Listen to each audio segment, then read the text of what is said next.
colleagues is absolutely the best and legendary. She would have led the FBI's manhunt had she not been fired.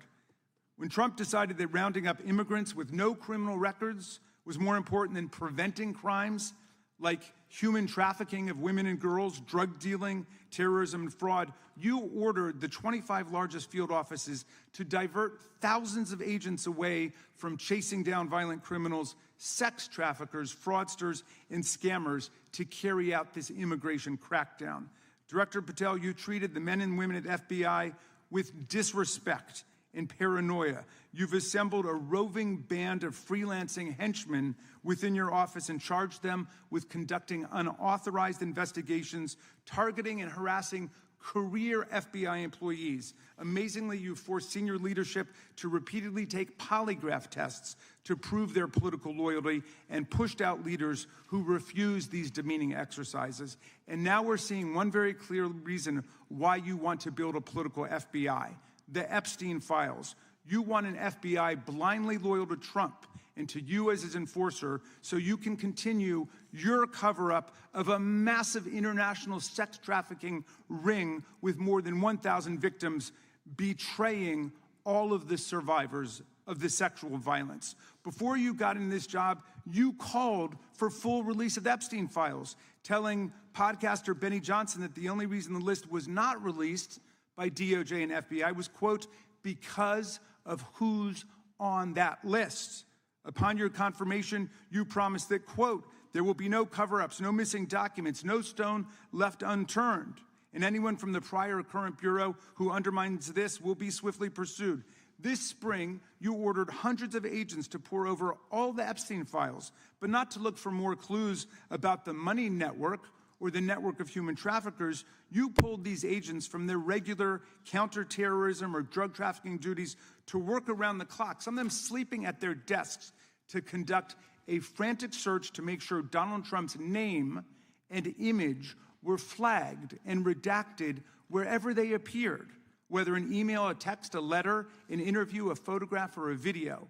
In May, Attorney General Bondi reportedly told Trump that his name had indeed appeared multiple times throughout the Epstein files. And not long thereafter, in July, you and the Attorney General released a memo claiming that, quote, no further disclosure would be appropriate or warranted. In a few short months, how did you go from being a crusader for accountability and transparency for the Epstein files to being a part of the conspiracy and cover-up? The answer is simple. You said it yourself, because of who's on that list. Donald Trump's relationship with Epstein over the years is well documented. A week ago, the Oversight Committee released Trump's disturbing birthday book, Note to Epstein, written over a drawing of a woman's naked body referring to a, quote, wonderful secret. The Oversight Committee obtained the note from the Epstein estate, not from the FBI, raising questions again of whether the FBI has been withholding documents. While you're unleashing the FBI to cater to Trump's desire to shut down the Epstein inquiry, the first 9 months of the Trump presidency have seen a spate of political violence and domestic terror events. We saw deadly attacks on political figures on both the left and the right. The brutal assassination of Minnesota Democratic House Speaker Melissa Hortman and her husband, and the attempted murder of Democratic State Senator John Hoffman and his wife, who miraculously survived a combined 17 gunshots. We saw an arsonist set Pennsylvania Governor Josh Shapiro's residence on fire. And of course, last week, we saw the horrific, cold-blooded assassination of Charlie Kirk in Utah that has shaken the nation. 1 minute after Charlie Kirk was shot in the neck, a 16-year-old shooter in Evergreen, Colorado, radicalized by white supremacist ideology online, opened fire and critically wounded 2 other students at Evergreen High School. We've seen lethal anti-Semitic violence, including the murder of 2 young Israeli embassy staffers just blocks from the Capitol, and then in the attack on a gathering of Jewish people in support of hostages held in Gaza in Boulder in June. We've seen continued mass shootings at schools, like the domestic terror incident at a Catholic school in Minneapolis last month, which killed 2 children and wounded 18 others. And in August, a man fired more than 500 bullets at the Centers for Disease Control and Prevention, killing a police officer who was a Marine veteran and a father. People like Melissa Hortman and Charlie Kirk should be able to participate in politics as elected officials or active citizens without being shot down in cold blood in the United States of America. People should also be able to go to elementary school, to middle school, to high school, to work, to the mall, and to church without being shot down in explosions of gun violence. The important position at the FBI requires a leader who puts public safety and national security and the rule of law first. I'm afraid, Director Patel, you've given us reason to believe you've used the powers of the FBI to serve Donald Trump and his agenda of partisan retribution. You've broken your promise not to do that. You've betrayed Jeffrey Epstein's victims and survivors. You've turned your back on the career law enforcement officers of the FBI, and as a result, you've left all of us less safe than before. Mr. Chairman, I yield back. Gentleman yields back. That opening statement may have been longer than any book director's ever written or anyone else has written. Without objection, all of the opening statements will be included in the record. We will now introduce today's witness. Mr. Patel has been the director of the FBI since February of 2025. He previously served as Chief of Staff at the Department of Defense, Deputy Director of National Intelligence with the National Security Council, and also as a congressional staffer, as a federal prosecutor, where he focused on national security cases, and he also worked as a public defender in the state of Florida. We welcome our witness, appreciate his work, and thank him for appearing here today. We will begin by swearing you in. Director, would you please stand, raise your right hand. Do you swear or affirm under penalty of perjury that the testimony you're about to give is true and correct to the best of your knowledge, information, and belief, so help you God? Let the record reflect that the witness has answered in the affirmative. You can be seated as you are. You know, you've been through this yesterday. Did a fine job. Please know that your written testimony will be entered into the record in its entirety. Accordingly, we ask that you summarize your testimony. Director, you may begin. Good morning, Mr. Chairman, Ranking Member Raskin, and members of the committee. I want to begin today by discussing the appalling assassination of Charlie Kirk. It's important for this FBI to be transparent without jeopardizing our investigations, so a little bit of the timeline is important. Charlie Kirk was unfortunately assassinated on September 10th. We immediately, the next day, released images early in the day in local time in Utah to start the public partnership in our manhunt for the assassin and culprits. At approximately 5 p.m. local time, I arrived on the ground and walked the crime scene myself, and we flew multiple FBI assets in and out to process DNA simultaneously while bringing in evidence response technicians, hostage rescue teams, and other experts to assist state and local law enforcement with their investigation. At 8 p.m. local on September 11th, the FBI collected and populated and promulgated at a press conference a video of the suspect on the grounds. We also released enhanced images. Due to that release that I directed and ordered, the suspect involved was apprehended and in custody at 10 p.m. local time. That's less than 2 hours after we did the video release and the photo release. So within 33 hours, that individual suspect was in custody. And his family, who has since been interrogated, specifically stated to FBI interrogators that because of the video that the FBI released at my direction and because of the photographs that they released, they identified their son, they confronted their son when he swung by their home, and that's what led to his apprehension. We are still, the FBI, has that investigation ongoing, and it continues to be ongoing. And I want to thank the state of Utah and the state and local authorities there. And I also want to thank the Attorney General and President Trump for directing resources to allow us to conduct that investigation as we have. Under this administration, the FBI has arrested more than 23,000 violent criminals. 23,000 in 7 months. That's twice as many year-to-date last year. We've taken over 6,000 firearms off the streets. 6,000 guns are no longer in the hands of criminals in 7 months. We've identified and found and located 4,700 child victims. That is a 35% increase year-to-date last year. We have arrested 1,500 child predators. That is a 10% increase year-to-date last year in just 7 months. We've assisted our partners with countless counterterrorism operations around the world. We've captured, at the FBI, 4 of the most top 10 wanted fugitives in the world in 7 months. To put that in perspective, that's as many as my predecessor nabbed in the entirety of the Biden administration. We got 4, we got more coming. On top of that, in 2 weeks, thanks to the help of the CIA, we collected and captured one of the individuals responsible for the horrific Abbey Gate bombing that led to the murder of 13 service members. We did that in 2 weeks. They didn't do it in the 4 years of the entire prior administration. Nationwide, we've been executing our Operation Summer Heat, the FBI's national focus on targeting violent crime based on intelligence-driven operations. Ask the citizens of Seattle, Miami, Memphis, Charlotte, Chicago, New Orleans. To specifically highlight New Orleans and Nashville, there has been a 250% increase in violent crime arrests in those cities alone, and other mid-major cities that I've just listed. In just a few short months, we have already unleashed 1,000 FBI personnel across this country. Every single state across this country is getting a plus-up. This is a fiction that the FBI is short or that we are compromising the men and women in the field. They do not need to be in Washington, D.C., so we're sending them into the field to each and every one of your states. Because of that, crime is at an all-time low. We had to do it because of the explosion of crime. And maybe the most important stat for Americans to realize, in just 7 months, we are on track to produce the lowest murder rate in modern U.S. history by double digits. Those are results not of mine. Those are results of the men and women of the FBI. If you want to criticize me, bring it on, but do not attack the brave leaders in the field. We are also working 24/7, 365 on the opioid epidemic that is killing more than hundreds of thousands of people a year. We have seized 1,600 kilograms of fentanyl off the streets so far in 7 months. Year-to-date, 25% increase. To put that in perspective, that's enough to kill a third of the American population, 120 million Americans. 100,000 kilograms of cocaine and meth gone off the streets. Earlier this year, I highlighted in Cincinnati, Ohio, how we're getting creative to chase down those that were willing to do harm to our citizens, not just by striking at the heart of the fentanyl producers, but the fentanyl precursor companies in China. And we indicted for the first time multiple companies and individuals, not just in America, but in mainland China, that are producing the ingredients that produce and make fentanyl that kill our children. And we're going to keep going. Counterterrorism work, cyber attacks, and foreign adversaries are something the FBI must never sleep on, and we are not sleeping. In the counterintelligence space alone, this year, year-to-date, 30% increase in counterintelligence arrests from the DPRK, Russia, Iran, and China.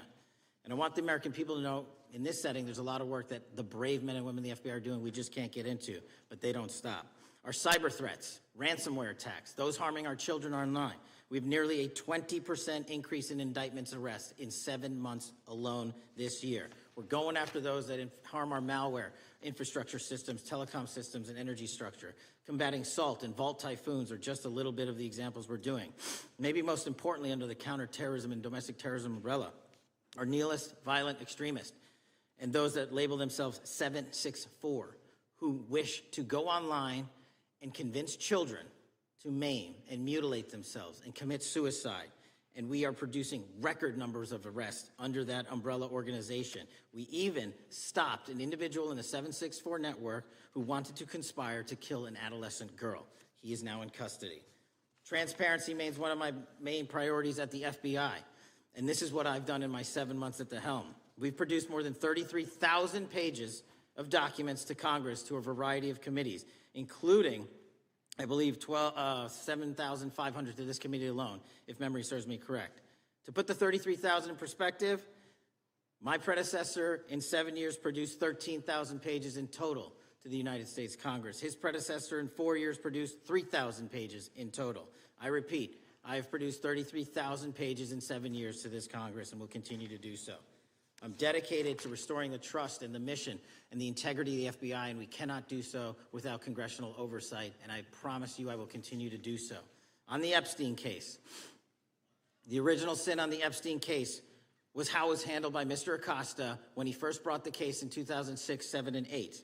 The original case had a very limited search warrant, had a very limited search window, had a very limited investigative window. I was not there when those search warrants and that investigation was launched. I would not have done it that way. They were limited to only 3 to 4 years of investigations from 97 to approximately 2001 and 2002 to 2005. Mr. Acosta allowed Mr. Epstein to enter into a plea agreement where he served weekend jails for trafficking minor women. He also was allowed to relieve jail to go home on the weekends.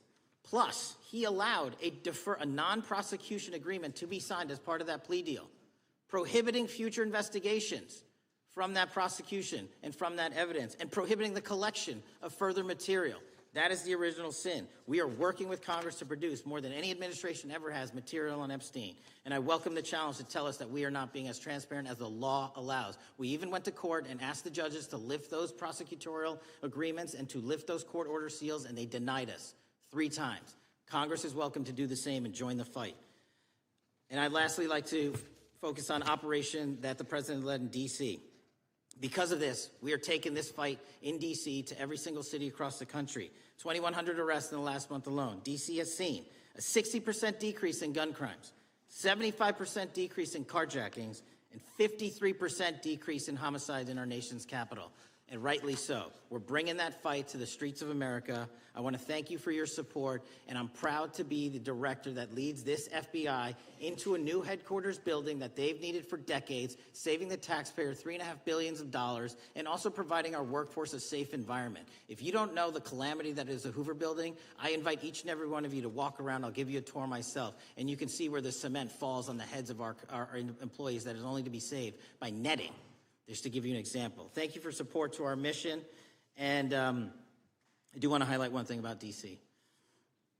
It's because the FBI gathered sources and evidence that we were able to, through our source network, identify the horrific murder of the D.C. intern, Eric Tarpinian. And I've spoken to his family, and we are working to bring them justice. And Mr. Chairman, in my 16 years, now my 17 years of government service, if anyone has any questions about my service, bring it on. Yeah. Thank you, Director. We will now proceed under the 5-minute rule. The chair recognizes the gentleman from California, Mr. Hice. Director, delighted to have you here. You are a breath of fresh air. As you outlined, and I won't repeat it, the accomplishments, you did so with the same resources as your predecessor, roughly. Is that correct? I believe so, yes. And so how much of that has to do with taking people out of the backside of the FBI and moving them into the field, into doing the job for which we primarily pay the FBI? It's exactly what we needed done. 1/3 of the FBI's workforce resided in the National Capital Region before I got there. 1/3 of the crimes do not happen in Washington, D.C. Not anymore. Not anymore. So 1,000 personnel of the FBI were deployed across this country on a permanent basis, and every single state in this union is getting a plus up, not a reduction, a plus up of 1811s of intel analysts and support staff. And that is why the crime rates are going down in record numbers. Thank you for doing that, and it's perhaps the hardest thing for a bureaucrat to do is to lower the head count around them that support them, and I appreciate your willingness to do it different than your predecessor. A lot of what you covered earlier was the find, the discovery, and then the prosecution that is done by the DOJ. But I want to talk a little bit about the prevent side. On the Charlie assassination, sir? No, on all of these. Okay, for example, and I'll bring it up before the Democrats bring it up, January 6th. January 6th, we now know, because of your find, that in fact there were people involved who were not just observers but participants who in fact, it's been alleged, and I personally believe, in fact, were part of promoting, perhaps even the one woman who died, encouraging her to walk through a door that led to her death. When you see that kind of activity, and you know it was done under predecessors with full knowledge, whether it's January 6th, where embedded people crossed the line, or any other activity, including obviously the Russian hoax that we're now dealing with up in front and center. My question to you is, what can you or others do to prevent it from occurring again? Not on your watch, but on future watches. How can we know that this won't happen again the moment you leave the FBI? It's simple. What I'm doing through our leadership cadre is having FBI agents do what they were trained to do, not what they were not trained to do, not put them in situations that both harm them and the public. We're also utilizing our SORT networks and prioritizing the threat structure to go after the narco traffickers, the counterterrorism people, the counterintelligence threats, and the cyber threats. That's what they were trained to do, and that's what we're letting them do. One major question I have, after decades of doing this, on our side of it, both the chairman, myself, and others, both at oversight and here, have seen that the FBI and the Department of Justice hide behind non-statutory practices. Now, you've changed the interpretation of many of those practices. That's why we're getting the discovery that was previously withheld. How do we work together to make sure that we never again have false walls, non-statutory walls that say the Department of Justice has a prohibition about giving, quote, you fill in the blank, that has led to the chairman not seeing anything until you took over? I'm wedded to aggressive constitutional oversight. Having been a House congressional staffer, I know that is an important part of securing our democracy. And the way we make it an everlasting, enduring process is by showing the American people the results of what we are doing and the important work of this committee and putting it out to them so they can see government waste, fraud, and abuse. And then they can demand from our constituents and our electors that they want this process to continue. Last major question here. Some things are so sensitive that we both would agree they cannot be made public. Will you commit to this committee, when it is too sensitive to disclose, that you would at least make it available for in-camera review by the chairman and ranking members or others designated? I have done that, and I will continue to do that. Well, thank you, Mr. Chairman. This is a breath of fresh air. This is the beginning of what we need. But my questions today for the director are ones in which I believe that we do need to codify by agreement or by statute, if necessary, the kind of openness and transparency that we're seeing from this administration, the kind of discovery that's allowing us to do our oversight properly. And I would hope that that be the follow-up to this, obviously along with the Attorney General. And I yield back my 4 seconds. Thank you. The gentleman yields back. The gentleman from New York is recognized. Thank you, Mr. Chairman. Welcome, Director Patel. In the wake of the tragic murder of Charlie Kirk, Donald Trump said, quote, "Violence and murder are the tragic consequences of demonizing those with whom you disagree, day after day, year after year, in the most hateful and despicable way possible," close quote. I would note for the record that Donald Trump has famously demonized practically every person he has ever disagreed with, and therefore, using his own logic, he has put their lives at risk. I should know. About 2 weeks ago, when I announced my decision not to my decision not to seek re-election, many people on both sides of the aisle, including the chairman, offered me well wishes and thanked me for my service. Donald Trump, on the other hand, took to Truth Social to call me a, quote, psychopathic nut job, among other things. Yesterday, I received a threatening note filled with anti-Semitic comments and hateful attacks that mimic some of the same language used by the president. I am sure many of us on this committee face similar threats every day. We have seen political assaults on both the left and the right. The attack on Charlie Kirk, the attempted assassination of the president, the murder of the Democratic Speaker of the Minnesota House, the assault on Paul Pelosi, and the attack on the Capitol on January 6th, for example. Director Patel, do you agree that there is political violence from both the left and the right? There is too much political violence. Do you agree, yes or no, that there's violence? There is too much political violence based on ideologies from either side. From either side, okay. Are you aware of the study by the Cato Institute, a well-known conservative group, that found that 69% of the violence is from the right? I'm not familiar with that study. You're not familiar, okay. I would commend it to you. Are you aware the administration has threatened to use violence as an excuse to crack down on liberty and freedom of speech? Say that again, I'm sorry? Are you aware the administration has threatened to use violence as an excuse to crack down on liberty and freedom of speech? Nobody at the FBI is doing that. I didn't ask you about the FBI, I said the administration. I speak for the FBI. I would like to enter the record an article from today's New York Times titled, "Trump Invokes Kirk's Killing and Justifying Measures to Silence Opponents." In the wake of Charlie Kirk's killing, President Trump and his allies have laid out a broad plan to target liberal groups, monitor speech, revoke visas, and designate certain groups as domestic terrorists. I ask unanimous consent to insert this into the record. Thank you. Politicizing the murder of Charlie King to go after free speech is not a legacy I believe Charlie King would have wanted. Moving on, I want to address another topic. The FBI has traditionally played a key role in prosecuting public officials for corruption. But I fear that at a time when the president is accepting planes from Qatar for his post-presidential personal use, issuing pardons to major donors, and personally profiting from the office of the presidency, the FBI may be abandoning its commitment to investigating public corruption.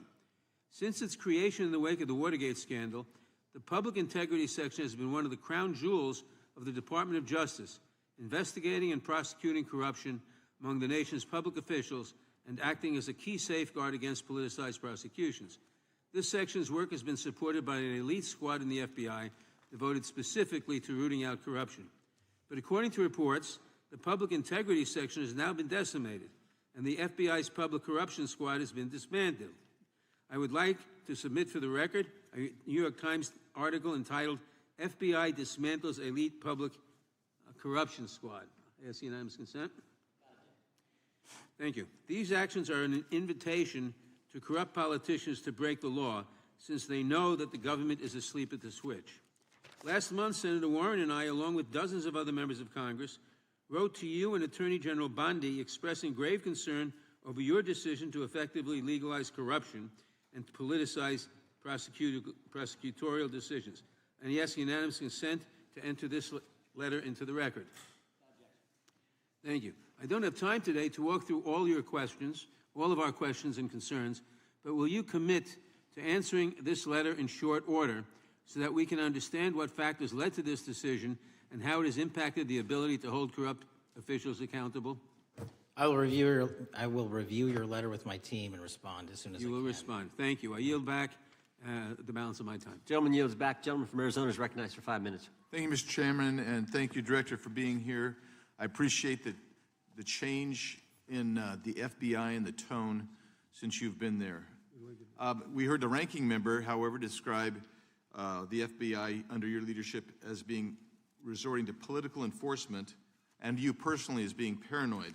I would just suggest that perhaps that is the projections of the ranking member himself and not you, sir. I want to refer to something that was said yesterday in yesterday's hearing by Senator Grassley. He said, it's well understood that your predecessor left you an FBI infected with politics. At your nomination hearing, he gave you records, made public records about whistleblowers regarding something called Arctic Frost.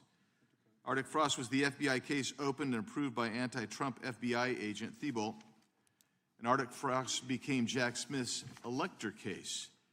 The new records show that Arctic Frost was much broader than just an electoral matter. In fact, it was expanded to Republican organizations.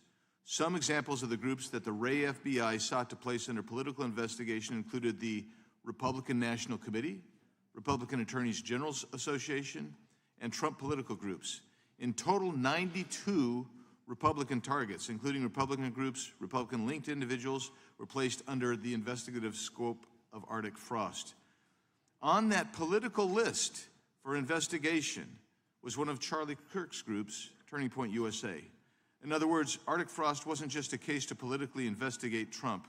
It was the vehicle by which partisan FBI agents and DOJ prosecutors could achieve their partisan ends and improperly investigate the entire Republican political apparatus. I'd ask that, Mr. Chairman, that document be administered. Without objection. So, I know that this may be under current investigation, but I wish to ask specific questions about this for just a moment.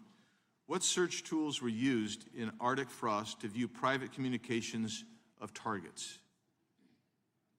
I believe the traditional search tools, search warrants, lawful service of process, and the tools that the FBI has in our infrastructure systems, cybersecurity systems, and counterintelligence systems. But generally speaking, if I may, I want to use this to highlight the fact that I'm continuing my promise to work with Congress to produce documents simultaneously and also conduct ongoing investigations. I'm giving you as much as I can, and I'll give you more when I can. Thank you. Another question regarding that is, were there any directives from the Biden White House concerning the Arctic Frost investigation? Were there any directives or communications from the Biden White House itself concerning the Arctic Frost investigation? I'll just rely on what was turned over to date, sir. Okay. So I want to add here, the search warrants that were used included the seizing of a U.S. member of Congress, his phone. I think we all know who that was and how that was taken away and used for political purposes, Mr. Chairman, Mr. Director. So we'll leave that for a second, and let's go over to the Charlie Kirk case for just a second. Let's emphasize this. How many hours did it take from the assassination to the arrest of the assassin, Mr. Director? 33. That seems pretty swift, and it was because of the actual release of videos and photographs that you directed to be released, sir. That's correct, and to put it in perspective, the Boston bomber took 5 days and Luigi Mangione took 5 days. Was the platform Discord forthright from the start with law enforcement about the shooter's communications on its platform? Discord, the platform ownership, has been working with our lawful process, and we are obtaining materials from them on a rolling basis. Thank you. And I want to get back here to Article Frost for just a second, Mr. Chairman. I'd like the unclassified document from the FBI released to be admitted to the record. Without objection. And a document from the Economic Times also to be admitted to the record. Without objection. So I'm going to give you the last 30 seconds. We could go on about the Epstein case. I've got a bunch about that, but I'm just going to let you, if you wish to respond to either of the two vitriolic questioning or statement from the Democrats. The work of the FBI speaks for itself. It's on showcase here today. Anyone that wants to attack the FBI can attack me, but leave our leadership structure alone. When you have 23,000 violent felons arrested, twice as many as this time last year, the work speaks for itself. Thank you, Mr. Chairman, and thank you. Appreciate your good work, Director Patel. Yield back. Gentleman yields back. Gentleman from Maryland is recognized. Thank you kindly, Mr. Chairman. Director Patel, before you joined the FBI, you railed against it for covering up Jeffrey Epstein's human trafficking ring. Let me refresh your memory with this clip. Has Epstein's list, they're sitting on it. That doesn't seem like something you should do. You're protecting the world's foremost predator. That seems like an evil thing to do, regardless of who may be embarrassed in the release of that list. Why is the FBI protecting the greatest pederast, the largest scale pederast in human history? Simple, because of who's on that list. So you finished that December 2023 interview with a challenge to the FBI and harsh words for Republicans in Congress for not getting the Epstein files out to the public. You can see this clip. Boy pants, and let us know who the pedophiles are. Put on your big boy pants and let us know who the pedophiles are, you said. You emphasized that the president and the FBI director each had complete authority to release Epstein's client list. You said Epstein's black book is under the, quote, direct control of the director of the FBI. Look at this clip. This is way off the topic, but who has Jeffrey Epstein's Black book? black book? FBI. But who? That is, I mean, there's... Oh, that's under direct control of the director of the FBI. All right, so you were sworn in as director more than 200 days ago.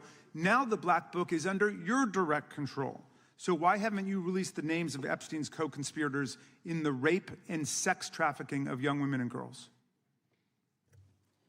The Rolodex, which is what everybody colloquially refers to as the Black Book, has been released. Oh, no, you're talking about what the journalist got 5 years ago? No, that's not what we're talking about. We're talking about what you were talking about there, That's the black exactly book what I under was the direct control of the FBI director. We have released more material than anyone else before. The Biden administration, Obama administration had the exact opportunities to release this material, and they never did. And if you are telling the men and women of the FBI, Why we're have not you going after changed your child predators. position? Hang on, you said we're not going after child predators.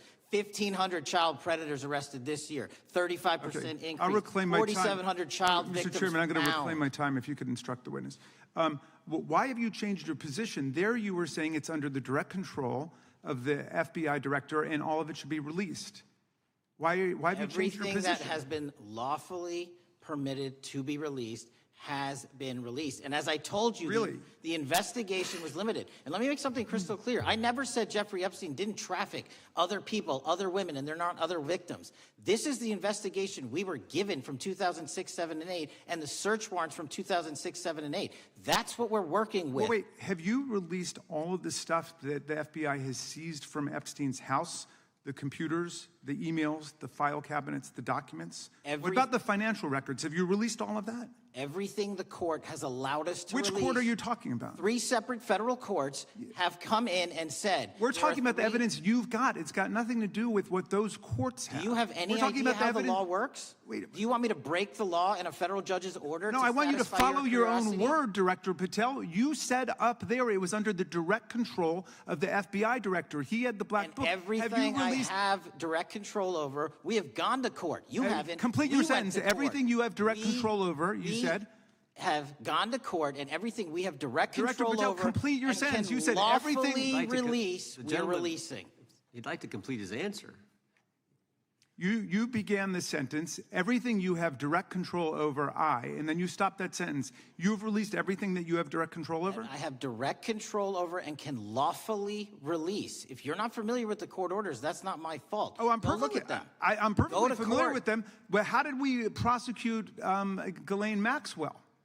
She was prosecuted with the investigatory material that was collected from 2001 and 2005. Because of the non-prosecution agreements and the court orders on the investigations and search warrants, we were not able to develop new information. And oh, by the way, Jeffrey Epstein was out for 12 years, and the Obama and Biden administration did nothing to look at his work, his pedophile network. If you want to blame me, that's fine. But now you're blaming the men and women who conducted No, this stop great that. search. I'm not blaming anybody other than you. You're not keeping your word. You said that you would release all of the materials Has under your anyone direct released control. more information on Epstein than I have? Has Well, anyone? much did more. Comey? Did Ray? Much Did more. they? Excuse me. Much more has come out in the days since the American people in Congress have been demanding it. But it's coming out in dribs and drabs. Why don't you just release the entire file as you promised to do? I literally just told you. There are multiple federal court orders. I'm not going to break the law to satisfy your curiosity. You didn't join us when we filed court to release the court orders. You could have. You have lawyers. You could have shown up. You didn't do that. That's a tiny fraction of the material we're That talking is about. not. It is How a do you- tiny fraction. How do you know that? Have you seen No. everything? Time It's of the all gentleman. misdirection. How do you know Time that? of the gentleman has expired. The gentleman from California is recognized. Well, thank you, Mr. Director. Just to be clear, how many of the Epstein files were released in the 4 years of the Biden administration? 0. And how many have you released? I don't have the number, but it's got to be thousands of pages of stuff. I was going to ask you to begin whether Americans are safer today than they were 9 months ago, but you cited dramatic increases in criminal arrests since you've taken office, a dramatic decrease in crime that's resulted. Who would have thought that taking criminals off the streets would reduce the crime rate? But somehow we have stumbled upon that new truth.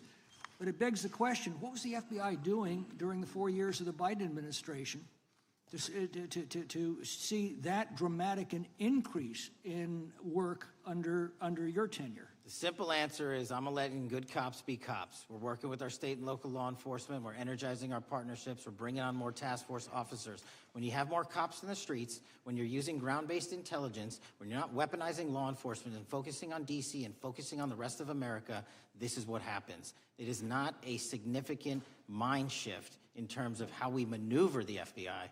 They've wanted to do this work since they signed up. We're just letting them.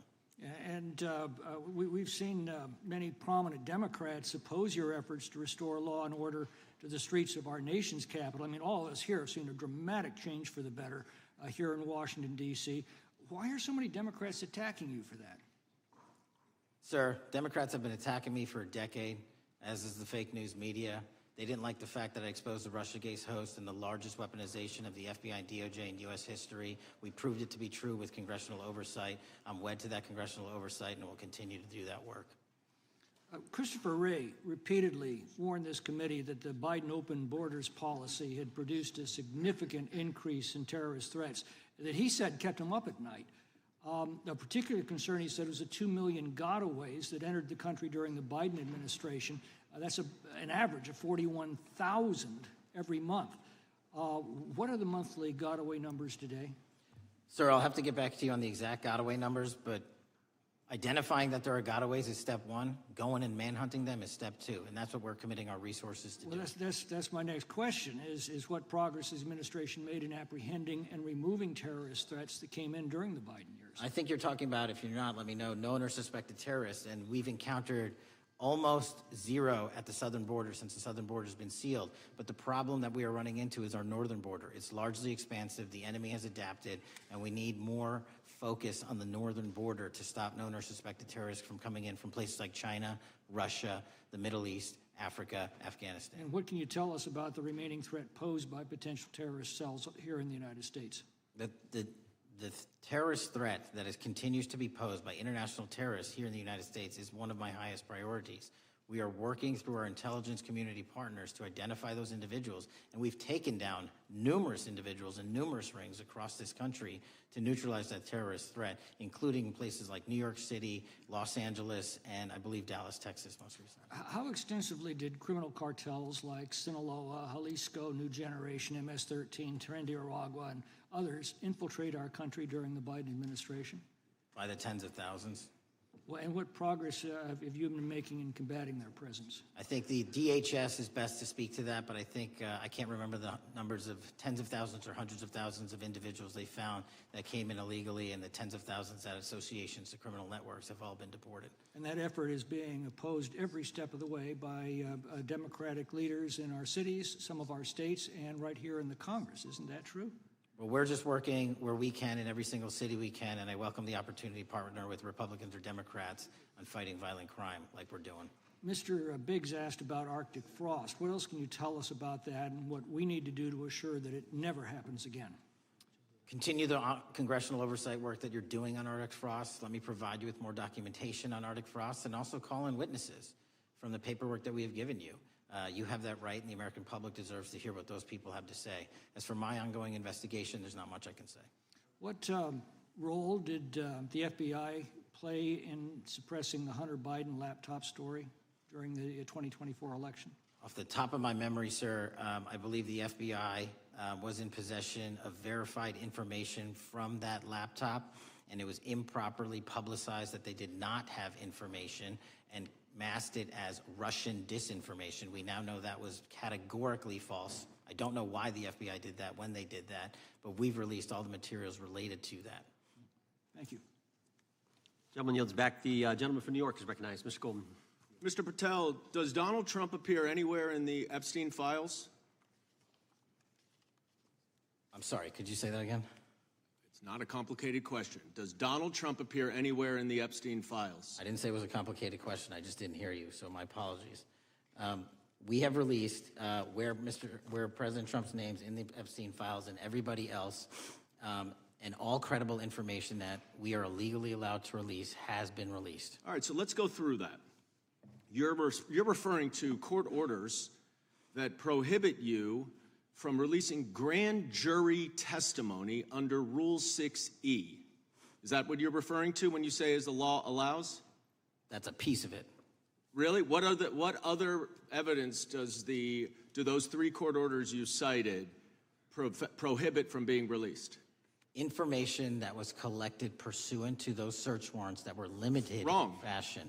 Wrong. That's not what the court order says, and that's not under 6E. And you're talking, and I said that's 6E, and I said there was others, and I'm answering that. There are sealed court order documents. There are protective orders. They are unsealed as part of discovery given to Ghislaine Maxwell. They are no longer sealed. That's just not true. We can argue about it all you want. Okay, well, you agree that there are, so your testimony here is that the reason why you are not releasing all of the videos that you have acknowledged, there are so many, and that the FBI spent thousands of hours of reviewing, the photographs, and the photographs that you have. You're saying that you're not releasing those because there's a court order requiring them to be sealed? Is that your testimony? Never said that about the videos. On the totality of the videos, of the thousands of images that were seized pursuant to the search warrants executed at the time, the overwhelming majority of that video is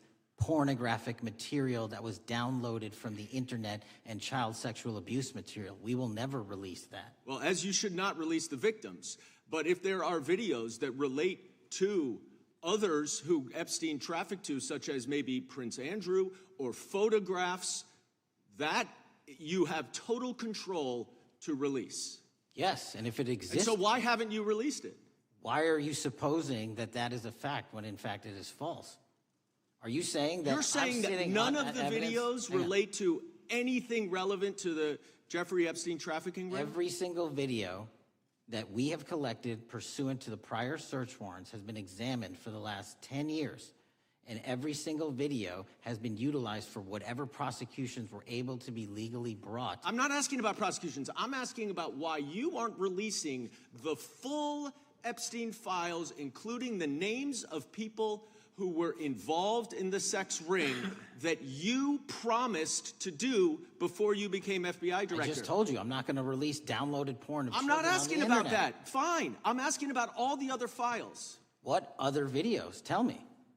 Tell me. That's what I'm asking. Tell me. You're saying there are no videos that would be relevant to anyone else involved in the Jeffrey Epstein sex ring. Pursuant to Mr. Acosta's collection of information based on the search warrants. That's all we have in our I possession. understand. And I'm asking you, that stuff. That's all we got. I'm not asking all you got. I'm asking you, in that stuff, there's nothing that's related to any other sex traffic, any other people engaged with Epstein in underage sex. That's correct. To my knowledge, no. Okay. Let's talk about the witness interviews. 302s of witness interviews. Those are not subject to the court order. Those are not subject to any fictional sealed order for a search warrant. Why aren't you releasing those with the redacted names of the victims? We are releasing as much as legally allowed. That's why we went back to the courts. How is that not legally allowed? Sir, do you know how court orders work? Do you know how protective orders Actually, work? Do you know how Mr. sealing Patel, orders I was work? a real prosecutor for 10 years. I know exactly how. So I was a court fake one? orders. And I want to understand what the court order prevents you from releasing witness statements that the FBI took. You should know that as a real prosecutor, when the court hand downs a protective order and a motion to seal, the material is sealed unless that Your judge testimony waives here it. is that all of those witness statements are under a court order, a protective order. We are providing everything we can legally provide. No, that's not my Congress has question. sent us a My subpoena. question is, why are those witness statements that are not grand jury testimony, that if they were under a protective order are no longer under a protective order, why are they not being released? How are they not under a protective Why order? are you not going to the court like you did for the grand jury testimony to unseal those records? The DOJ did go to the court. No, not on those records. Why aren't you going? You just went on grand jury. Time of the gentleman has expired. You are hiding the Epstein files, Mr. Time of the Patel. gentleman has expired. You are part of the cover-up. Can I respond? Sure can. Any allegations that I'm a part of a cover-up to protect child sexual trafficking and victims of human trafficking and sexual crimes is patently and categorically false in the work of my So I hope you will talk to them when they have requested to speak with you. Because the victims have requested and you are not responding to them. Director, yes or no, is the FBI still spying on parents at school board meetings? No, sir. Is the FBI still targeting Catholics? No, sir. Is the FBI still spying on President Trump? I don't believe so. Is the FBI still censoring Americans? No, sir. Is the FBI still targeting Americans for shopping at Cabela's or purchasing Bibles? Nobody is targeted for their faith. Is the FBI still targeting Americans who are pro-life? Nobody is targeting anyone for their beliefs. Is the FBI still cooking the books on crime data? The crime data is real. Is the FBI still purging agents for conservative viewpoints? No one at the FBI has asked their viewpoints on politics. Is the FBI still labeling the Betsy Ross flag, the flag of the American Revolution, a hate symbol? No. Well, maybe that's why you've been able to, what was the number? 23,000 bad guys you've arrested, a huge increase from the same time period in the previous administration. I think you said 1,400 predators, 4,000 children rescued. Were those the facts? 4,700, 35% increase on children rescued. Yeah. And you got the guy that, Abbey Gate? We got the Abbey Gate guy. We had a guy from the 4th District of Ohio who lost his life there serving our country. We appreciate that. Maybe when you're not focused on politics, you can actually do what the FBI is supposed to do. Go get the bad guys, right? That's what the men and women of the FBI do. Director, did John Brennan lie to Congress? Let me just read a couple things, actually, before you answer that. 2 years ago, we had Mr. Brennan in for an interview, And I asked him, how'd you learn about the dossier in December of 2016? Mr. Brennan replied, I received a copy of it from the FBI, and the CIA was very much opposed to having any reference or inclusion of the Steele dossier in the intelligence community assessment. That's what John Brennan told the United States Congress. 7 weeks ago, the Director of National Intelligence told us this. John Brennan lied and denied using the dossier in the intelligence community assessment because he knew it was discredited. CIA officer told the House Intelligence Committee Brennan refused to remove it, and when confronted with the dossier's main flaws, he responded, yes, but doesn't it ring true? John Brennan lied to us? Mr. Chairman, I won't stylize the evidence. What I will say is that the intelligence community assessment, those that created it, and any individual involved with it, is an ongoing investigation. There's an investigation into what took place in December and January of December 2016, January 2017, when this whole thing started, this grand conspiracy. That is being investigated, is that right? That has been publicly announced by the department. That's been announced by the department. Did Chris Wray hide documents from this committee? You would know better than me, sir.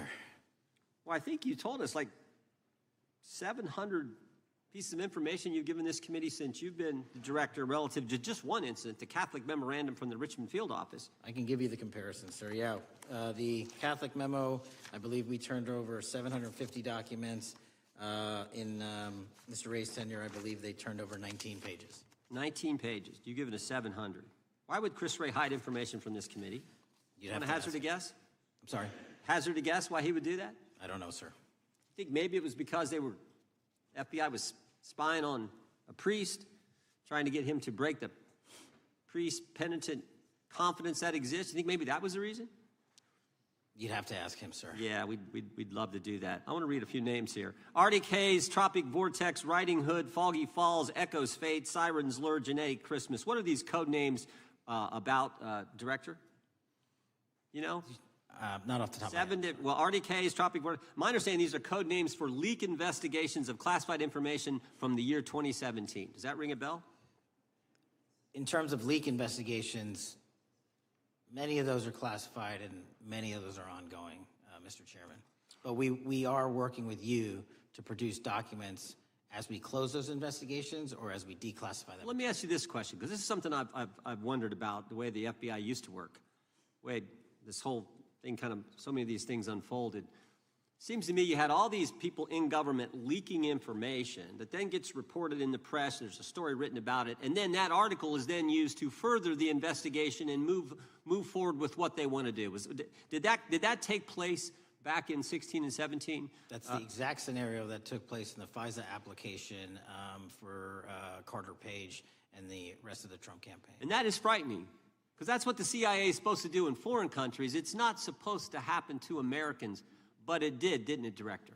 Yes. And not just any Americans, it happened with the President of the United States. Is that accurate?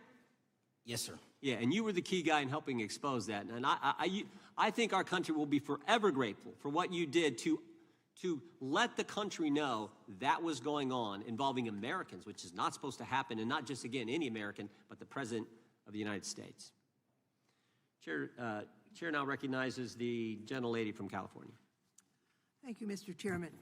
I'm concerned by reports that FBI agents have been diverted from their important work on crime and anti-terrorism to work on matters that are not critical to our safety.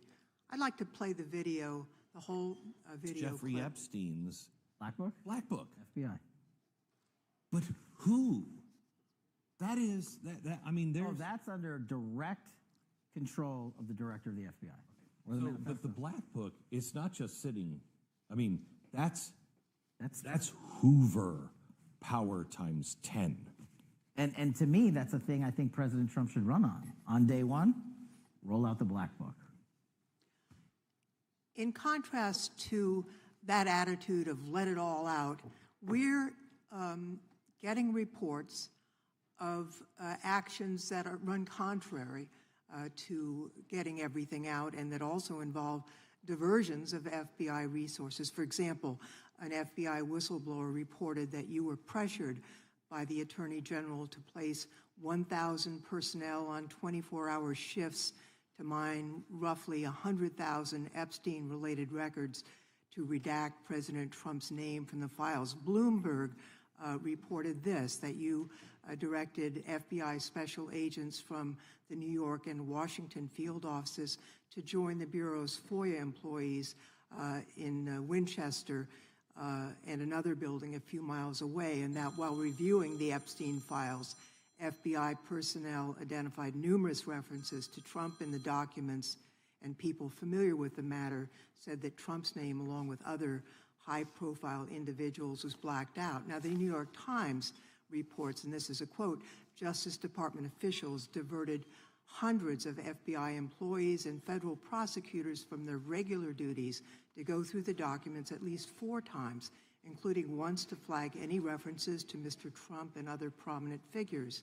Details of the review were based on accounts by 3 former FBI and Justice Department officials who spoke on condition of anonymity because of fears of retaliation, and further that the FBI finished after they finished its review of the files and materials was sent to a team of Justice Department lawyers who double-checked the FBI's redactions and, quote, were instructed to flag any mentions of Mr. Trump and other celebrities. Now, I have 3 questions for you, Mr. Patel, about this. First, how many times did President Trump's name appear in the Epstein files? Was it more than 100, more than 1,000? Were the agents who were pulled from their duties to redact the president's name from the Epstein files working on criminal cases or national security cases or child sex trafficking cases? And are the number of agents that have been reported diverted for these purposes, is that accurate? No. No what? You asked if it was accurate. I said it wasn't. So you're saying that none of this happened? That, no, I'm saying it was inaccurate. Okay. How many times did President Trump appear in the Epstein files? More than 100? More than 1,000? No, and what we've been able to release is what we've been legally able to release, and that has. No, that's not the question. I asked you, how many times did the president's name appear? I don't know. It's your testimony. You do not know that answer. The number of times? No.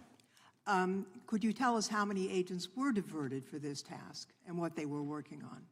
Well, when you say diverted, you make it seem as if agents were pulled off what they do all the time.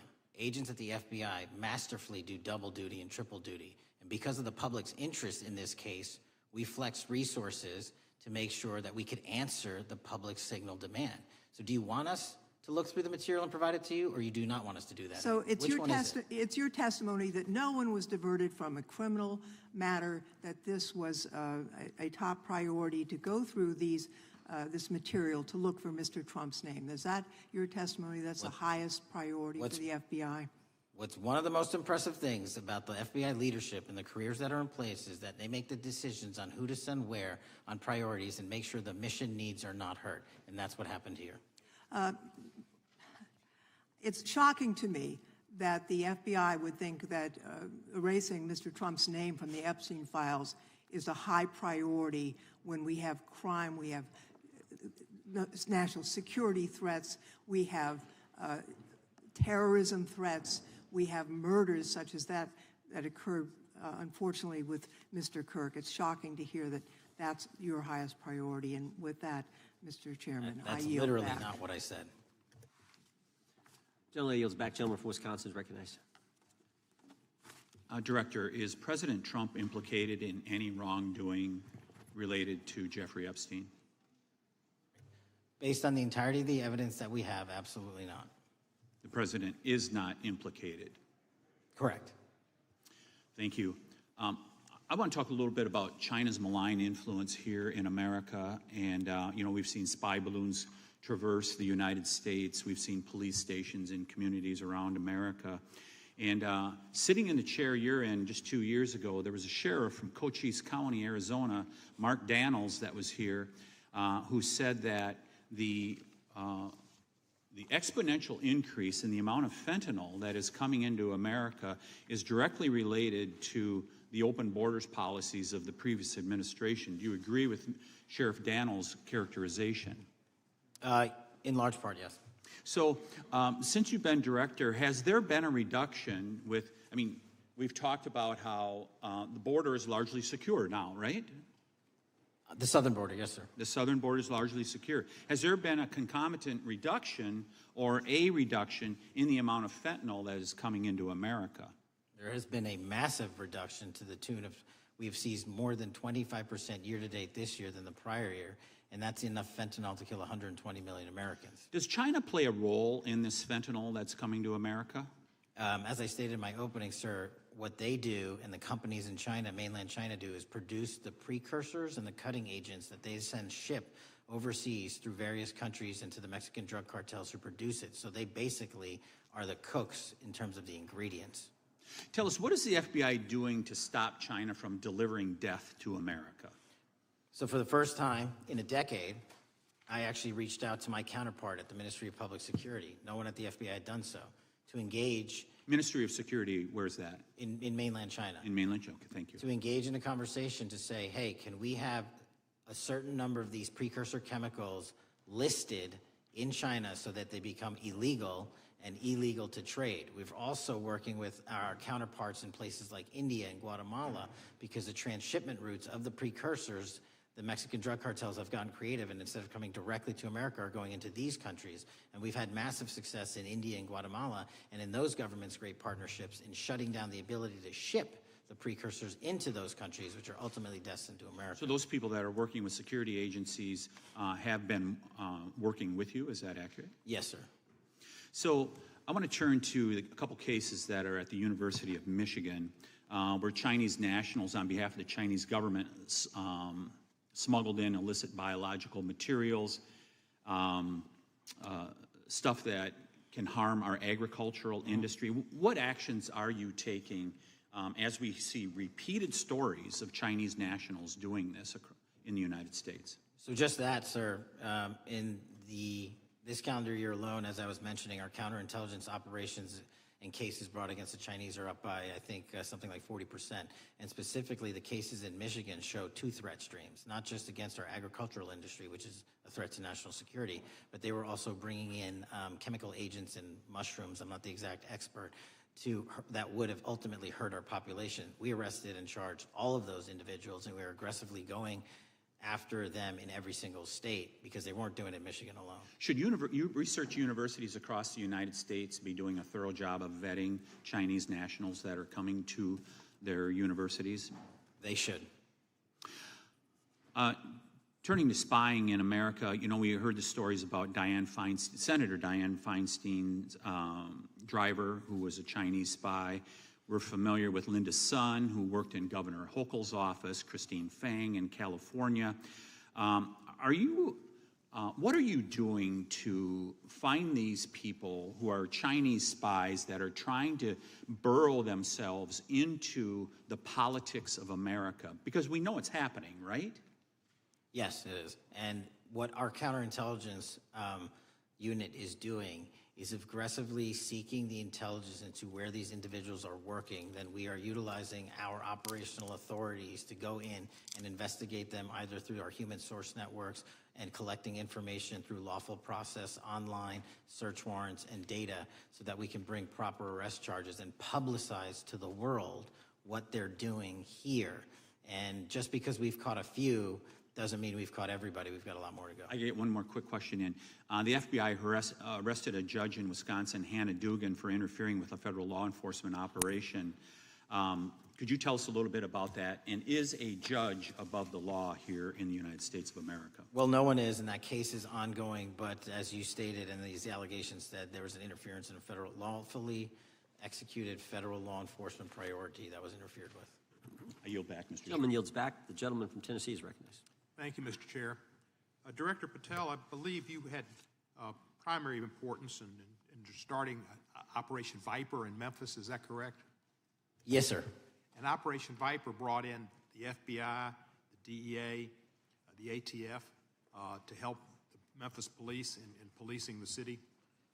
That'll be phase 2, sir. Phase 1 was FBI and local law enforcement in Memphis for the last few months. Okay. You did a good job, and the police director and the mayor have told me that has been helpful. the FBI working with the police. And the FBI are trained in law enforcement. They know Miranda rights, they know how to do policing, and they do a good job working with the police.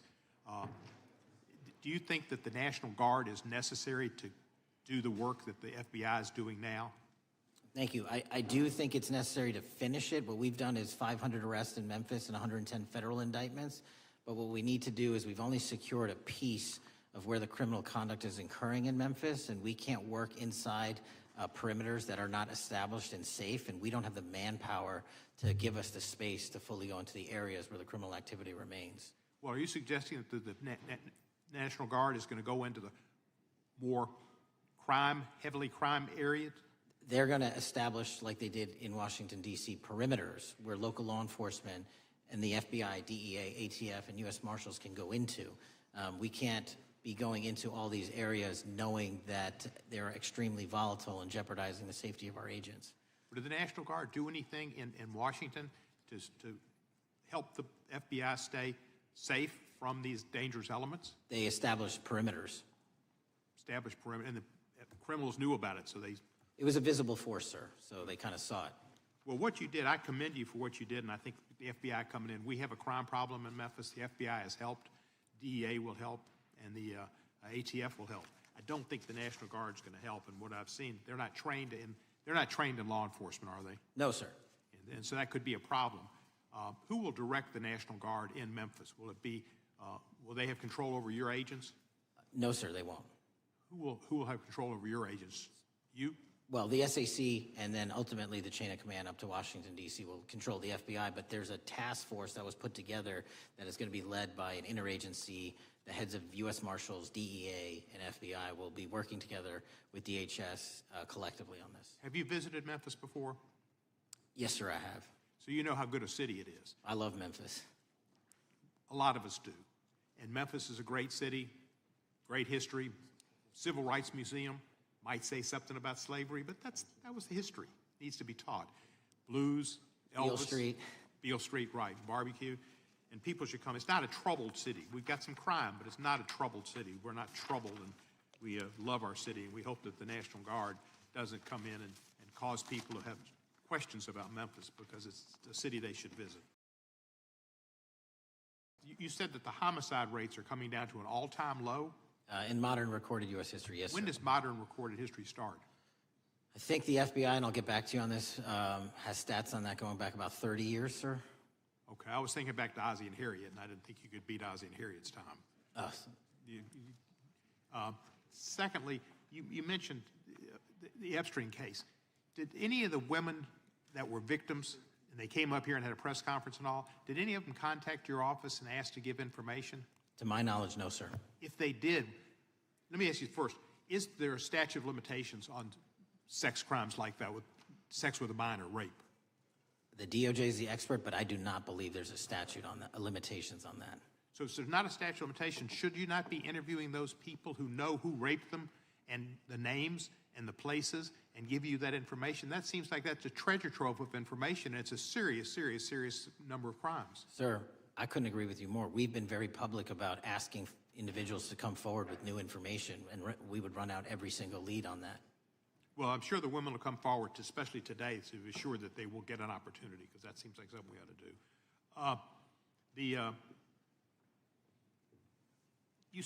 Mr. Driscoll, what was his reputation? I can't comment on Mr. Driscoll's matter. It's an ongoing litigation. Yeah, but his reputation you could tell us about. I can't tell you about his reputation. His work has been laid out in that lawsuit.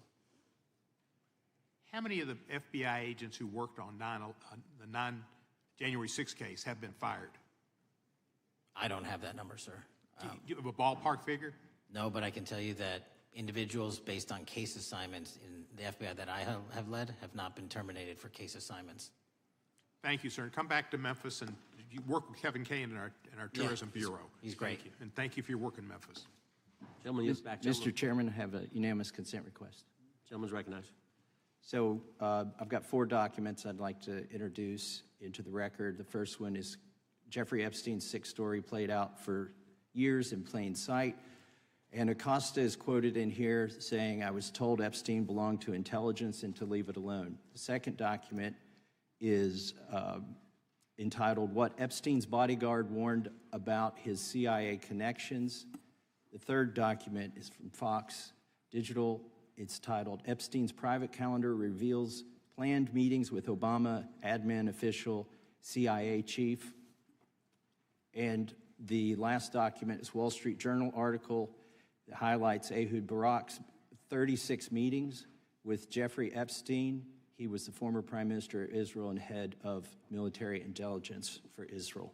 It may have held that title when he met Epstein, and then, yes. Without objection, the gentleman will hold for a second. The gentleman from Maryland is recognized. Thank you, Mr. Chairman. Just one UC request. This is Judge Engelmeyer's decision from August in U.S. versus Epstein, stating the government's 100,000 pages of Epstein files dwarfs the 70-odd pages of Epstein grand jury materials. Without objection, the gentleman from Kentucky is recognized for 5 minutes. Thank you, Mr. Chairman. Director Patel, I watched some of your Senate hearing yesterday when Senator Kennedy asked you, you've seen most of the files, who, if anyone, did Epstein traffic these women to besides himself? You replied, according to the transcript, there is no credible information that he trafficked them to anyone else.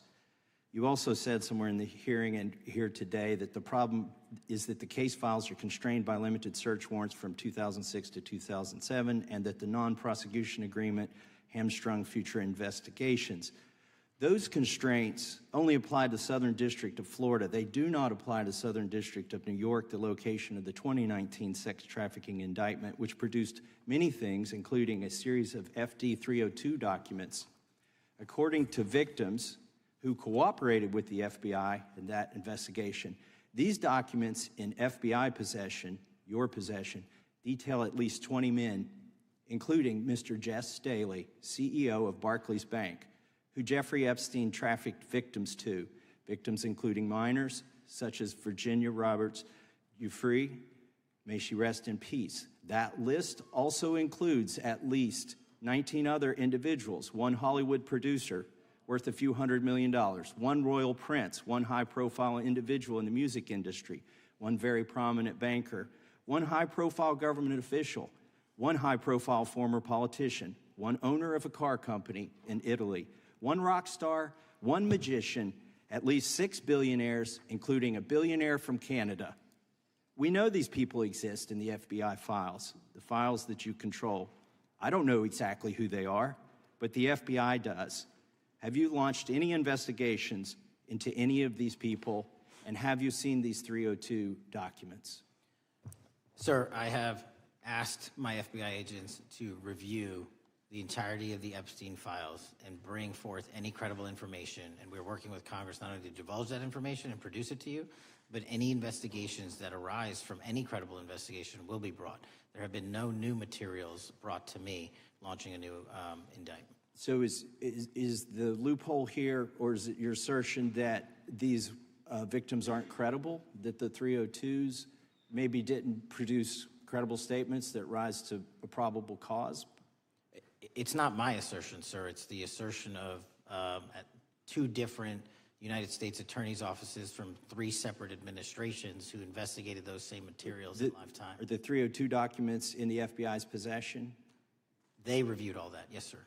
And so have you reviewed those 302 documents where the victims name the people who victimized them? If I personally know, but the FBI has. So how can you sit here and in front of the Senate and say there are no names? I said I named one today. I said we are not in the practice at the Department of Justice FBI of releasing victims' names. That is not what we do. We are also not in the habit of releasing incredible information. That's not what we do. But multiple authorities have looked at the entirety of what we have. Okay, I got to move on here. Were you present when the AG had the White House event when she released the binders to the social media influencers? I was, yes. So if you're willing to meet with social media influencers who stood to benefit from the sensational and sad stories of these victims, will you meet with the victims as well? The FBI will meet with anyone who has new information. Will you personally meet with them? The FBI and the professionals who are handling the cases will.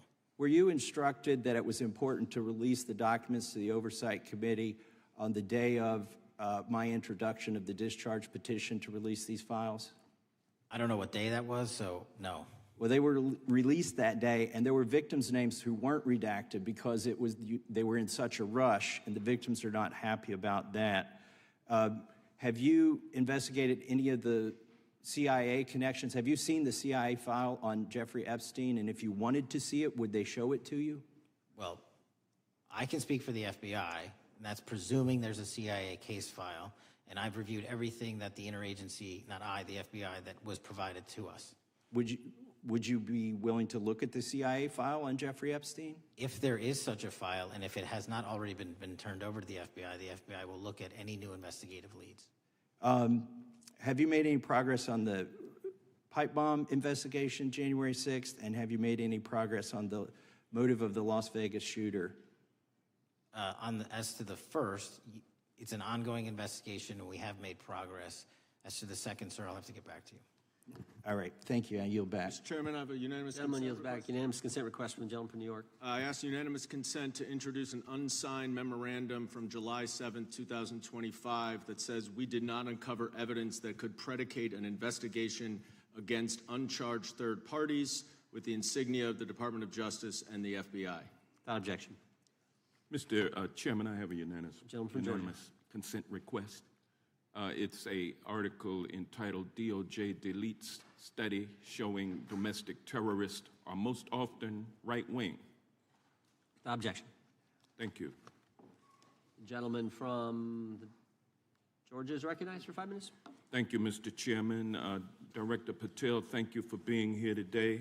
I want to first talk about the significant role that the FBI plays in combating the national security threats posed by our nation's greatest threat, our nation's greatest security threat, China and the Chinese Communist Party.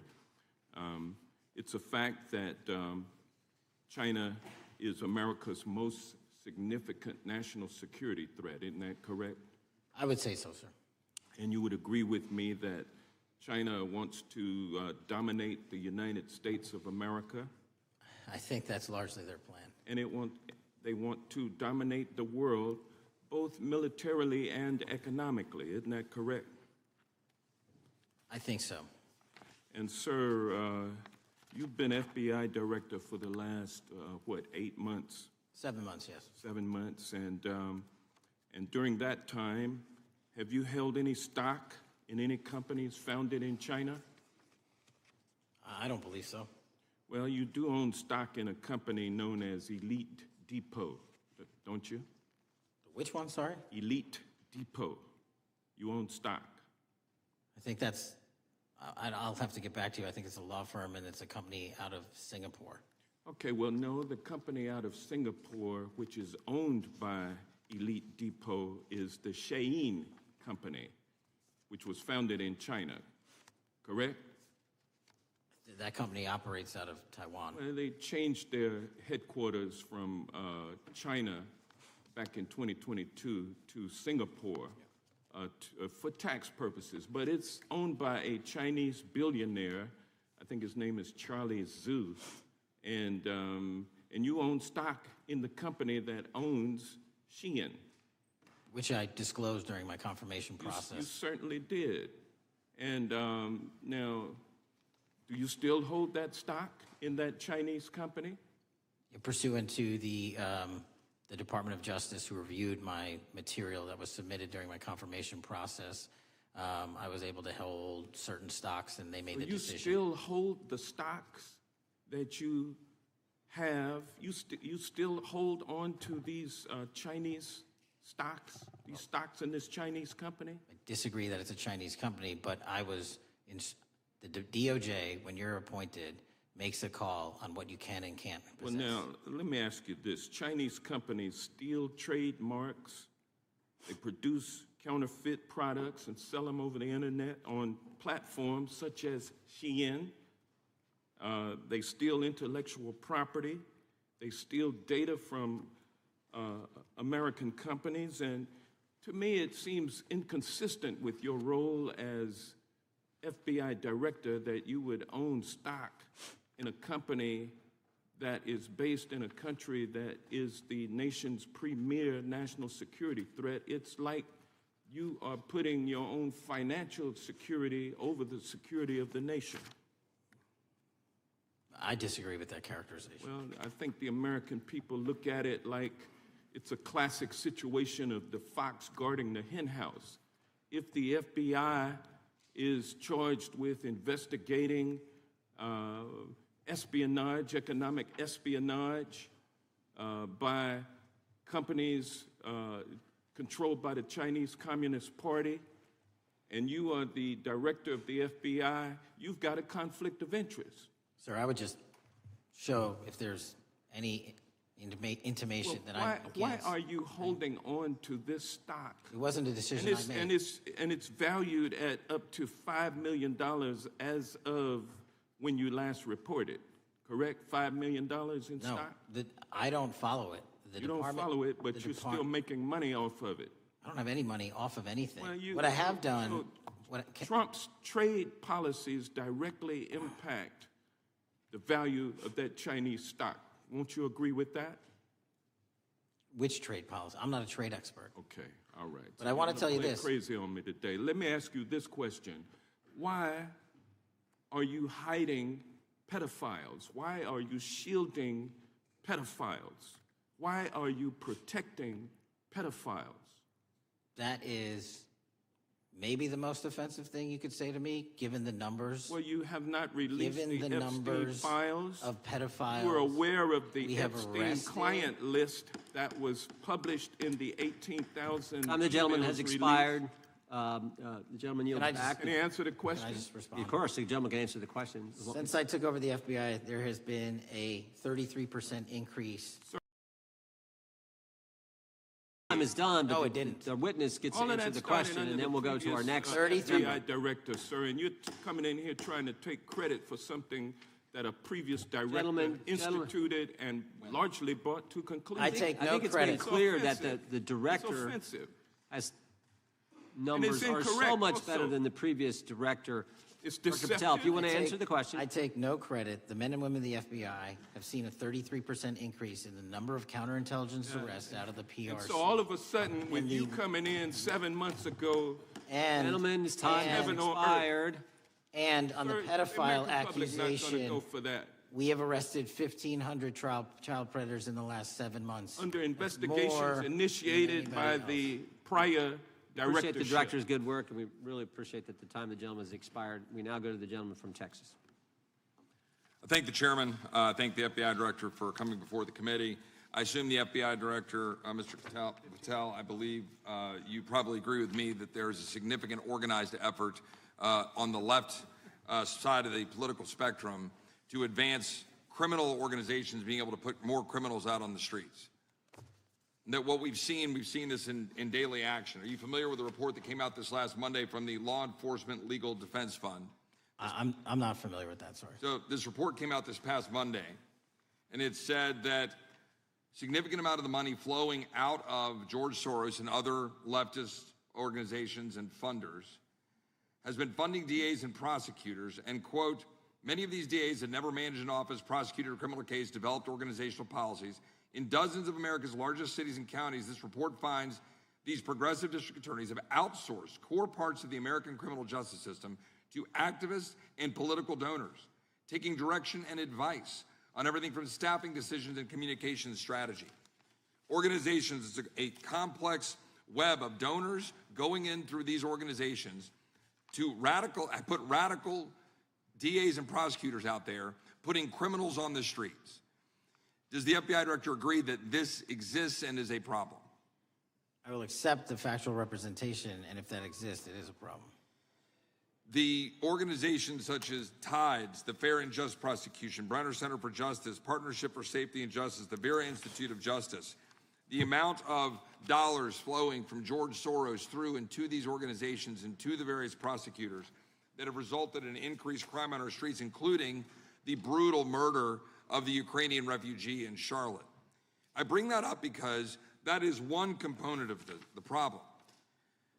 In addition, we have an organized effort targeting our border.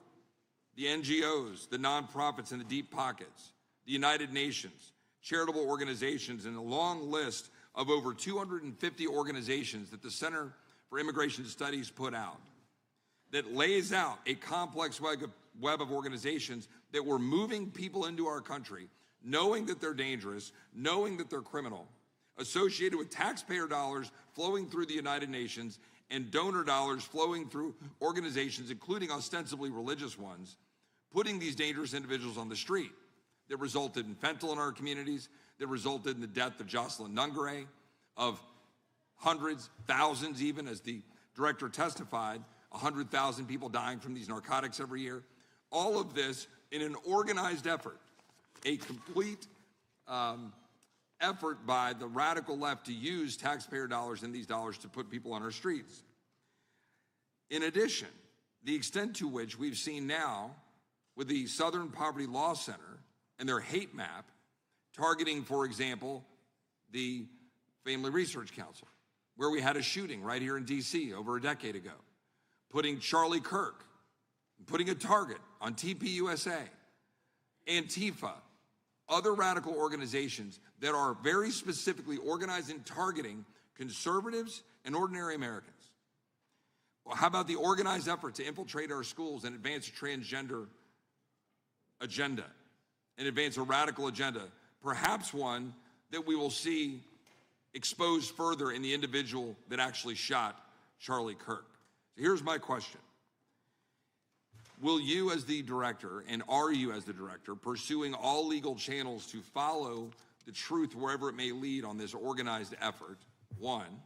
And two, do you agree that Congress should take all action necessary to expose this web of dollars that are flowing to undermine our way of life? I got another minute in my time that I'd like to hear from you on this topic broadly. I'll keep it short. Investigatively speaking, we are doing the following. We are following the money. We are following the money in every organization and every person that is violating the federal code. And it doesn't matter what your background or ideology is, we are following the money. We are using legal process to follow that money, issuing subpoenas to follow that money, using grand juries to follow that money. And when we have results to recommend for prosecution to the Department of Justice, we will do that, and we will continue to publicize documents through Congress, yes, when we make these findings. Mr. Chairman, I'd like unanimous consent to insert the record outsourcing justice by the Law Enforcement Legal Defense Fund that I alluded to before. I would ask unanimous consent to add a 2024 list provided by the Center for Immigration Studies on these United Nations and other affiliated groups that are responsible, over 250 of them, for moving individuals into our country in a coordinated effort. I would like a unanimous consent to insert a letter that I sent that currently has 33 members of the United States House of Representatives have signed on it, calling for a special select committee to pursue the organized effort from the radical left to target our way of life and undermine our security by putting criminals on the street and having our borders being wide open and putting us in danger. Without objection. With that, I would yield back. Without objection. Gentleman yields back. Mr. Chairman, I have a couple of unanimous Gentleman's recognized. One is a letter from Senator Tom Cotton, dated last year, urging the U.S. to, quote, ensure that data from U.S. companies is not harvested by the Chinese Communist Party through the purchase of Xi'an software and technology. Without objection. And also a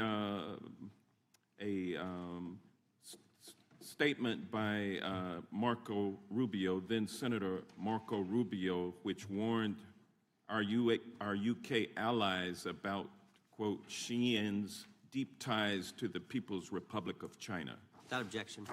Also,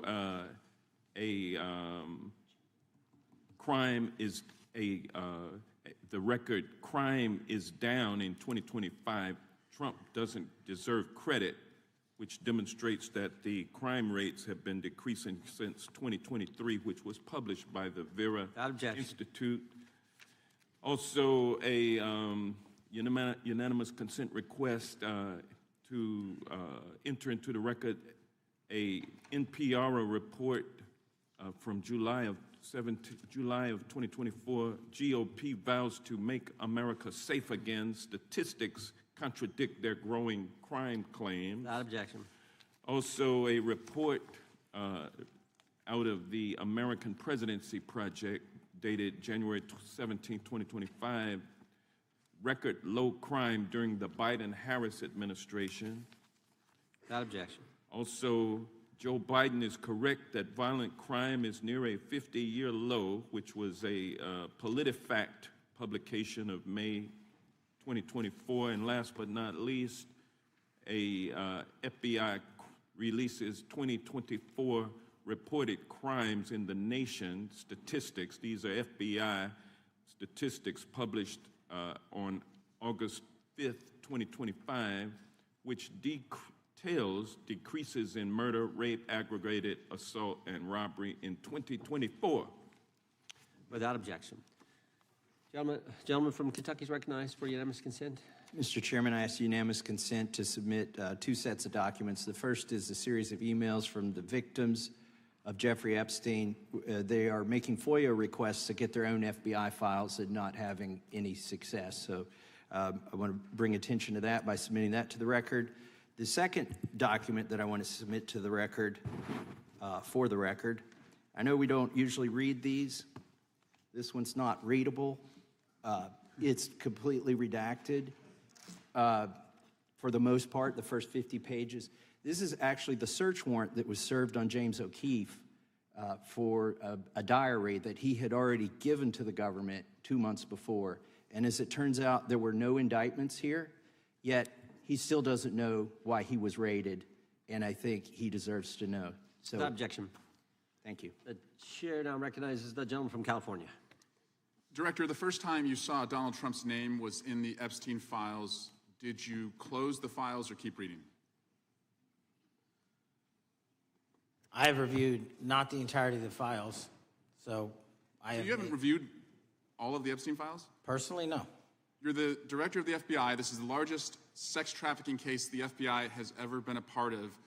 Buck stops at the top, and your testimony today is you have not reviewed all the files. What I've been doing is been busy providing the safest country this country has seen in modern U.S. history in historic speed, because the men and women of the FBI are given the resources to reduce the homicide rate, to reduce the drug trafficking rate, to reduce the amount of children that are being trafficked, and the number of pedophiles. It sounds like those children being trafficked would appreciate the director reviewing the files. You said you don't know the number of times Trump's name appears in the files, so it could at least be 1,000 times. Is that right? The number is a total misleading factor. We have not released anyone's name we have not released anyone's name in the Epstein files that has not been credible. Director, could it at least be 1,000 times? We have released every piece of legally permissible information. Okay, you can characterize the numbers however you want it. Claiming my time, Director. It sounds like if you don't know the number, it could at least be 1,000 times. It's not. It's not. Is it at least 500 times? No. Is it at least 100 times? No. Then what's the number?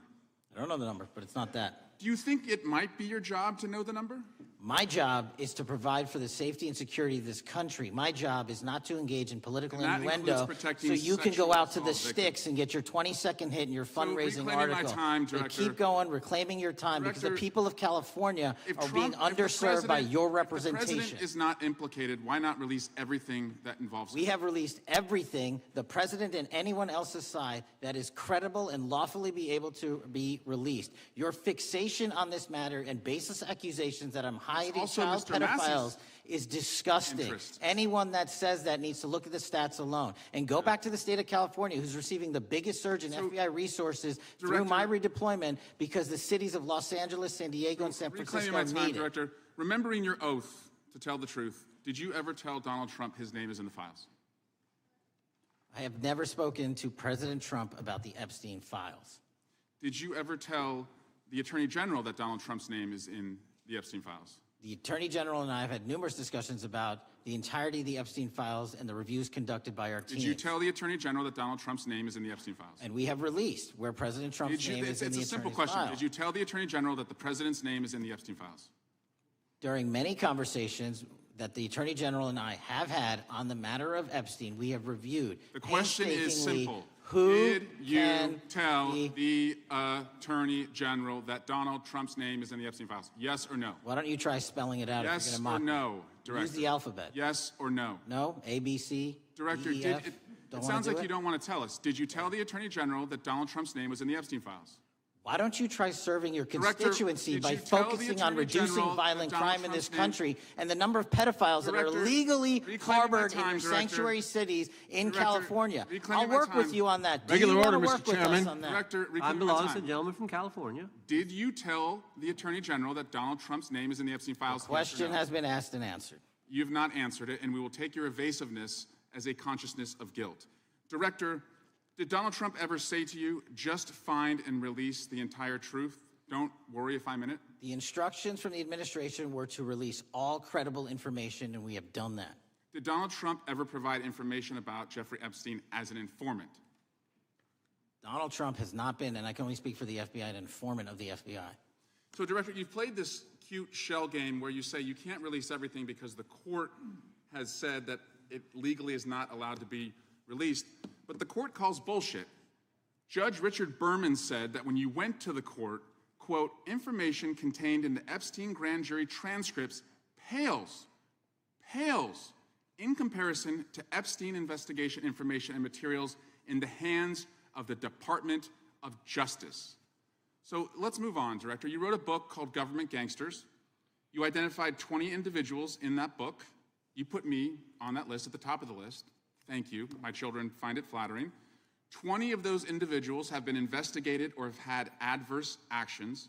Director, considering that you have identified these people as, quote, government gangsters, will you recuse yourself from making any investigation decisions about these individuals? Anyone that has been terminated at the FBI has been done so the because question they failed again. to meet the muster Director, in their constitutional I will obligation. work on the audio-visual capabilities. I'm of going to the forensic borrow evidence. your Can you hear me? terminology and call I'm reclaiming bullshit my on your time. entire career in I'm Congress. reclaiming my It has time, been a Director. disgrace to the American Director, I'm people. reclaiming my You time. can Will reclaim your you time all you recuse want. yourself? Mr. Chairman, you're going to allow a witness to speak this way?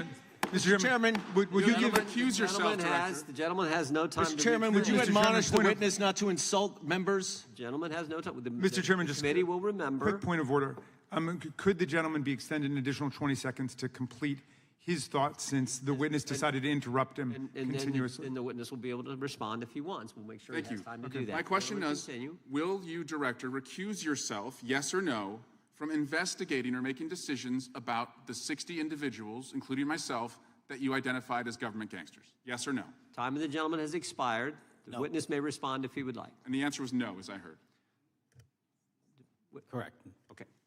The gentleman from Wisconsin, the gentleman yields back. The gentleman from Wisconsin is recognized for 5 minutes. Thank you, Chairman. Thank you, Director Patel, for being here today. I wanted to talk a little bit about the assassination of Charlie Kirk and the FBI's subsequent investigation. I know it's really sensitive, and you know, you can make the call as to whether or not, obviously, it's something that you can respond to, but I think it's still fresh on many people's minds. I want to congratulate you and Utah law enforcement for the work you did in identifying the suspect and apprehending him.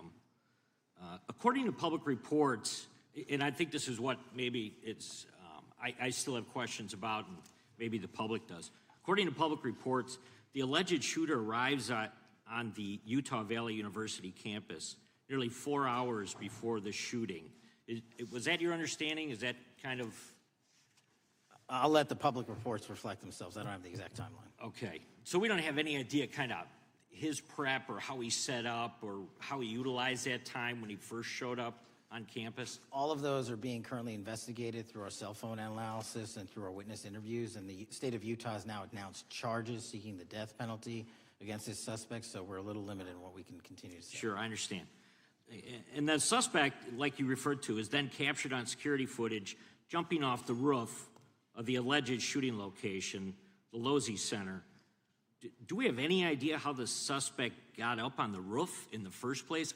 I think for members of Congress, especially after Butler in Pennsylvania, it's just unimaginable that there could be some type of security breakdown prior to an event of that size where somebody could access a rooftop. So not commenting on the case, but having gone to the crime scene and walked the steps that we believe were taken, the roof was actually readily accessible through an exterior stairwell, so anyone could have gotten on it. Okay. The suspect flees on foot to kind of this wooded area where he drops the rifle, wraps it in a towel, and then proceeds to his staged vehicle and basically drives home. So do we have any idea what the towel was about? Was it used later to identify a place where the firearm was left, or do we... What we can tell you is the towel, there was a screwdriver found on the rooftop, which DNA was collected off of, and the towel was found wrapped around the firearm in question in a wooded area next to the campus. All have been processed for DNA. And then, according to the suspect's roommate, there were allegedly messages on instant messaging platforms, specifically Discord, suggesting the towel may have been used to identify that weapon's location. So the public reports have suggested that the shooter acted alone. Do we still believe that that's true? Do we have any idea as to whether or not those Discord messages led us to believe that the shooter may have had help in any way or assistance? I can only speak to the FBI's investigation, and our investigation is ongoing, and we are interviewing any of those individuals involved in that chat and other individuals in the area. Very good. And so my suggestion, if there are accomplices, I'm sure this is something that the FBI is going to continue to investigate fully and thoroughly into the future. Yes, sir. The reason I ask that is because I don't know that that was necessarily the case with Butler, Pennsylvania. So thank you so much for your persistence kind of in this matter. There's still a lot of public questions that need to be asked. Let me shift to another topic very quickly. On July 31st, 2025, the DOJ and the CIA declassified the annex to Special Counsel John Durham's 2023 report on Operation Crossfire Hurricane. The 29-page Durham Annex contains previously classified information about, among other things, the investigative referral of the Clinton campaign plan. Why would somebody place documents in a burn bag related to this case? That case is very much ongoing, so I can't comment on the stylization of the evidence we're collecting. Can you comment at all on the Durham Annex, as I described it? The Durham Annex, which has been publicly released thanks to the FBI's commitment to transparency, is one of the documents that's being utilized. And in general terms, speaking for burn bags, sir, a burn bag is what you use to put classified documents into generally, because that is literally how you destroy them. So it appears that efforts were made by the Clinton campaign to reach out to the FBI agents or the Clinton sympathizers in the intelligence community in order to lead more credibility to the Clinton campaign plan. Do you think that's an accurate characterization? Again, I'm not going to characterize that material because it's part of an ongoing investigation. Thanks for being here today. I yield back. Gentleman yields back. Gentleman from California is recognized. Thank you, Director Patel, for being here today. The FBI searched Jeffrey Epstein's Manhattan residence, correct? I believe that happened in 2018. I think there was 2 locations, sir. It's 2019, and in that residence, the FBI found a safe, correct? I don't have the catalog of evidence in front of me. In that residence, the FBI found a safe, correct? I'll accept your representation. Okay.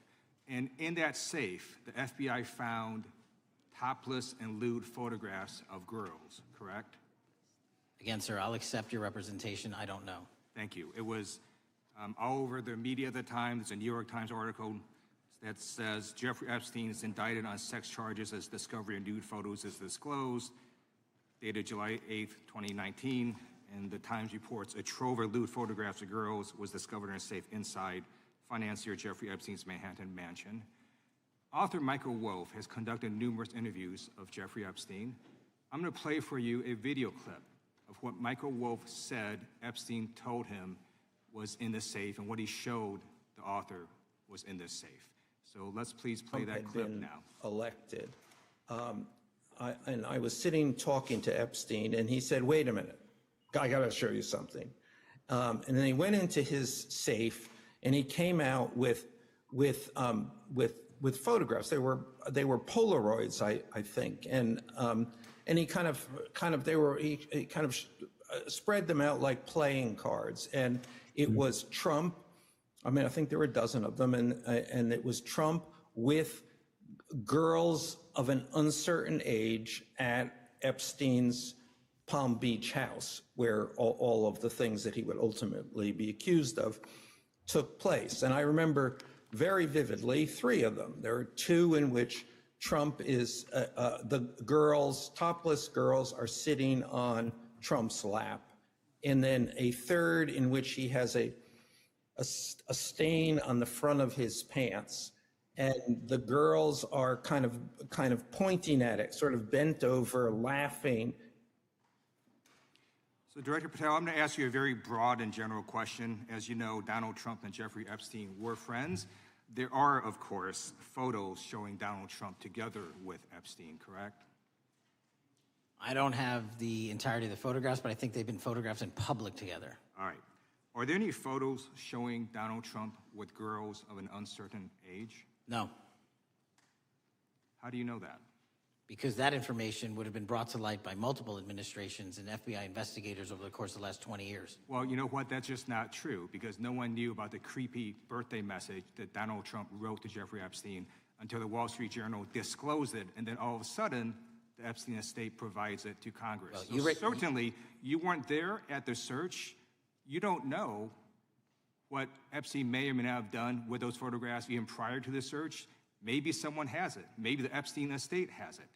You raise a great point. So I'm going to ask you, have you asked to talk to Michael Wolff? You raise a great point. I haven't personally asked to talk to Michael Wolff. Has the FBI asked? But the FBI, I'll get back to you if the FBI specifically so Michael Wolff has has ever.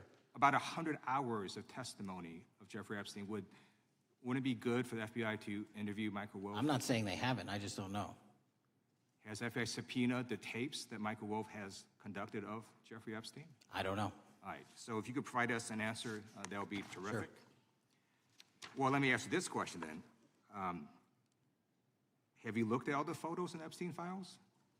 I have looked at all the information that the investigators who investigated this case have provided to run out credible leads. And in the Epstein file, was there that creepy birthday message that Donald Trump had written to Epstein? No, that's what I was trying to tell you. You raise a great point. The estate of Jeffrey Epstein has a voluminous amount of information that they have not released before. Okay, so that's great. So wouldn't it be great if FBI subpoenaed the estate of Jeffrey Epstein for all that information? The estate is under no obligation to provide that material, even pursuant to a subpoena. That's a great point. Yeah, that's just false. Okay. That's just false. You're the frickin' FBI. You can subpoena the information from the estate, and you better do that. That's literally not how it works. I'm going to move on now and talk about Epstein's client list.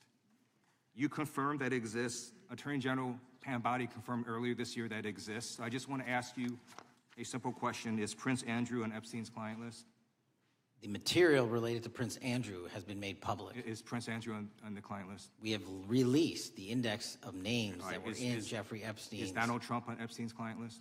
The index has been released, and the index will speak for itself. So I'm just going to say, America, there's a huge red flag.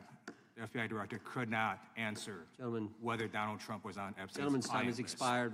I Chair yield now back. recognizes the gentleman from Virginia.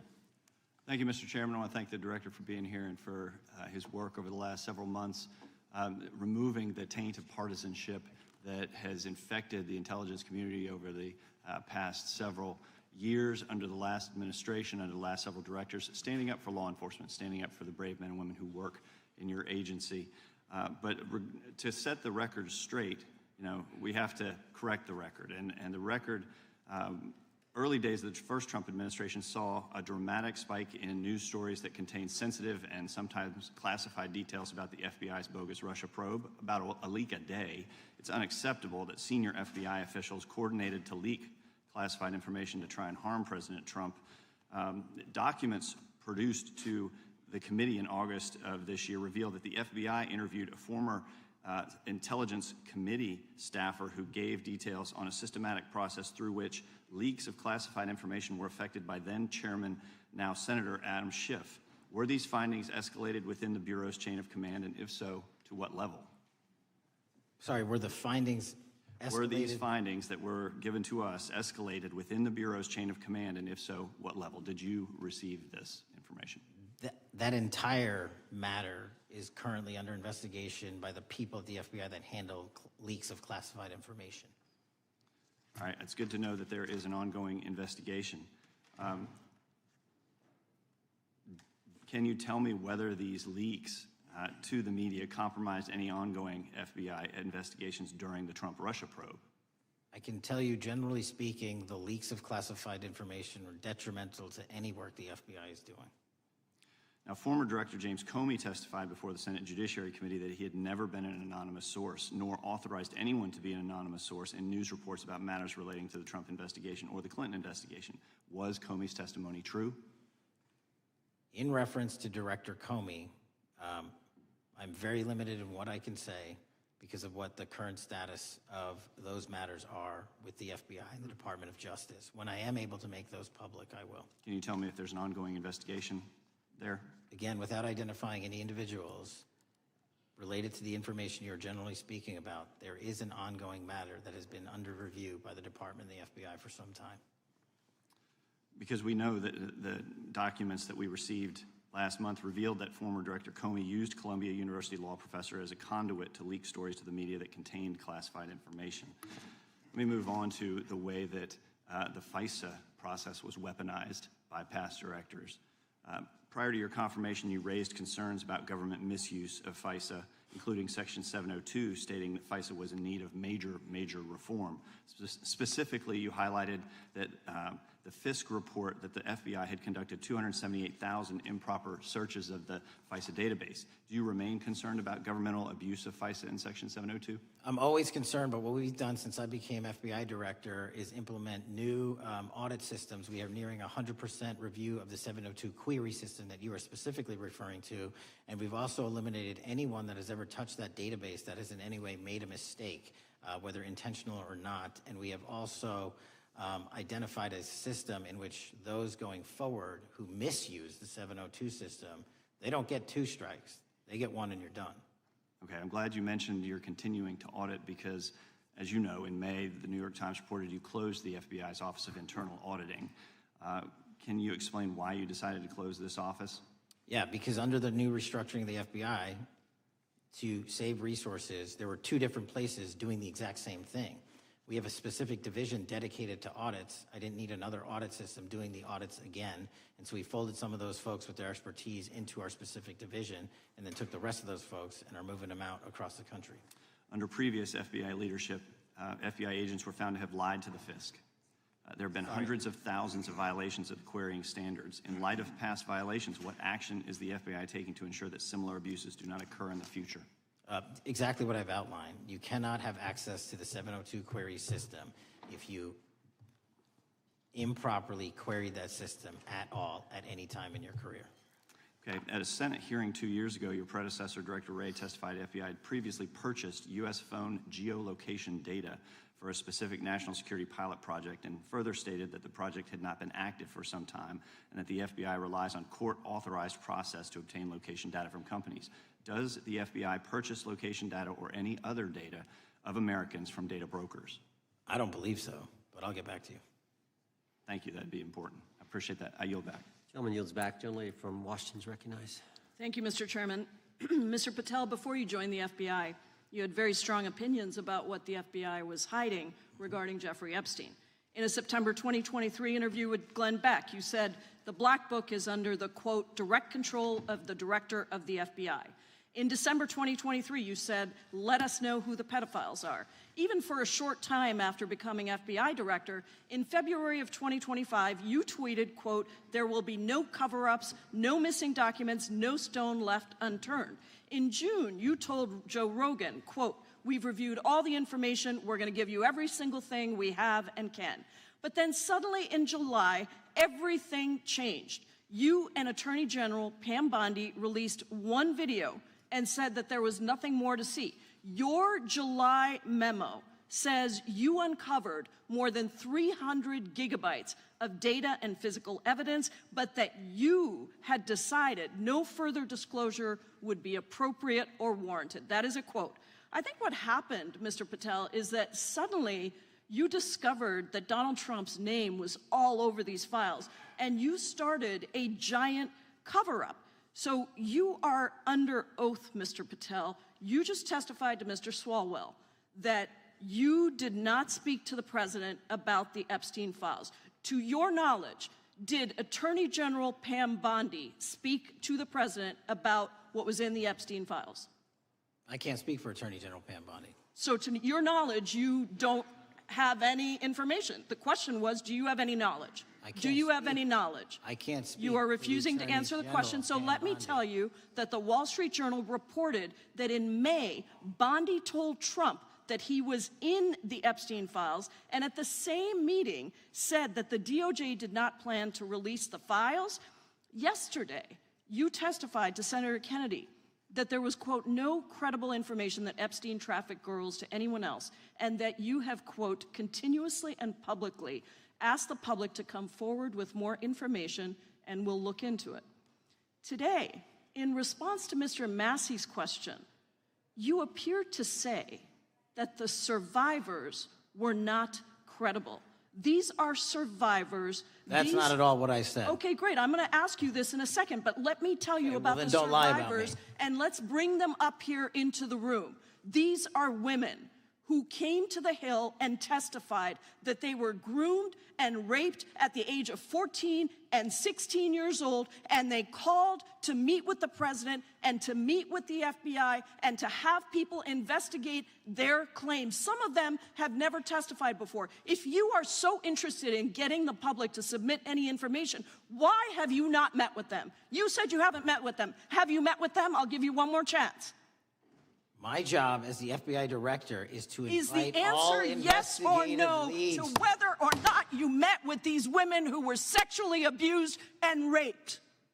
Any insinuation by you or any What people is on the your an- side that I am not manhunting child predators and sex traffickers, just look at the Mr. stats. Patel, And you talk Mr. about Chairman, cover-ups, man. Mr. Chairman, you this talk is about my time, cover-ups. and I will take Why as much time as I Where were want. you during the Instruct Obama the and witness, Biden Mr. administrations Chairman. when these so-called Instruct the cover-ups were witness. going on? Mr. Why didn't Chairman. anyone in those administrations talk to any of these Mr. purported Chairman. witnesses? Yeah, I let's have get some regular order, Mr. every Chairman. single person to provide credible information. Time belongs to the gentlelady from Washington. And I'm but gonna when you- take when another you couple accuse of the minutes. witness of something, he's allowed to respond. That's how it works. You say Listen, something, he didn't you say even, something, excuse he's me, allowed to Mr. Chairman, you respond. have Point always of been order. fair, but I'm- this and is I'm not being fair. fair, and you will get No, your- this you will is get your my time. time, and he You will give the said gentlelady that the a few witnesses additional were not credible. seconds of time. I'm going to get an additional minute of time because No, that's you'll how get much time you he won't took. get a minute. You'll get some seconds. What we think is under 5 minutes. You don't get to demand how Mr. much time you Patel. get. That's not how it works.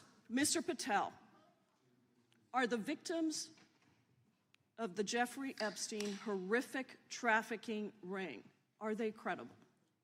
Any person with information about ongoing sexual didn't- trafficking. I'm asking you if they're credible. Ma'am, I'm Are they commenting on the credible? evidence we have. But And we have routinely asked for people to come forward with more evidence, and we will look at it. And the evidence that we have was the same evidence that the Biden and Patel, Obama Justice Departments Mr. had. Patel, And they this is determined, not new. me, they determined that that Chairman, information was not Mr. credible. Chairman, he's not letting me even ask my questions. You This is ask the ridiculous. questions, he gives an answer. You may not like what he says, No, but that I'm doesn't mean you get to he's interrupt not him. answering my question. Mr. Chairman, could we restore the gentlelady 45 seconds so she We can will give complete her her question? additional 30 seconds, which is what I said I'm earlier. going to keep taking my time because you'll take here's the thing. time that you get. You get are 30 not seconds. answering the question.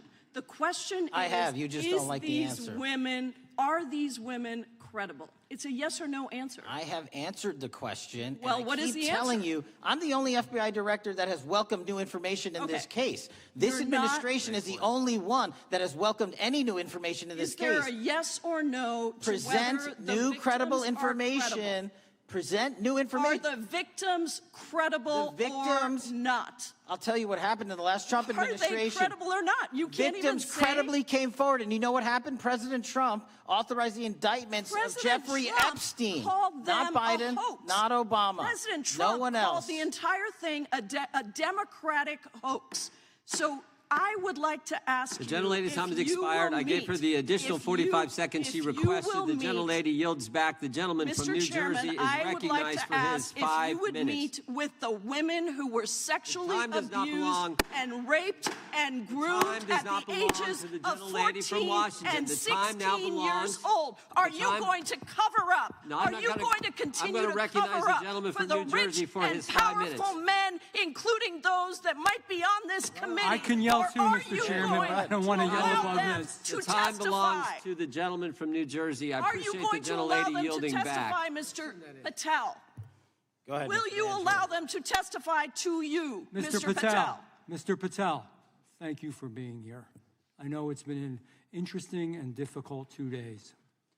And I wasn't going to talk about the Epstein thing because there's a lot of other issues that affect the FBI, but I have to say a few words. I've sat here, I've listened to this, I've watched it, and you know, my Democratic colleagues are so concerned now, Mr. Patel, all of a sudden. Where were they last year? Where were they the year before? Where were they the year before that? Where was the last president in any of this? Well, all I know, the only thing I see is a single letter from the ranking member that was sent in 2019 that he didn't like the plea deal, and some people signed on to that.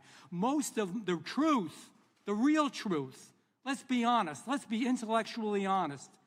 The real truth is we didn't hear from them at all, anybody of them. Hardly any of them ever mentioned it. Some of them didn't mention it at all until the beginning of this year. Earlier in the year it started. Not one Democrat asked Director Wray. We all remember Director Wray was here. Not once, not twice, multiple times. Nobody asked Director Wray about Epstein before this committee. Nobody was that concerned. Where was the concern for the victims then? Where was the moral righteousness then? Where was the outrage then? Where was the sense of duty then? Where was the desire for accountability then? Where was the urgency for justice then? Most of all, where the hell was the integrity then? You know what the truth is. Let's just say it, man. Tell the truth time. The truth is, it's politically useful for them to try to do this now, even though they didn't give a damn about it in the past. And you know what? That's an insult to the victims, and that's an insult to America. Continue to do the work you're doing. Continue to uncover what needs to be uncovered. One real quick thing before I say anything to 9/11. We know that was mishandled by the past director and by the past FBIs. There are family members here. There are family members who are concerned. God Almighty, we want to get to the truth of that. I ask you, please, to meet with them, to talk to them, and to investigate this with truth. You know, in the Biden administration, we went through a very dark and difficult period of time. The FBI trust was broken with the people. Catholics were, this is the stuff we've been talking about, were labeled radical threats for praying in their churches with their rosaries. Parents at school boards were called terrorists for standing up for their children. Hindu holy men in New Jersey. We have the largest Hindu temple in the world. They were attacked. They were put up against the wall with guns to their heads. So it isn't just a Catholic or Christian thing. American Jews were targeted in colleges and universities, and a lot of folks in the FBI, in the past FBI, not this one, didn't give a damn. We can't go back to targeting religion. We can't go back to silencing free speech. The Biden administration did that. So I got questions for you. Hopefully thoughtful questions that you can answer for us in a thoughtful way.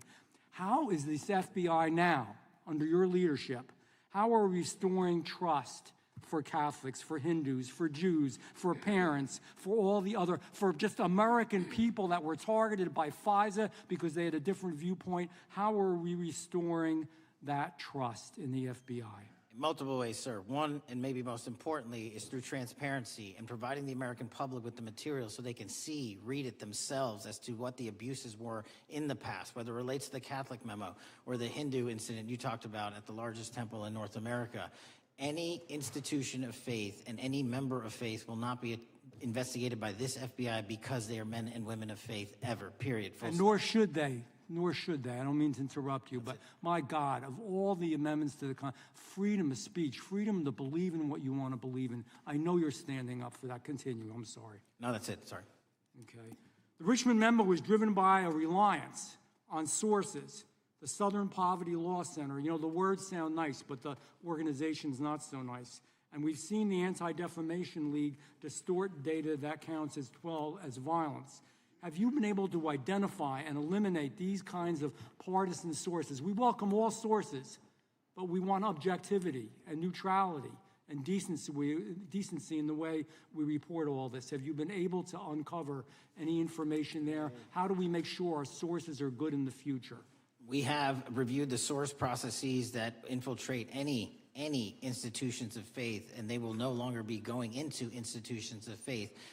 They will be directed towards criminal activity and protecting the homeland, the two most important missions the FBI has, and that's what we're going to continue to do. Good. And I'll say this, there was a lot of bull today, a lot of you know what, and I'm not going to say it because I respect the institution so much going on around here. Continue to do the work of the people. You are here for that reason. The administration is here for that reason. It was weaponized and politicized, the FBI, in the past. I hope to God we never, ever see that again. One of the darkest parts of American history. Thank you, Mr. Patel. I yield back. Mr. Chairman, I have a unanimous consent. Gentleman yields back. The gentleman from New York is recognized for UC. I would like to introduce a CNN article that explains how an alleged top leader of the MS-13 gang was dismissed. His case was dismissed in Brooklyn so that he could be deported back to El Salvador, even though he was charged with murder. Without objection. Mr. Chairman, I have some unanimous consent The lady from requests. Washington is recognized. I ask unanimous consent to enter into the record an article titled "Justice Department Told Trump in May that his name is among many in the Epstein files." Without objection. I have another one that is a July 2025 article by the New York Times entitled "How a Frantic Scouring of the Epstein Files Consumed the Justice Department," stating that DOJ and FBI employees reviewing the Epstein files were instructed to flag any mentions of Trump and other celebrities. Without objection. And I have another unanimous consent request to enter into the record an August 2025 article by The Guardian entitled "Ghislaine Maxwell Hinted at Epstein's Ties to Trump Officials. Why Wasn't She Pressed for Names?" stating that Maxwell told Deputy U.S. Attorney Todd Blanche that some of the, quote, cast of characters around Epstein are in Trump's cabinet. Without objection. Chair now recognizes the gentlelady from Pennsylvania. Thank you, Mr. Chairman, and thank you, Mr. Patel, for coming before us to testify today. I am concerned by your repeated claims that you're not able to disclose anything further about the Epstein investigation and files, and that there's no evidence of a broader conspiracy or other people who should be charged, because the American people aren't buying that you've been transparent or that there's nothing further to be seen. In your exchange with my colleague, Mr. Roy, you reiterated something that I heard you say yesterday in your Senate testimony, and that is, under your direction, the FBI will always follow the money. Is that right? The money, did you say? Yes. Yes, you said you'll follow the money. That's great.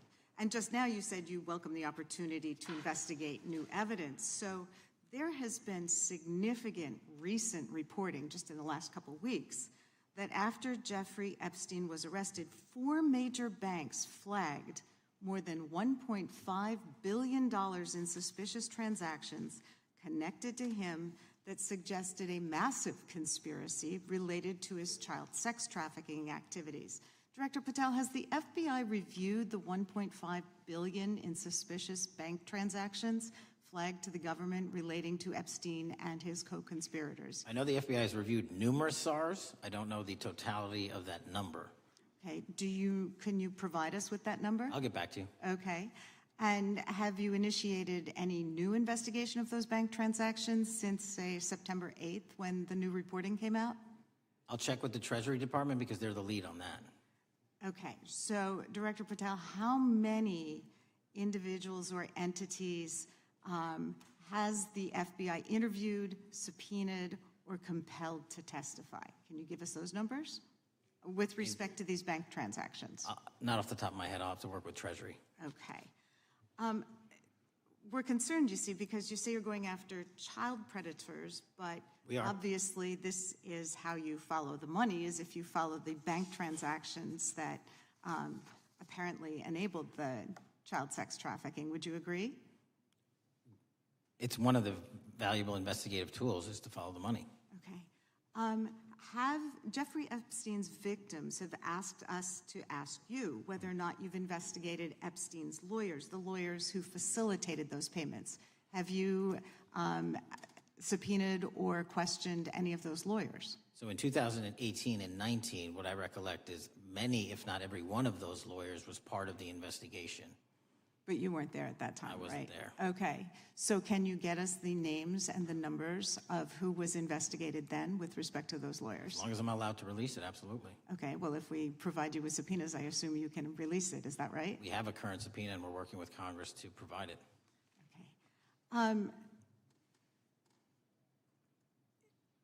You've said that the Acosta investigation had an original sin. What do you mean by that? Basically, if you're looking at an actual pedophile ring, what you should not do is limit the time frame in which you're legally able to collect information. So search warrants that Mr. Acosta utilized in 2006 and 2007 leading to the 2008 plea agreement had a very specific narrow window of years, I think 3 or 4 years. And so information pursuant to legal process wasn't collected for 10 years or 15 years or 20 years. It also, subpoenas were not sent out to hundreds of witnesses at the time, hundreds of victims at the time. None of that was done. None of these people were put in grand juries. And so the totality of information from the jump, instead of being this big, was like this. And that, in my opinion, is not how you run an investigation if you're trying to break a sex trafficking ring. So you're now in charge of the FBI. Why haven't you done that investigation? Great question, and here's the answer. Simply because I am not able to go back 20 years and collect information that the courts had decided was already subject to search warrants. They have said, this was the investigation, there's a non-prosecution agreement out of that plea, and when the case was reopened, and this is where it comes into play, when the case was reopened in 2018 and 2019, the search warrants, again, were limited to the conduct of Jeffrey Epstein. Now, whether that's right or wrong, that's a different discussion, but I'm telling you that's the information well, we I think reviewed. that is a different discussion, and I think the discussion we'd like to have today is why you aren't following the money with respect to the broader conspiracy that it has been reported in the New York Times and elsewhere, and that if you really want to attack the issue, if you wanted to attack the issue, if you wanted to get to the bottom of it, if you wanted to disclose what really was involved in the Epstein files, the Epstein cover-up, that you would be taking very different actions that you are today. I do want to seek unanimous consent to enter into the record the New York Times September 8th, 2025 article, How J.P. Morgan Enabled the Crimes of Jeffrey Epstein. Without objection.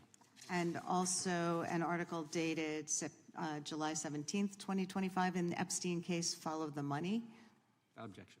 Okay, thank you. Gentlelady yields back. Mr. Chairman. Gentleman from Maryland is recognized. Thank you much. Pursuant to Clause 2K6 of Rule 11, I move that the committee subpoena the CEOs of 4 banks, J.P. Morgan, that's Jamie Dimon, Bank of New York Mellon, Robin Vince, Bank of America, Brian Moynihan, and Deutsche Bank, Christian Sowing, in order to get the suspicious transaction reports. These 4 banks have flagged to the government $1.5 billion in suspicious transactions related to the sex trafficking crimes and conspiracy of Epstein, Maxwell, and all of their collaborators. And as you know, Mr. Chairman, we got the SARS reports for Hunter Biden totaling around $20 million. And so these $1.5 billion in SARS reports we should get, especially since the director doesn't seem to be forthcoming. And I request that we do this immediately. I think the director's been very forthcoming. We will hold any motion to subpoena in abeyance until the conclusion of the hearing. The chair now recognizes the gentleman from Texas. Thank you, Mr. Chairman. Thank you, Director Patel, for being here. It is quite clear that certain members of this committee, they want their 15 seconds on TV, stamping and coming. Maybe it's for fundraising. Maybe they're struggling in their district. They need a little bump. But they turn a committee into a clown show, and that's what we're seeing. You're being unjustly attacked today. I watched the Senate hearings yesterday. You were attacked there. We know there's an agenda. There's always an agenda. It's the same characters with the same personalities, the same objective, and that is destroy the mega movement. You're being attacked, Director, is because you're effective. You highlighted what you've been doing in D.C. with the president in reducing violent crime. You're very effective. Another individual that was very effective with meaningful debate and dialogue was Charlie Kirk. And they killed him for it. Charlie Kirk was a man of faith. First and foremost, he loved his Lord Jesus. He loved his family. Beautiful wife, beautiful children. Just a remarkable, honorable man that was silenced with this assassin's bullet. I would say if Charlie Kirk lived in the biblical times, he'd have been the 13th disciple. He'd have been the 13th disciple. We have a new committee, if you're not aware, a new select committee regarding January 6th. I'm honored to be on that committee. I'm looking forward to working with other members to expose truth, questioning federal agencies that were involved on January 6th, like the FBI, played a role, but we don't really know, Director, to what extent. We don't know. The January 6th sham committee was not formed by Nancy Pelosi to seek truth. It was nothing about getting to the truth about January 6th. Their sole mission was to damage Donald J. Trump and end his political career. And everybody knows it. That's what the purpose was. You know what's nice? So I kind of get to ask the question, though. How did that work out for you? Donald J. Trump is back in the White House, and America loves him. I spent 30 years in law enforcement, retired sheriff from a large county in the great state of Texas. I have seen, Director, I have seen more enthusiasm and support for law enforcement today because of what you and Donald Trump have done over the last 8 months to protect the American people. The American people couldn't count on their government to protect them. Crime is rampant. And now we have a president and an administration that puts the American people and their safety first. It's interesting, a few minutes ago, a classmate reached out to me and sent me I told him, I said, yes, we got Director Patel in front of our committee today. And Andy Kane wanted me to tell you, he said, quote, tell him we love him. Tell him we love him and all the brave warriors exposing the deep state. Kash, you're a great American, sir. You're a great American. Your work as the director of the FBI is commendable. It's commendable. And I want to thank you, sir. Thank you for your service. Keep up the good fight, brother. Don't let him tear you down. Keep up that good fight. You have it in you. With that, sir, I yield back. Gentleman yield to me.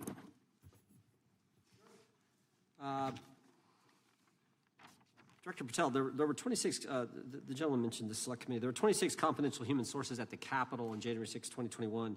4 entered the Capitol and thereby broke the law. Do you know if those individuals were being paid by the Ray FBI? So we've provided 600 pages of documents to this committee alone regarding January 6th. That's 600 pages more than any of my predecessors. Yep. Generally speaking, confidential human sources are always paid by the FBI. That's how it works. I can't speak to the specifics on each one and how much they make. And we appreciate it. We've reviewed some of that material, and you've given us a lot of material that we didn't get from Director Ray. That specific question, I think, is important to the American people. Were people who were confidential human sources of the FBI who broke the law, one was recommended for prosecution, my understanding is, by the information we've received from you.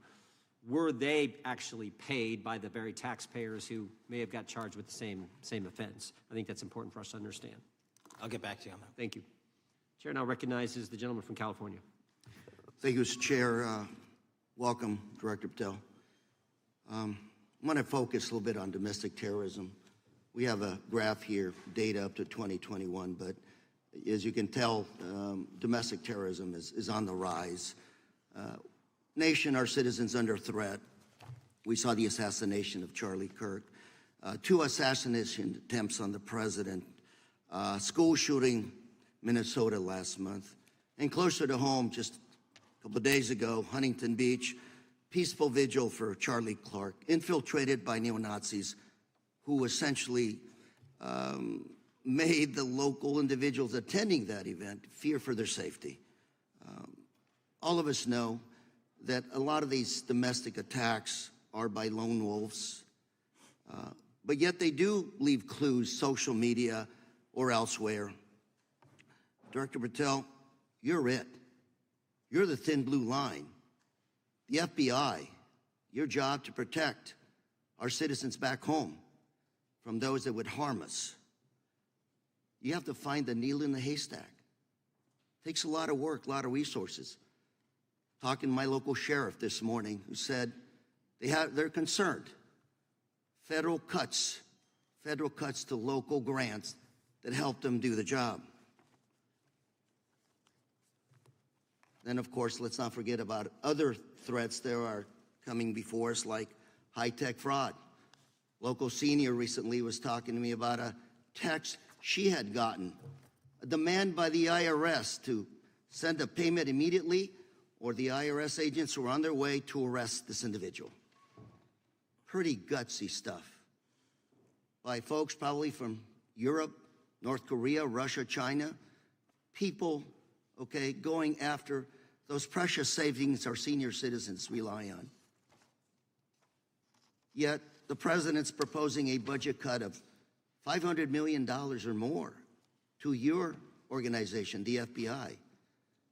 You've said that that'll essentially equate to about 1,300 less jobs at the FBI.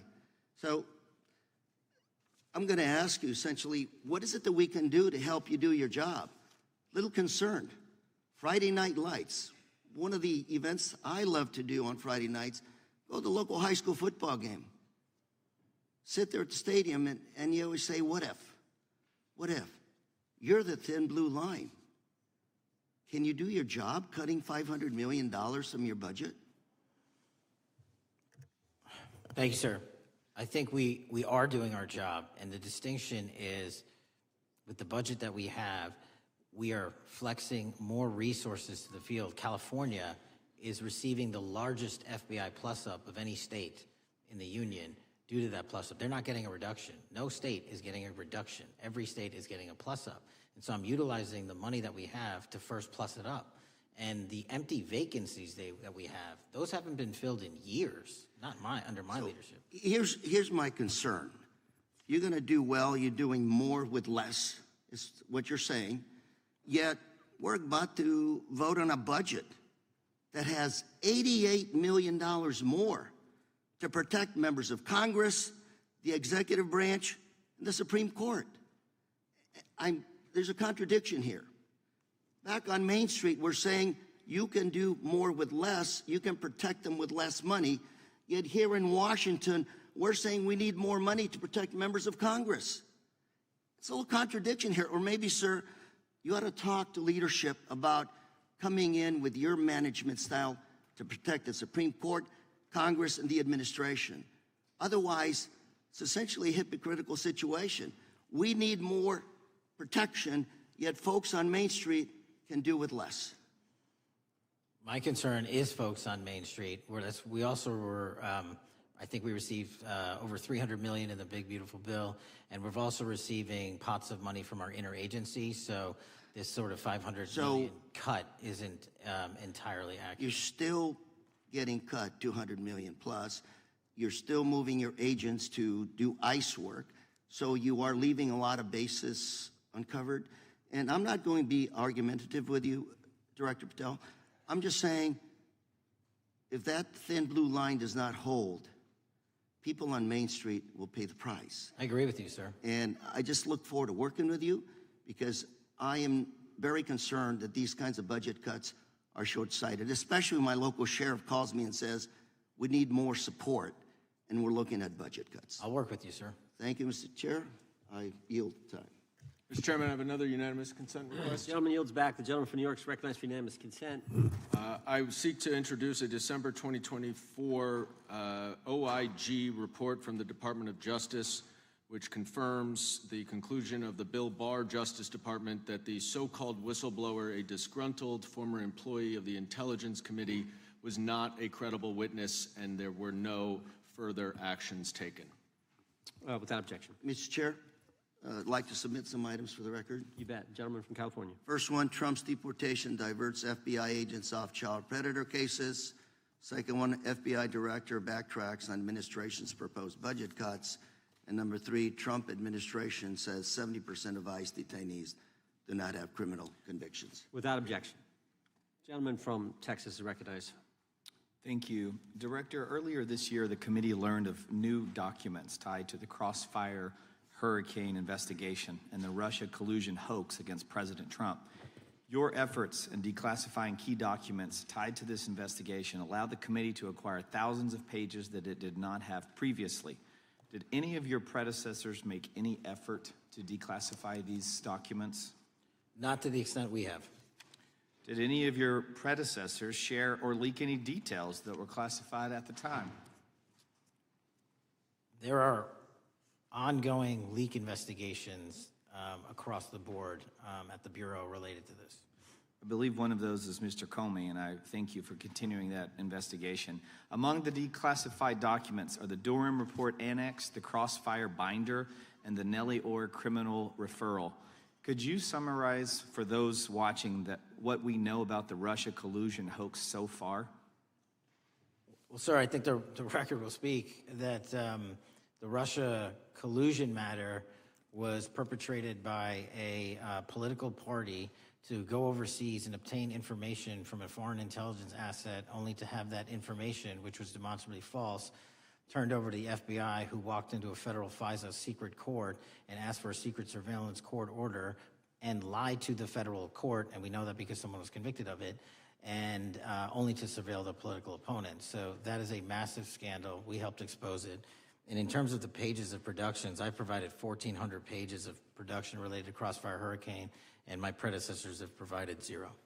I appreciate that, and I appreciate your courage and commitment to declassifying these important documents for our review, and hope that you'll continue with this commitment. Can we expect to see more declassification efforts regarding the Crossfire Hurricane and Russia collusion hoax? Yes.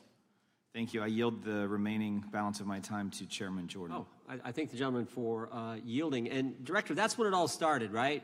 The whole Russia, that's when it all began. And then it was Mueller, then it was impeachment, then it was Jack Smith and Fonnie Willis and Alvin Bragg and you name it. But it all started then. And that's why I think the gentleman from Texas wants to make sure we get all the information there. And I want to go back to when it was changed. We talked about this earlier. I just want to read to you what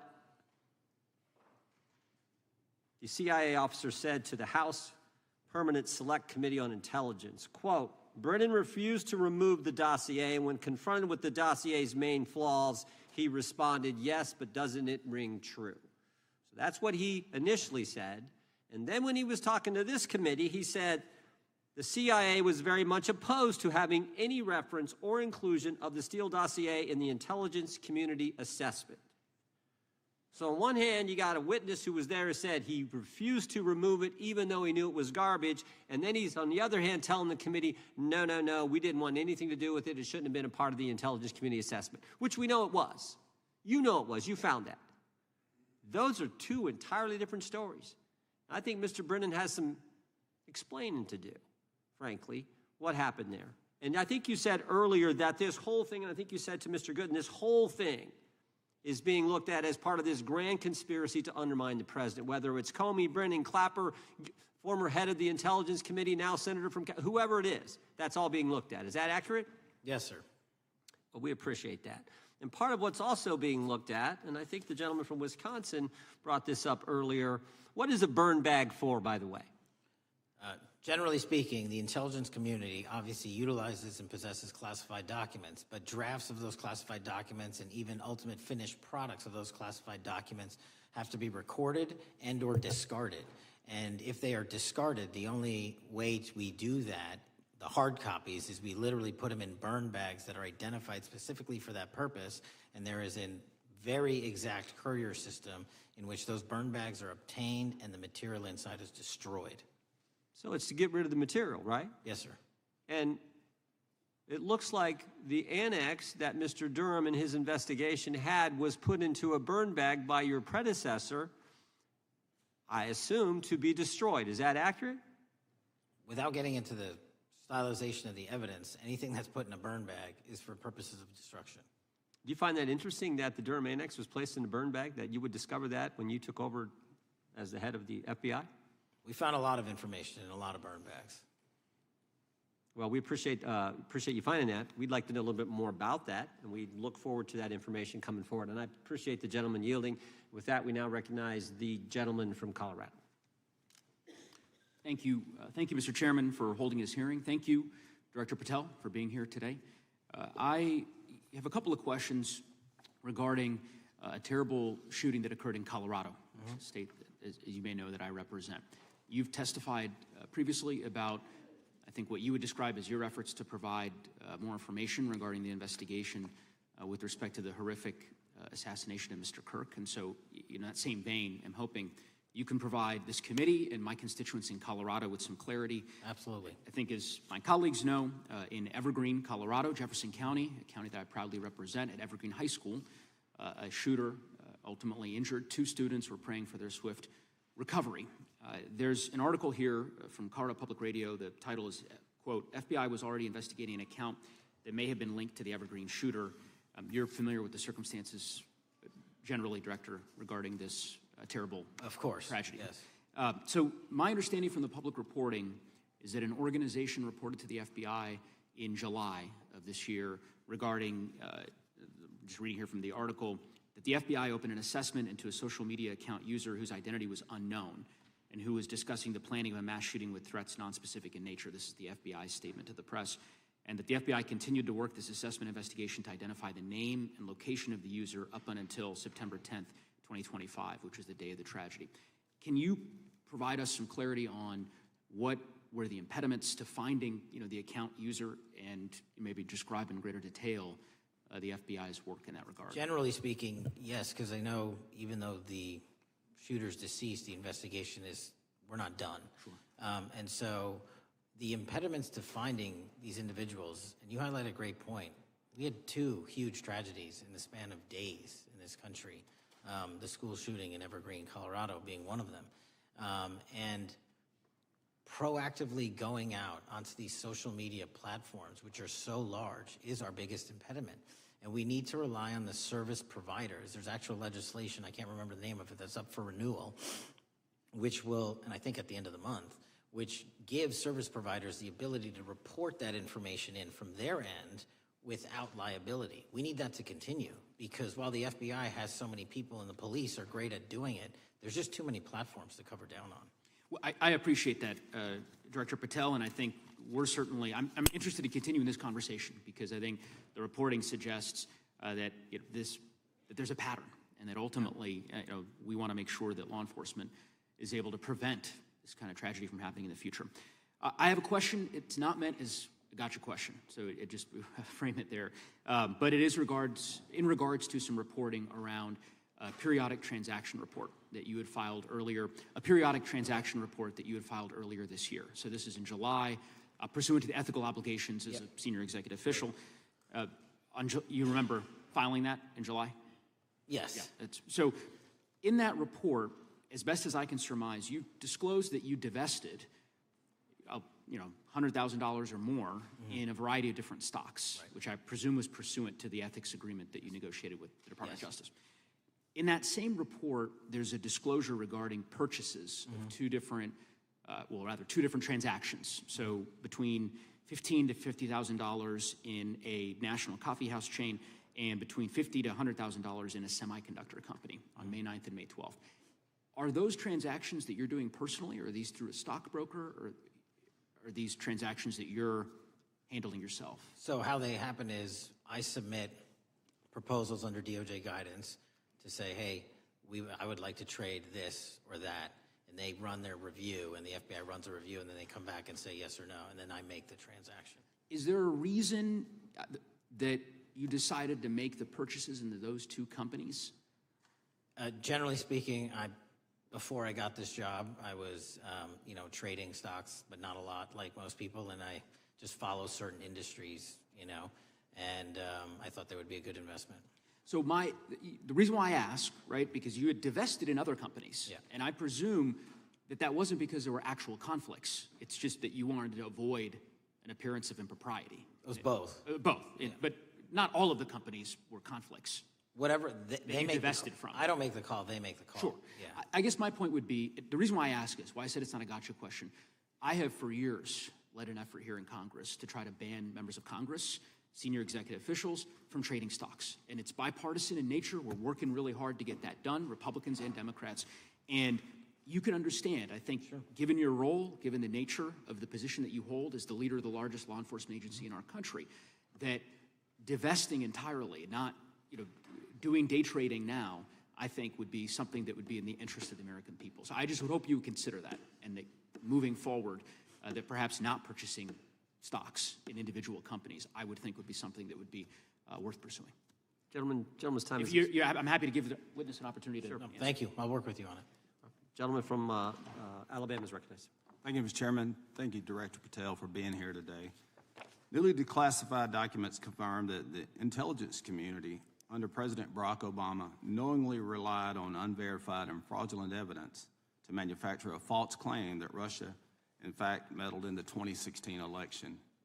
Is there more to be done to uncover the depths and origins of the Russian collusion hoax? There is, and we're doing it. Why should Americans still care about that, Director Patel? Everybody wants to talk about a weaponized bureaucracy. And when we put out the facts about a weaponized bureaucracy, not because I said so, but because we found the FISA documents, because we found the 302s and the 1023s, then it becomes a political football. My job is to continue to put out that information and let the American public read it for themselves when I'm lawfully able to do so. And that's been my commitment on any subject, Russiagate or otherwise. Wherever the law allows me to do it, I will do it. You know, when I first came in 2020, the number one concern as I was doing town halls was the weaponization of the government against the American citizen. And so are there things that you're doing, structural reforms that implementing so that the FBI cannot be weaponized again, whether it's against President Trump or future elected presidents? Well, it shouldn't be weaponized against anyone. And the structural reform is simple. If you're going to go after a political individual or someone seeking political office, there has to be a grounded basis in law and fact to open up a criminal investigation. And if there's not, the investigation isn't even opened. And I've also gone back and reviewed other cases that were opened in prior administrations related to public officials, and we've closed a number of them because we felt that some of these actions were weaponized on either side of the aisle. I felt it wholly inappropriate for the FBI to be playing umpire and referee amongst these decision makers when there was no factual or legal basis to continue those investigations, so I shut them down. And I think that's so desperately needed because we need to restore trust in law enforcement and certainly in the DOJ and the FBI so that the American people don't fear the very government that's supposed to protect them. And so thank you for doing that. On August 11th, you released to the committee documents concerning leak investigations that began in 2017. You believe these leaks were accidental or were they intentional in order to influence public opinion against President Trump? When I can publicly make a final decision on that, either through a recommendation of charging that the DOJ makes or findings that I have, I'm able to do so, but they're still not complete. Why did the FBI under Director Comey want to undermine the Trump administration? I don't know. You'll have to ask him. Think it might have been political? How will Director Comey be held accountable for his leaks and classified information concerning the Russian collusion hoax? Well, anyone. Doesn't matter what you did before or what seat you were in. If you leak classified information, that's illegal. And we will investigate it fully. And if we can bring enough evidence to recommend charges to the Department of Justice, we will. But as you know, in these leak investigations, it's very difficult to produce the information necessary. We know leaks happen. They literally happen every week. It's one of the most destructive things to this country. Media receives classified information beneficial to one side or the other.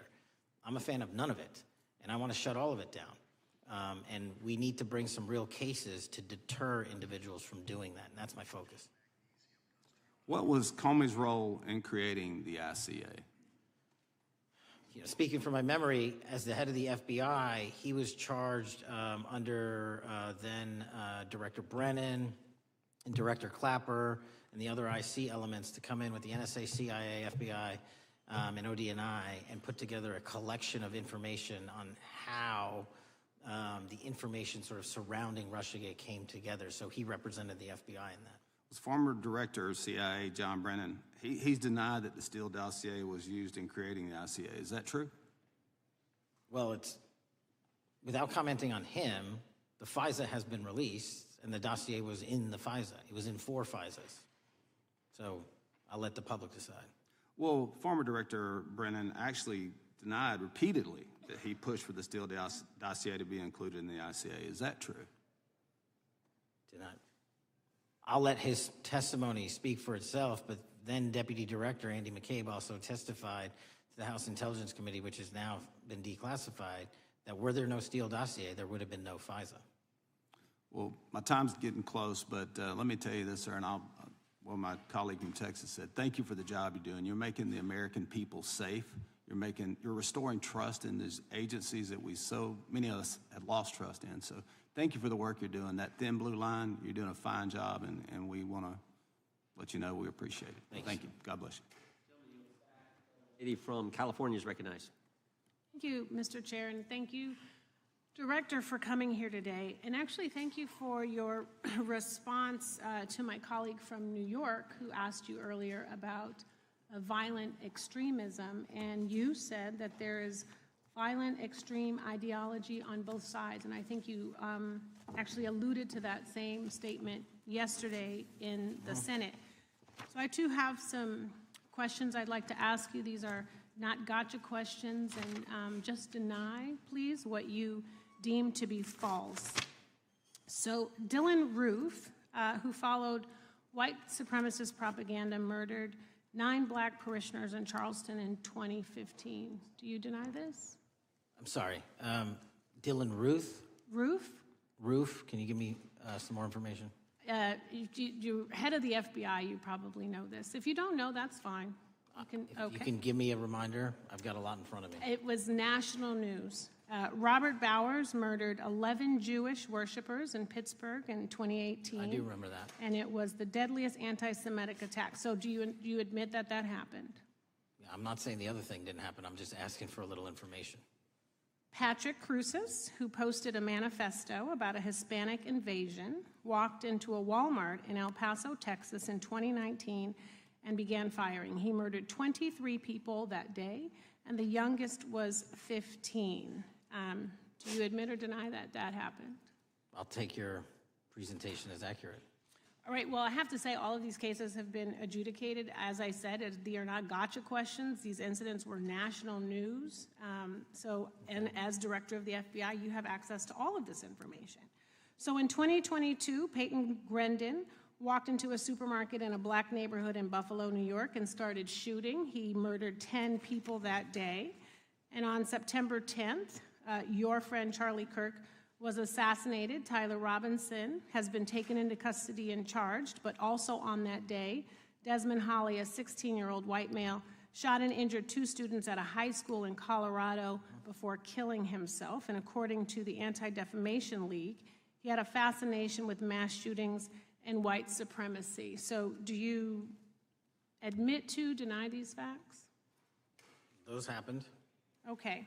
Your predecessor, former FBI Director Christopher Wray, said that one of the most dangerous concerns is that racially motivated violent extremism, especially white supremacists, has been the biggest chunk of our domestic terrorism cases and is responsible for the most lethal attacks over the last decade. Do you admit or deny, A, that he said this? I'll let the record reflect that. Whatever he said was what he said. All right, and do you agree? That there is racially motivated crimes being committed in America, yes. Yes, especially white supremacists, which is the biggest chunk of our domestic terrorism. I'm glad that you said this. So last week, President Trump was asked if there were extremists on both the left and the right. He was actually asked this by Fox and Friends, and his exact words were, "I'll tell you something that's going to get me in trouble, but I couldn't care less. The radicals on the right oftentimes are radical because they don't want to see crime. The radicals on the left are the problem, and they're vicious, and they're horrible, and they're politically savvy." Do you agree with the president? I don't speak for the president. The president speaks for himself. Do you agree with the president? I don't. On what matter? On the question that I just asked, do you agree with his statement about the radical left? That there's ideology that's driving violence on both sides? Yes, that's what he acknowledged. No, he didn't. He didn't. But I'm glad that you're saying that and actually creating some separation between you and the president. And I'm glad that you literally are not what happened. He said acknowledging both. that there is violent extremism on both sides. What's interesting is that the research arm of the Department of Justice, the National Institute of Justice, do you know what that is? I'm familiar with them. Okay, great. It is the research arm of the Department of Justice, and it published an article in 2024 devoted to domestic radicalization, violent extremism, and terrorism. I have it. It's interesting that it's no longer on the website. It has been scrubbed, but I ask these questions because what makes a strong, qualified director of any business, of any household, of the FBI, what makes a reputable prosecutor is not lapdog loyalty, but a commitment to the creed that evidence is agnostic and that the evidence will lead you to making the right decisions. And your job, no one's job is to like the data or the evidence, it is to collect it. That is how you gain trust. And Mr. Chair, I would like to enter into the record, if I may. White supremacist group stands by racist ideology with unanimous consent. Without objection. Dylan Roof, the radicalization of the alt-right and ritualized racial violence. Without objection. Thank you. Another article, how Robert Bowers went from conservative to white nationalist. I'd like to enter that into the record with me. Without objection. Patrick Cruces believed he was fulfilling Trump's wishes in El Paso attack, his attorneys said. I'd like to enter into the record. Without objection. Buffalo shooting, how far-right killers are radicalized online. I'd like to enter that into the record. Without objection. Evergreen High School shooters' online activity reveals fascination with mass shootings, white supremacy. I'd like to enter that into the record. Without objection. Murder and extremism in the United States in 2024, a report by the Mason League. I'd like to enter that into Without the record. objection. And the article, the report that was scrubbed from the DOJ just recently, National Institute of Justice Journal focusing on domestic radicalization, violent extremism, and terrorism. I'd like to enter that into the record. Without objection. And lastly, the libertarian think tank Cato and their analysis on violent extremism and the right rising in extremist acts. I'd like to enter that into the record. Without objection. Thank you, and I yield back. Gentlelady yields back. Gentlelady from Wyoming is recognized. Just very quickly, Director Patel, thank you for being here, for your service to this country, and for the transparency that you have brought to the FBI and for the American people. Transparency that was absolutely non-existent in the Biden administration and FBI. I believe that you might have been asked earlier about whether you had had an opportunity to visit with any of Epstein's legal counsel. Were you asked that question earlier? I think so. Okay. One of the legal counsels or legal fixers for Mr. Epstein was Stacey Plaskett, the Democrat delegate to Congress from the Virgin Islands. So perhaps for those on the other side who are interested in talking to Jeffrey Epstein's attorneys, they could sure visit with one of their own colleagues. I want to focus on something that I think is very important that has not been addressed enough today, and that is related to the consequences of the Biden open border.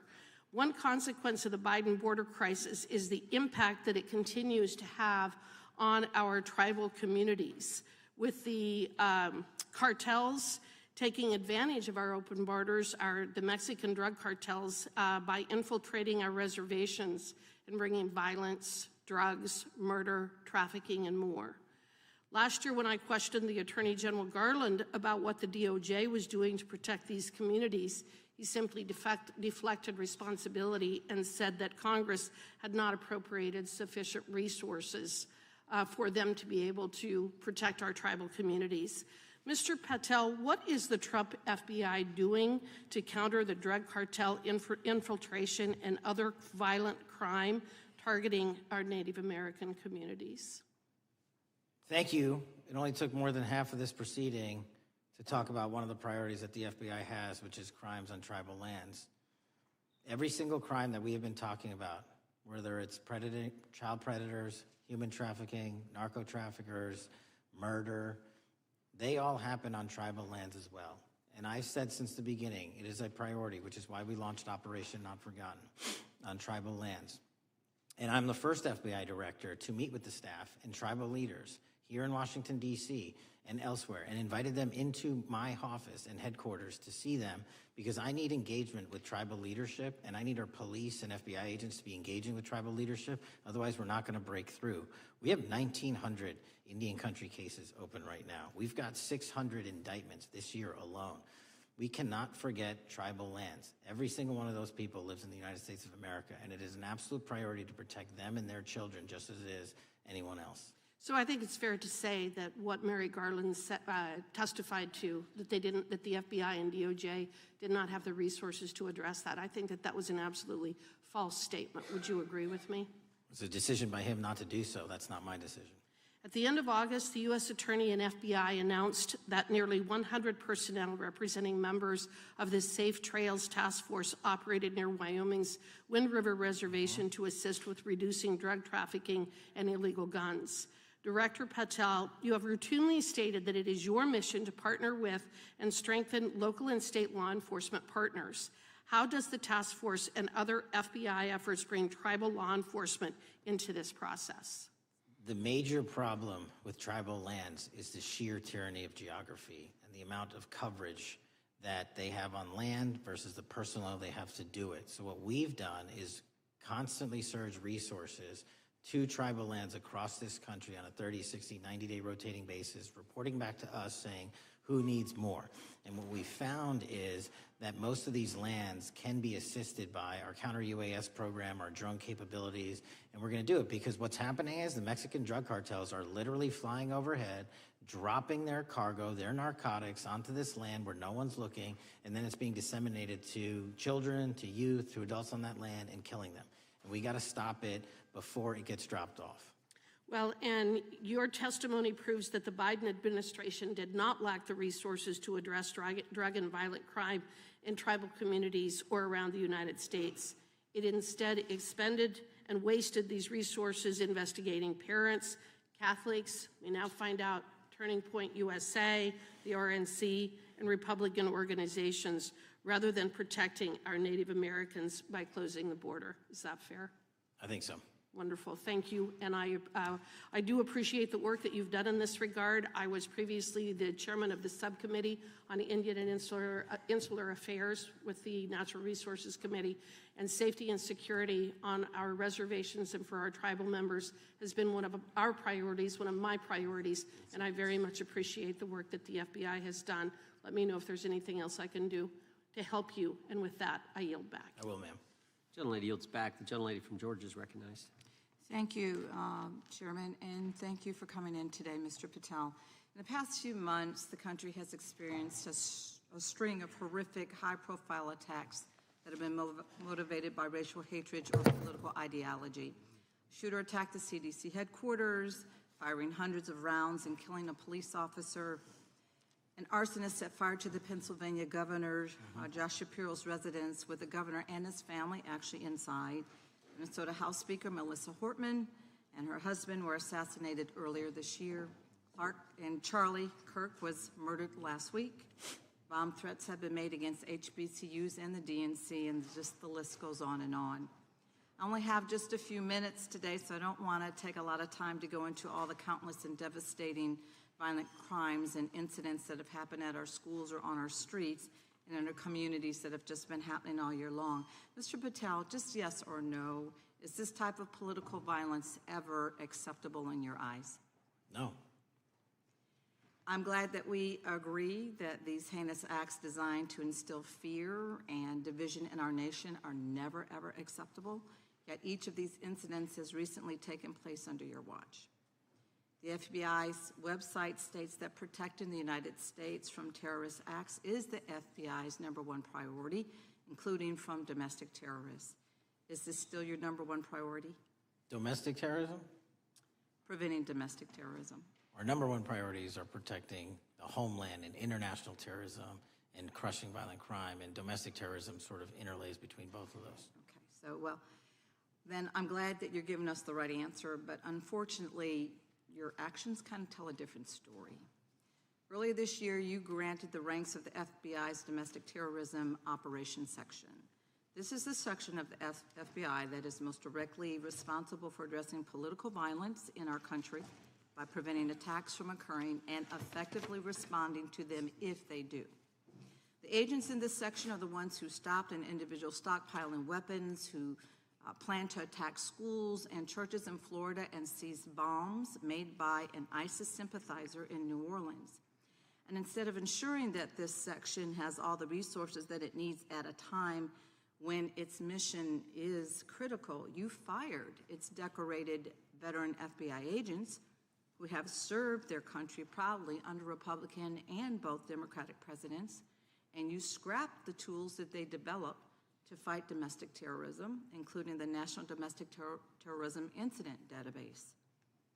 I mean, most of that is just not true. We have 1,700 current DT managed programs. We're up 300% in the amount of cases we brought against nihilistic, violent extremists, including 764, wishing to harm our children. The FBI and the men and women are getting after that problem set more than ever because I've unleashed them to do so. And any insinuation that these tragic occurrences across the country are somehow singularly my fault or disgusting because that watershed goes down to the men and women at the FBI, and they are not responsible for it. I'm happy to work with you to get them what they need. Gentle lady controls the time. Unanimous consent request. She'll state a request. Thank you very much. Into the record, an article from Reuters titled FBI Scales Back Staffing, Tracking of Domestic Terrorism, Probes Sources Say. Thank you very much. Without objection. I appreciate that. So, Mr. Patel, and it isn't just the domestic terrorism operations section. Under your watch, agents are fully diverting their attention to these anti-immigrant and city takeover operations, leaving our children vulnerable to dangerous networks of online predators, both domestic and international. You pulled more than 120 FBI agents from their normal duties to operate sobriety checks and conduct traffic stops, exposing the FBI's fleet of unmarked cars and thereby making it harder for the FBI to combat violent criminal gangs, foreign intelligence services, and drug traffickers in the process. That's simply not true. If we were not able to do two things at one time, how would we be seizing record amounts of fentanyl? 23,000 violent felons have been arrested. Time belongs to the gentlelady. More than twice as many as last year. Time belongs to the gentlelady from Georgia. Thank you very much. And this request basically is, it is an article from Reuters which quotes law enforcement officers familiar with agents who once covered child exploitation cases but now focus on immigration child exclusive. Thousands of agents diverted to Trump immigration track down. Mr. Patel, in the short time I have left, your tenure as director of FBI has been somewhat problematic. Americans are left definitely less safe under your watch. You have gutted the FBI's ability to keep safe from domestic terrorism. You have sent FBI agents to conduct traffic stops and round up hardworking immigrants who pose no danger to public safety. People even President Trump referred to as good, long-time workers. Your job is to protect and serve the American public. Time to the gentlelady. You have spent your time protecting heinous individuals and using the FBI to serve as a political circus. You at times have appeared unequipped. Time and of the this country gentlelady has deserves better, expired. and I yield. Gentlelady yields back. May I respond? Sure can. Simply put, what is it? Are we failing? If we're failing, how are we arresting 23,000 violent felons? Twice as many as this time last year. Are we failing? Because if we're failing, how are we seizing 1,500 kilograms of meth, 25% increase from last year? Are we failing? Because we captured 4 top 10 FBI most wanted from around the world in 7 months. That's more than the entirety of the last administration. Are we failing? Because we put 1,500 child predators in prison. Are we failing? Because we dismantled 300 human trafficking networks. Which is it? You don't like me, that's fine. But don't you dare disparage the men and women of the FBI that are producing record results in historic fashion to protect this country. They are kicking ass for America, and they're going to continue to do so. And we appreciate your leadership. The gentlelady from Florida is recognized. When I was home recently, I met with the agents leading the Tampa office of the FBI, and I saw what they're focused on in my community: stopping drug traffickers, rescuing children from exploitation, fighting cybercrime, protecting us from acts of terrorism, foreign and domestic. And I know from my time as a federal prosecutor and a judge that this work by the Bureau doesn't make headlines, but it is happening every single day. At the top, accountability is necessary, transparency is critical, but today we've seen an effort not just to diminish, but to distort the work of Director Patel and the agents he leads. If we really care about transparency and about truth, then what we owe to the American people is this reality, that thousands of dedicated professionals at the FBI wake up every single day thinking not about themselves but about this country and keeping every single one of us and our children safe from harm. And Director Patel, I would like to hear from you the facts about what the FBI is doing in your efforts to fight crime. Director Patel, isn't it correct that since January 20th, 2025, the FBI has made over 25,000 immigration-related arrests, including 350 members of Tren de Aragua and 195 members of MS-13? Those numbers are accurate, and the Tren de Aragua numbers are up over 350% from the year before. And during that same period, hasn't the FBI seized over 66,000 kilos of cocaine, 6,000 kilos of meth, and 1,500 kilos of fentanyl? Not to be nitpicky, but it's 89,000 kilos of cocaine and 7,300 kilograms of meth.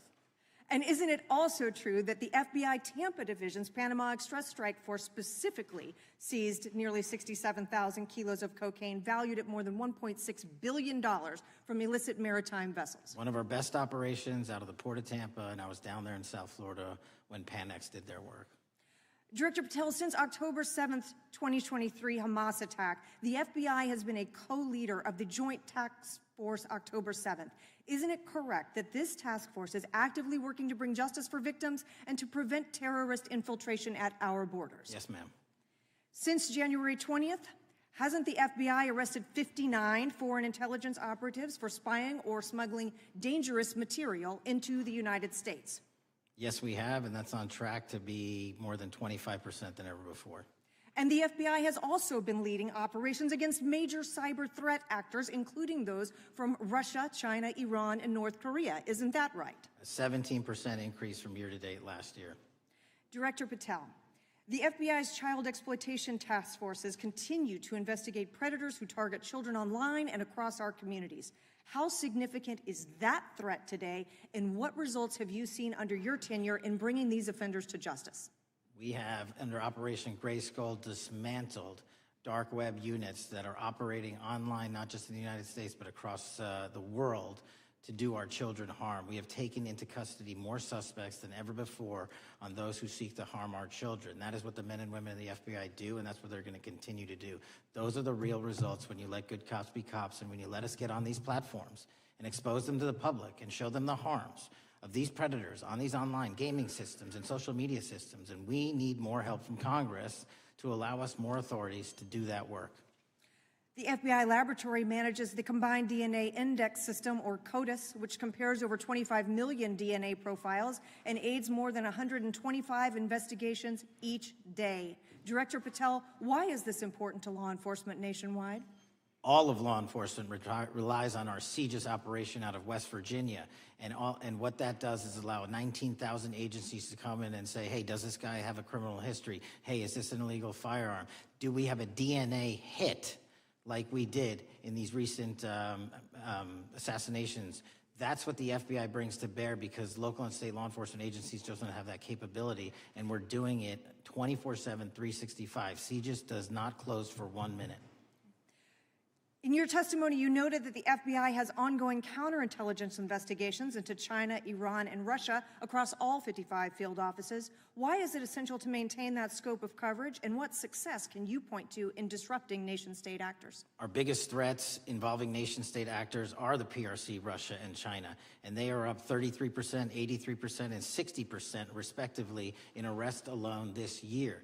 Those nation-state actors wish to do harm in our infrastructure, our critical infrastructure system, our energy, our water supply, and also go after and target individuals and senior citizens and take their money through online pig butchering schemes, which we've exposed in Cambodia by way of the CCP.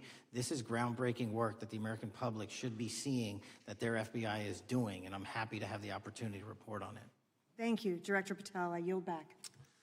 Gentlelady yields back. The gentlelady from... Mr. Chairman, I have a couple. Unanimous consent? Thank you so much. I appreciate it. In response to Mr. Mattel's making the remarks that, that maybe our colleagues are disparaging the men and women of the FBI, I'd like to enter the record 3 unanimous consent requests. One is entitled FBI is Using Polygraphs to Test Officials' Loyalty. The second is Kash Patel knowingly broke law when firing top officials, lawsuit alleges, published by NBC. And the third is FBI forces out more leaders, including ex-director who fought Trump, demand for January 6 agents' names. Without objection. Thank you. Young lady from Vermont's recognized. Thank you, Mr. Chair. Director Patel, thank you for being with us today. Appreciate your time. Let me say at the top, political violence should have no place in this country, and I strongly, unequivocally condemn the killing of Charlie Kirk last week. And this is exactly the kind of case that warrants a swift and thorough investigation by the FBI. What shouldn't be happening, however, is this administration's seeming attempt to exploit Mr. Kirk's death within minutes of this horrible, horrible assassination, dividing us even further without knowing enough about the killer's complicated, confused political ideology and the extent of his motivation. And this week, Vice President Vance claimed that this is, quote, an extremely destructive movement of left-wing extremism and said that, quote, it's part of the reason why Charlie was killed. He pledged to go after organizations on the left. But Director Patel, it was just 3 months ago that Melissa Hortman, the Minnesota House Speaker, and her husband, Mark, were shot to death in their home in the middle of the night by a self-identified right-wing extremist and Trump supporter. When that assassination happened, the FBI released a written statement denouncing the killings and pledging to hold the killer accountable. And I thank the Bureau for that. It was clear, concise, to the point.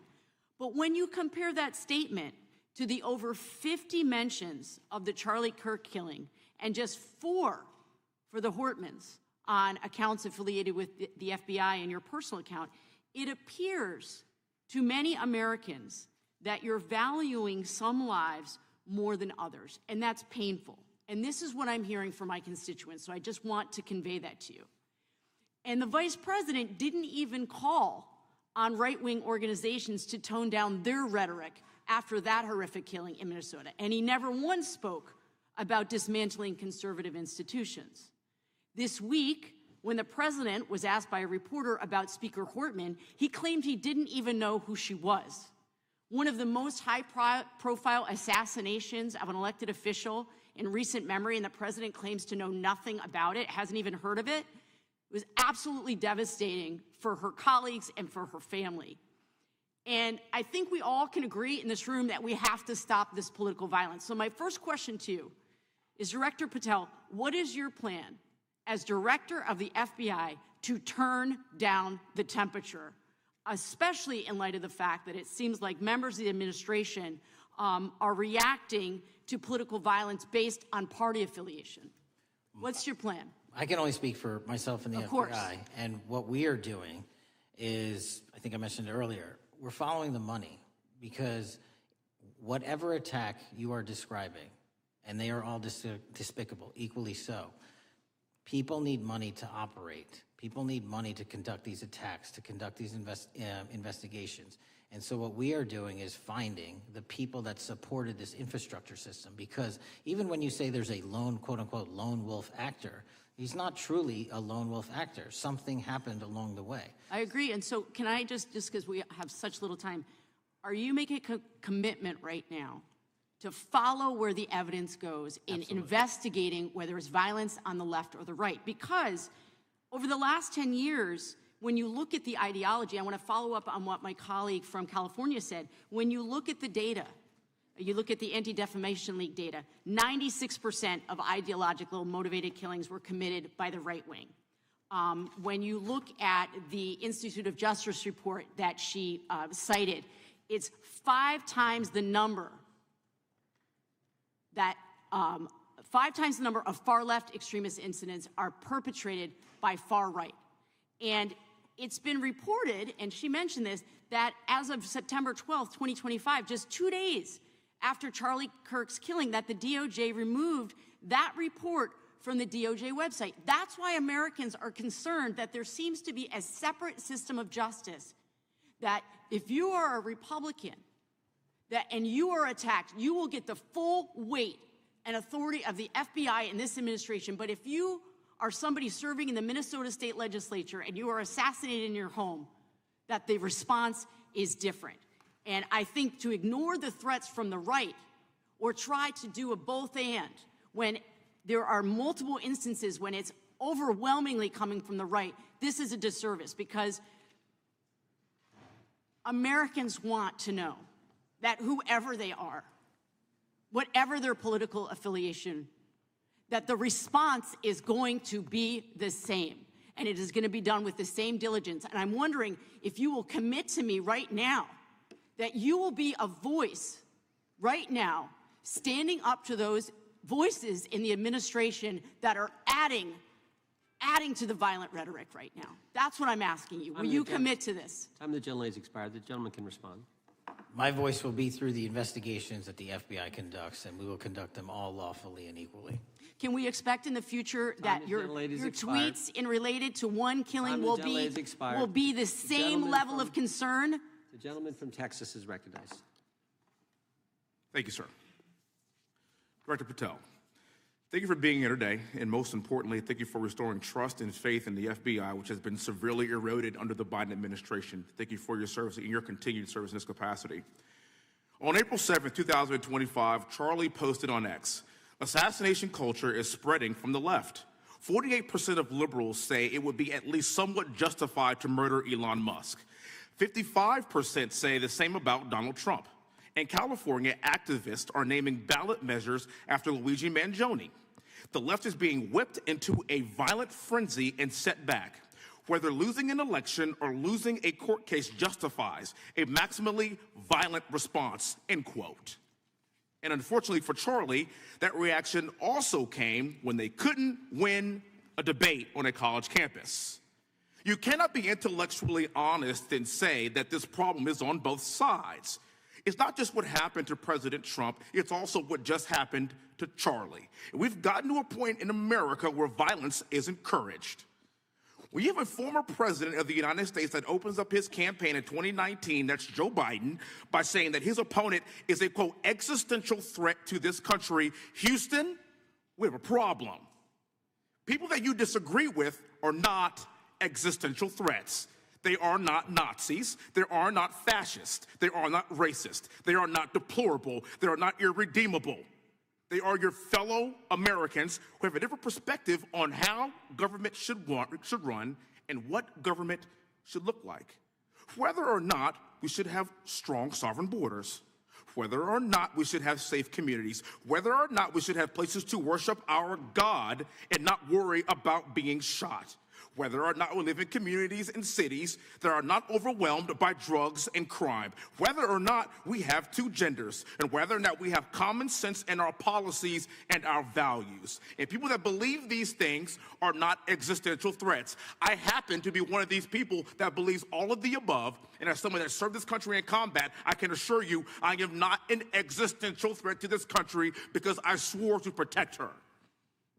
I also want to point out, how many cities have you seen burned to the ground since Charlie Kirk's death? 0. No summer of love, no riots, no nothing, no looting, no killing, none. We simply gathered and prayed for his soul, his family, and this country, because that's exactly what we represent. And while we might be angry, this righteous anger will carry on Charlie's message and legacy. I want everybody to know something very simple. Charlie is not dead because of what he said. He is dead because people listened. My time is limited, so I have a few questions for you, sir. And again, thank you very much for being here. I really appreciate your time and your service. In your experience in the FBI, have you noticed a precipitous rise in political violence and other associated crimes that you have been investigating so far this year? And if so, is this trend in motive left-wing or right-wing violence? I could always speak generally, sir. There is too much political violence, and it has been a precipitous rise on too many fronts. How do we solve this? We solve this by giving the FBI more authorities to go into and work with the private sector. There are too many online platforms. There are too many social media platforms. There are too many gaming platforms. There are too many places for people from America and around the world to get together without their parents knowing anything about it, without their school teachers knowing anything about it, and infesting the minds of our children and infecting them with radical ideology, and that is the root cause of these problems, and we must tackle it. It is not a 1950s America anymore. In 2025, the cyberspace needs to be tackled. Thank you. Switching gears, when your predecessor sat right there in that seat a couple of years, last year in a committee hearing, I asked him a very detailed question about Matthew Thomas Crooks, the shooter responsible for the assassination attempt on President Trump's life. I didn't get an answer from Chris Wray that day, and I submitted written questions to the FBI and into the record of this committee, and I want to resubmit those questions today because I think we are still awaiting answers to those questions. So, Mr. Chairman, I'd like to submit them for the record, please. I'd like to ask you, sir, and the FBI, under your leadership, would you please respond to these questions, and can you commit to doing that? As soon as the trial's over. Thank you very much. I will end with this. Charlie Kirk is not dead because of what he said. Charlie Kirk is dead because people listened. He set up a tent that said, "Prove me wrong," and exercised his First Amendment right. That's all he did. And we will continue to do so in this country in order to preserve this constitutional republic. And with that, I yield back. Thank you. Gentleman yields back. The gentleman from Florida is recognized. Thank you, Mr. Chairman.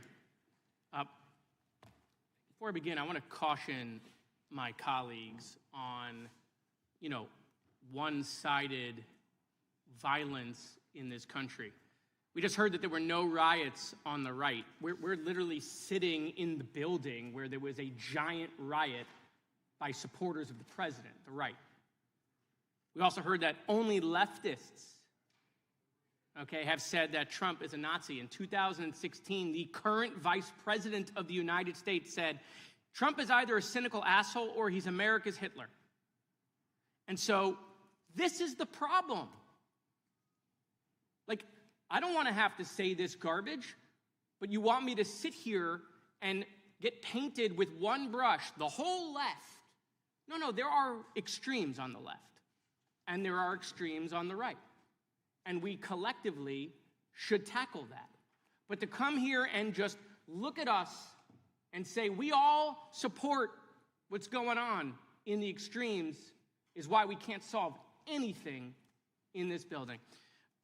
Director, let me say first, thank you for being here, and my condolences on the loss of your friend. And I'm happy to hear that you want to do more on the social media platforms. It's crazy what's going on the social media platforms. There are so many conspiracy theories on what's going on with Charlie Kirk. Israel assassinated him, right? There are conspiracy theories about your personal social life all day. It is totally rampant. Big names on the right, Candace Owens, right? Talking about how what's been released as far as the dialogue between the perpetrator and his roommate is manufactured by the FBI, manufactured by the administration.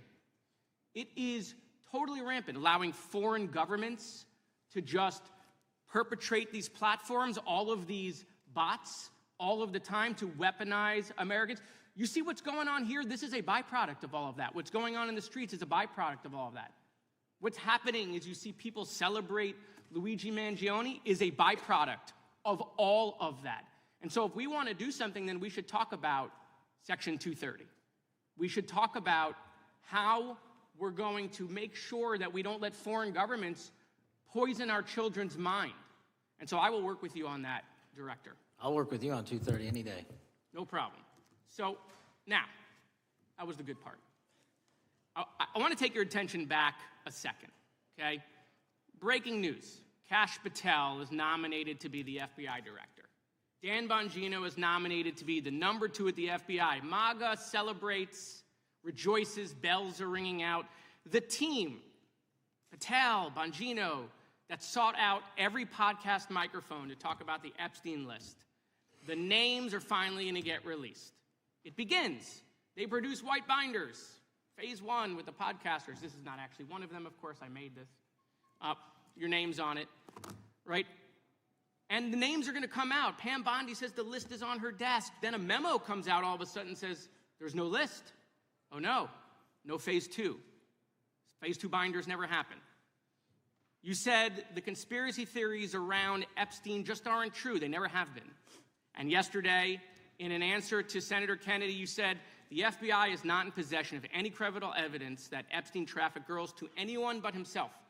So according to your testimony yesterday and in this committee, according to the evidence the FBI has, the number of names on the list are 0. No, Zero. The index has been released, and the number of people involved in that trafficking operation were charged in 2018. Other than Epstein and Ghislaine Maxwell, your testimony in the Senate and here is that according to the evidence you have, the number of other names is 0. That were charged based on credible evidence. Well, who are the other names? Give me the other names that weren't charged. We are not releasing the names of anyone because the Department of Justice never does that of anyone that didn't have any credible information to attack them. Let me move forward. The president has, you've seen the picture of the woman's body with the writing and the president's signature. The president says that's not his. Okay? President says it's not his. The Republican colleagues say it's not his. The administration say it's not his. Will you be opening up an investigation into the Epstein estate for putting out a fake document with the president's signature linking him to the world's largest pedophile ring? Will you be opening that investigation into that? On what basis? On what basis? They literally put out a fake document, according to the president, with a fake signature. It's a forgery of the president of the United States signature. That's the basis. Sure, I'll do it. Okay, I look forward to that investigation. Am I over? Thank you, Mr. Chairman. I appreciate your diligence. Gentleman's time has expired. Chair now recognizes the gentleman from California. Director Patel, as you know, my state, California, is home to the worst public infrastructure failure in U.S. history, known as California High-Speed Rail, although the name is probably a misnomer. Earlier this year, I joined your counterpart at the Department of Transportation, Sean Duffy, doing a compliance review of the federal money the state has received, and the outcome was that the state has not complied with the terms of its billions of dollars in funding because it hasn't actually built anything. And so that federal funding has now been cut off, but a lot of us in California still have questions as to where all the money went. We're 17 years in to this project, and absolutely nothing has been built. Not a single bit of track has been laid. There are no stations. There are no passengers. And the plan initially was to have the whole thing, LA to San Francisco, done by 2020 at a cost of $33 billion. Yet here we are in 2025, nothing has been built. And according to the New York Times, the project won't even be completed this century. And the total cost is now estimated to be over $130 billion. So I just wanted to ask you, do you think this is something that bears scrutiny, or can you confirm whether there's any kind of investigation going on at the FBI? The FBI certainly can't investigate incompetence, but the FBI certainly can investigate and does investigate waste, fraud, and abuse. And so if we have any information that indicates that that happened in this situation or anything else, we'll look at it. Thank you very much. We've also, been talking some today about the issues that occurred at the border during the Biden administration. You might not agree with your predecessor on everything, but you probably would agree with some of the statements he made in testimony before this and other committees, raising alarms about the risk of terrorism from illegal border crossings. Since becoming director, have you gotten some insight into how well calibrated those warnings were, and what is the status of that risk now? Since becoming director, there's been a sharp decrease of border crossings for known or suspected terrorists from the southern border. But unfortunately, there has been a sharp increase of known or suspected terrorists entering through our northern border. And so what I'm trying to do is work with our northern border states and our interagency to tackle that problem. But it is an absolutely massive border that can't physically be sealed. So we're going to have to get creative and put more resources into that. And in a similar vein, there were over 500,000 unaccompanied children that crossed the southern border during the Biden administration. As we know, many were trafficked either through forced labor or sex trafficking. Do you have any insight as to what the scale of that problem was and how have things changed over the last several months? Other than what you outlined in terms of how it was described, I don't have any additional details. In terms of how many people are being trafficked into this country, especially unaccompanied missing children, that number has drastically reduced because the coyotes that smuggle these children for their criminal activity are the same ones that smuggle in narcotics, or the same one that traffic older age women. They're all interconnected, and because of the sealing of the southern border by this administration, that has come to a near halt. That is a very important point, that we have seen far fewer victims of human trafficking because we finally prioritized border security. And by the way, you have children who are getting rescued because of the immigration enforcement activities that unfortunately some politicians in my state are trying to stop, thereby stopping those kids from getting rescued. We've seen, of course, a substantial reduction in crime here in Washington, D.C. since the FBI and the National Guard got involved. I'm kind of asking you to state the obvious here, but what is the mechanism there? Why have we seen a reduction of crime when D.C. has had such a huge crime problem for years, and then almost overnight we see such a big difference? Because of the dedication and resources from President Trump's administration to utilize all federal, state, and local assets in a heavily crime-ridden area. I mean, if we did not have a crime-ridden area, then homicides, carjackings, and gun violence would not be dropping by 40, 50, 60%. And when you allow the police, the MPD, to work with federal authorities and allow the National Guard to set up your perimeter, this is what you can do in a few short weeks. And we at the FBI, under Operation Summer Heat, have set those Phase 01 operations in motion 4 months ago, quietly, at the direction of President Trump. So we are scattered across cities across this country doing just that. But we're going to need more help to complete the job. Yeah, in too many places in this country, crime has just been treated as sort of a norm, that this is the way things have to be. What's happened in D.C. shows that is not the case if we have the right policies and the right priorities. Finally, this is tragically the second time in as many years that we've had an FBI director here following either an assassination or an assassination attempt. And so since there's been some time now since from the attempted assassination on President Trump at Butler, would you say that the public's understanding of what took place on that day is fairly consistent with all of the facts as you know them, or do you believe there's still material facts that have not been made public or are not fully understood by the public? No, I think it's fairly consistent. Thank you. I yield. Gentleman yields back. The lady from Texas is recognized. Man, oh man, there has been so much today, and I truly don't know where to start. So I'm just going to make sure that we start off with a few facts. So a couple of facts that we need to make clear for everyone is that, number one, Director Christopher Wray, when he was appointed to be the head of the FBI, was appointed by Donald Trump. Now, I will agree that I definitely take issue with a number of decisions that Donald Trump makes, especially when it comes to the people that he decides to appoint to very important positions, including this one, because I did have to make sure that I wasn't going crazy. But when I say that you are the least qualified FBI director in the history of the FBI, that is real, because you are the only one that never even served with the FBI prior to joining, yet we are supposed to believe that you are the greatest thing since sliced bread. I didn't ask you a question. Now, what I want to go through is to talk about why you are a failure and why, honestly, we just need to tell you bye-bye. I know that you got a little upset and you put on your show for your boss because it seems like you're trying to save your job when it came to talking to Senator Booker yesterday. But let's go through some of your failures. So before you were even confirmed, and I think one of my colleague from Georgia, pointed out that you are already targeting career officials so that you could direct illegal firings. Mind you, these cases that you were so upset about, which are the ones tied to Trump, the cases came through his handpicked FBI director. And frankly, when people sit around and say things like, oh, you know, we're happy because now we feel safe. I don't know who feels safe in this country except for the white supremacists, because I specifically as a black woman definitely don't feel safe.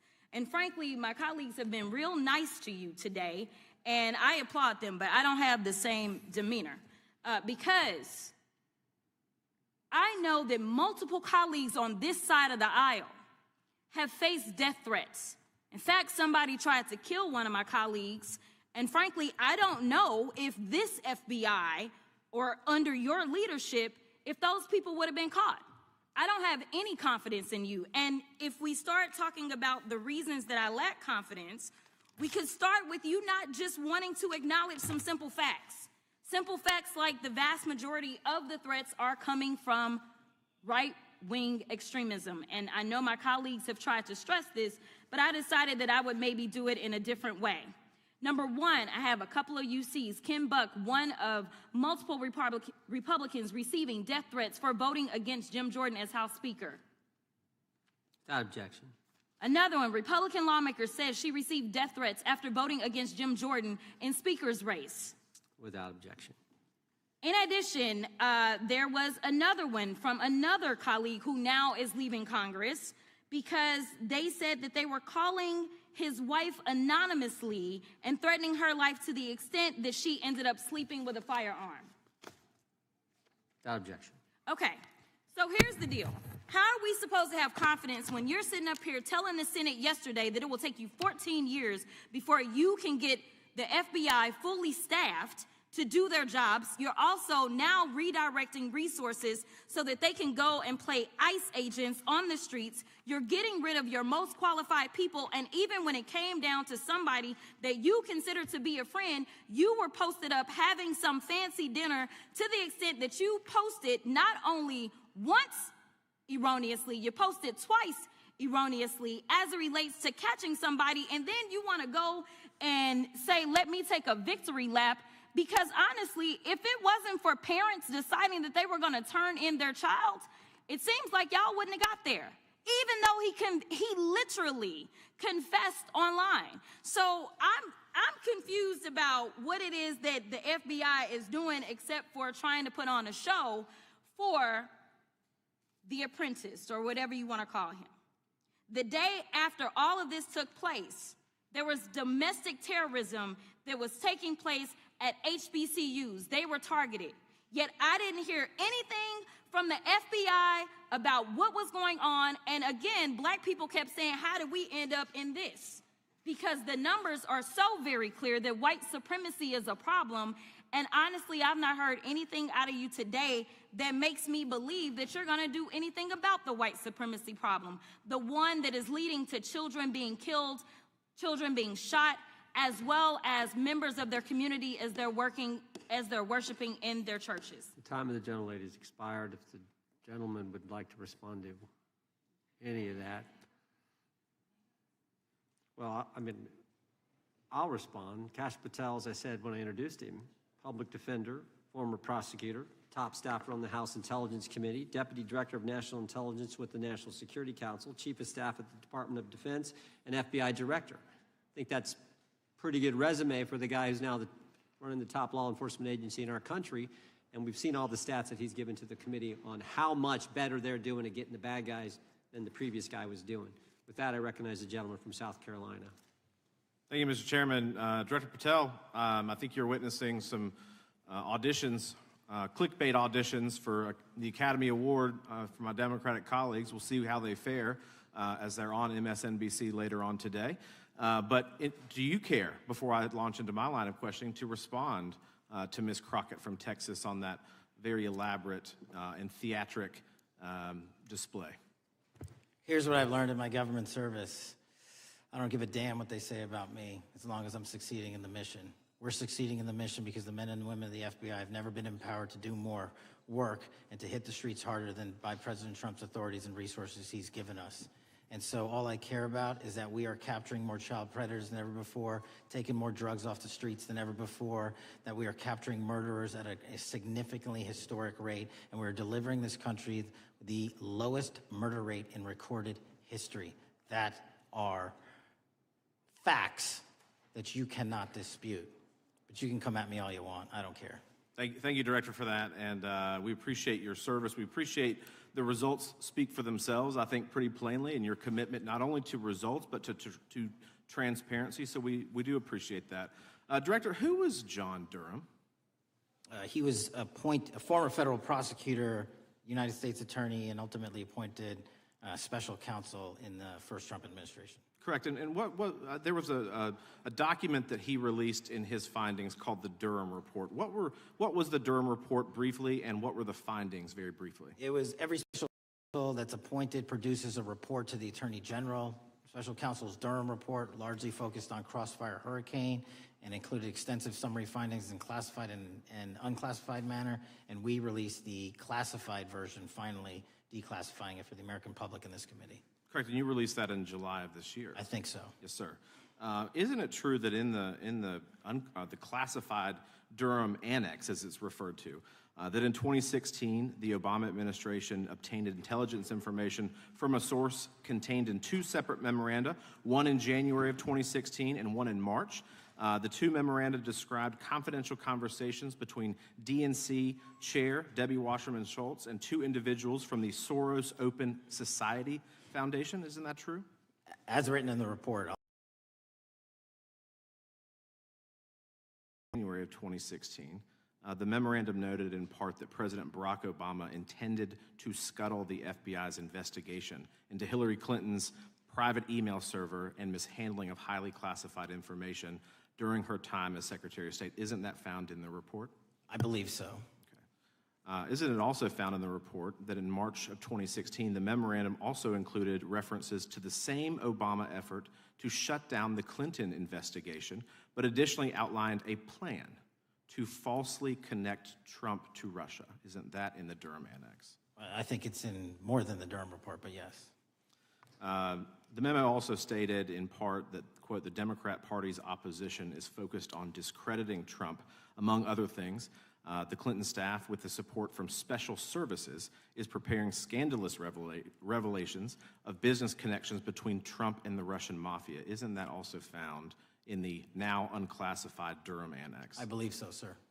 According to the Durham Annex, based on analysis and translation of the intelligence, FBI analysts believed that special services could either mean the FBI or CIA, or the Trump dossier author Christopher Steele. Isn't that in the Durham Annex? I believe so, sir.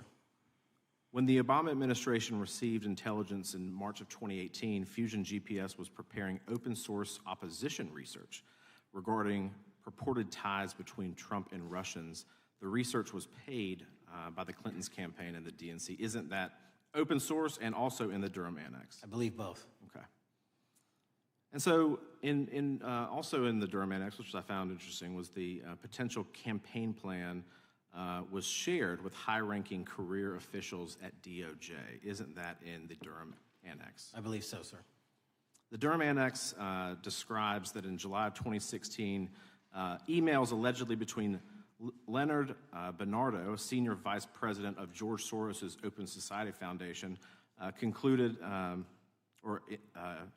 data providing specificity on the Clinton plan in an attempt to smear Donald Trump by falsely linking him to Russia. Isn't that in the Durham Report? I believe so. And so, briefly, this additional evidence that you've unclassified and released to the American public, what does that purport to show or augment about the Durham Report that you can share with the American people? Put simply, that the FBI was weaponized. Against a political campaign. Yes, sir. Thank you for that, Mr. Chairman. I yield back. Gentleman yields back. I have UCs. Gentlelady from Texas recognized for unanimous consent. Yes. First one is Russia's ghostwriter hacker group takes aim at German election. This is from Politico. Objection. The next one is Director of National Intelligence, 30 days until election 2024, which specifically states that our assessments about activities and goals of Russia, Iran, and China are unchanged from earlier election security updates, and that they were meddling. Objection. And I've got three more. The last three are that how Russia is using artificial intelligence to interfere in elections. Moscow's attempts to interfere in U.S. and other elections are nothing new, though their tactics and strategy are constantly evolving. Objection. The next one is Russian interference coming soon to an election near you. Russia pursues a systemic strategy of undermining elections and influencing public opinion in the West. EU and NATO countries must recognize that Moscow often acts through agents within their own borders and build resilience to such interference. What's the source? This one is CarnegieEndowment.org. Okay, without objection. Thank you. The gentlelady from North Carolina is recognized. Thank you, Mr. Chairman, and Director Patel, I'm glad that I'm going a little out of order here because I'm going to pursue some of the things that you were just talking to Mr. Fry about and remind you about your confirmation hearing. At your confirmation hearing in January, you said under oath, and I quote, "There will be no politicization at the FBI. There will be no retributive actions taken by the FBI should I be confirmed." And in your written response to the Senate questionnaire, you said, I quote, "Personnel decisions shall be based on performance and adherence to the law. And every FBI employee will be held to the absolute same standard and no one will be terminated for case assignments." So I want to just go through a couple scenarios with you to get a sense of whether you think these are examples of politicization of the FBI or making decisions based on the performance and adherence to the law. So, first question. Would hiring FBI agents, analysts, and supervisors from only one political party being politicization of the FBI or making personnel decisions based on performance and adherence to the law? We don't ask FBI people, applicants, where their political parties are. Mr. Patel, do you ask FBI applicants who they voted for? The FBI does not. Are you aware that Mr. Driscoll filed against you and the FBI? He was asked who he voted for? Since that lawsuit has been filed that's ongoing litigation, I'm not able to comment. Well, but it also means that you just said that what happened in his situation didn't happen. So we will go on to the next question. Let me ask you an even easier one. Does firing agents for working on the cases that they were assigned to and that the president didn't like, is that politicization of the FBI or making personnel decisions based on performance and adherence to the law? The FBI doesn't terminate anyone based on case assignments alone. Has the FBI ever been sued by somebody who felt that they were terminated based on case assignments? In the entire history of the FBI, I'm sure they have. No, since your tenure. I'm sure there's ongoing litigation. Yes. In fact, there is ongoing litigation. And in fact, people have been asked who they voted for. And in fact, you are running an FBI for the President of the United States rather than the people of the United States, because my questions were not hypotheticals. They are the things you have done during your tenure. And according to a lawsuit filed last week by long-term FBI agents, you fired former acting director Brian Driscoll. He had served with the Bureau for nearly 20 years, earned a Medal of Honor, Medal of Valor for bravery during the dangerous ISIS raid, and had a wealth of crisis response experience and led the FBI's critical incident response group. When the Trump administrations interviewed Mr. Driscoll for that role, they interrogated him about his political leanings and who he voted for in the last 5 elections. Questions Mr. Driscoll refused to answer because those types of questions impermissibly politicized the FBI. You also fired Steve Jensen, who served the FBI for nearly 2 decades and ran critical terrorism, counterintelligence, and organized crime operations, whom you once described as embodying what the American public demands of the FBI. But he was fired because he took part in investigating crimes committed on January 6th, And Trump's MAGA base lambasted you online for keeping him at the FBI. So he's no longer at the FBI. You also fired a decorated combat veteran with decades of experience in the Bureau, Special Agent Walter Jardia, because he worked on the investigation into the Russian interference in the 2016 presidential election and helped investigate Trump's ally, Peter Navarro. Director Patel, it is very clear that you have flunked your own test. You've put saving your job, which I actually believe you were being honest about during your confirmation hearings, over doing what's right for the FBI and the American people. That is not adherence to the law. Thank you, and I yield back. Time of the gentlelady is expired. The chair now recognizes the gentleman from North Carolina. Thank you, Mr. Chairman. Director Patel, it's great to have this opportunity. Thank you for being here. Thank you for your service. And I've got to say, one of the most disheartening components of the previous administration, when I was working with local law enforcement all over the state of North Carolina, all over the country, people rightfully did not really care about the inner workings of Washington, D.C. The FBI had previously been the paramount, the sterling, the top of the top law enforcement agency. They wanted their FBI to fight crime. Whatever small town, city, whatever it may be, FBI was expected to deliver for the American people.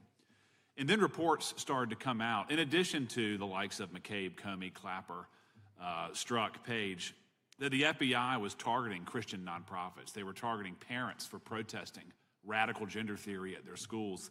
They targeted Catholics, churches, pro-life organizations. And the FBI was really bruised in just modern-day America.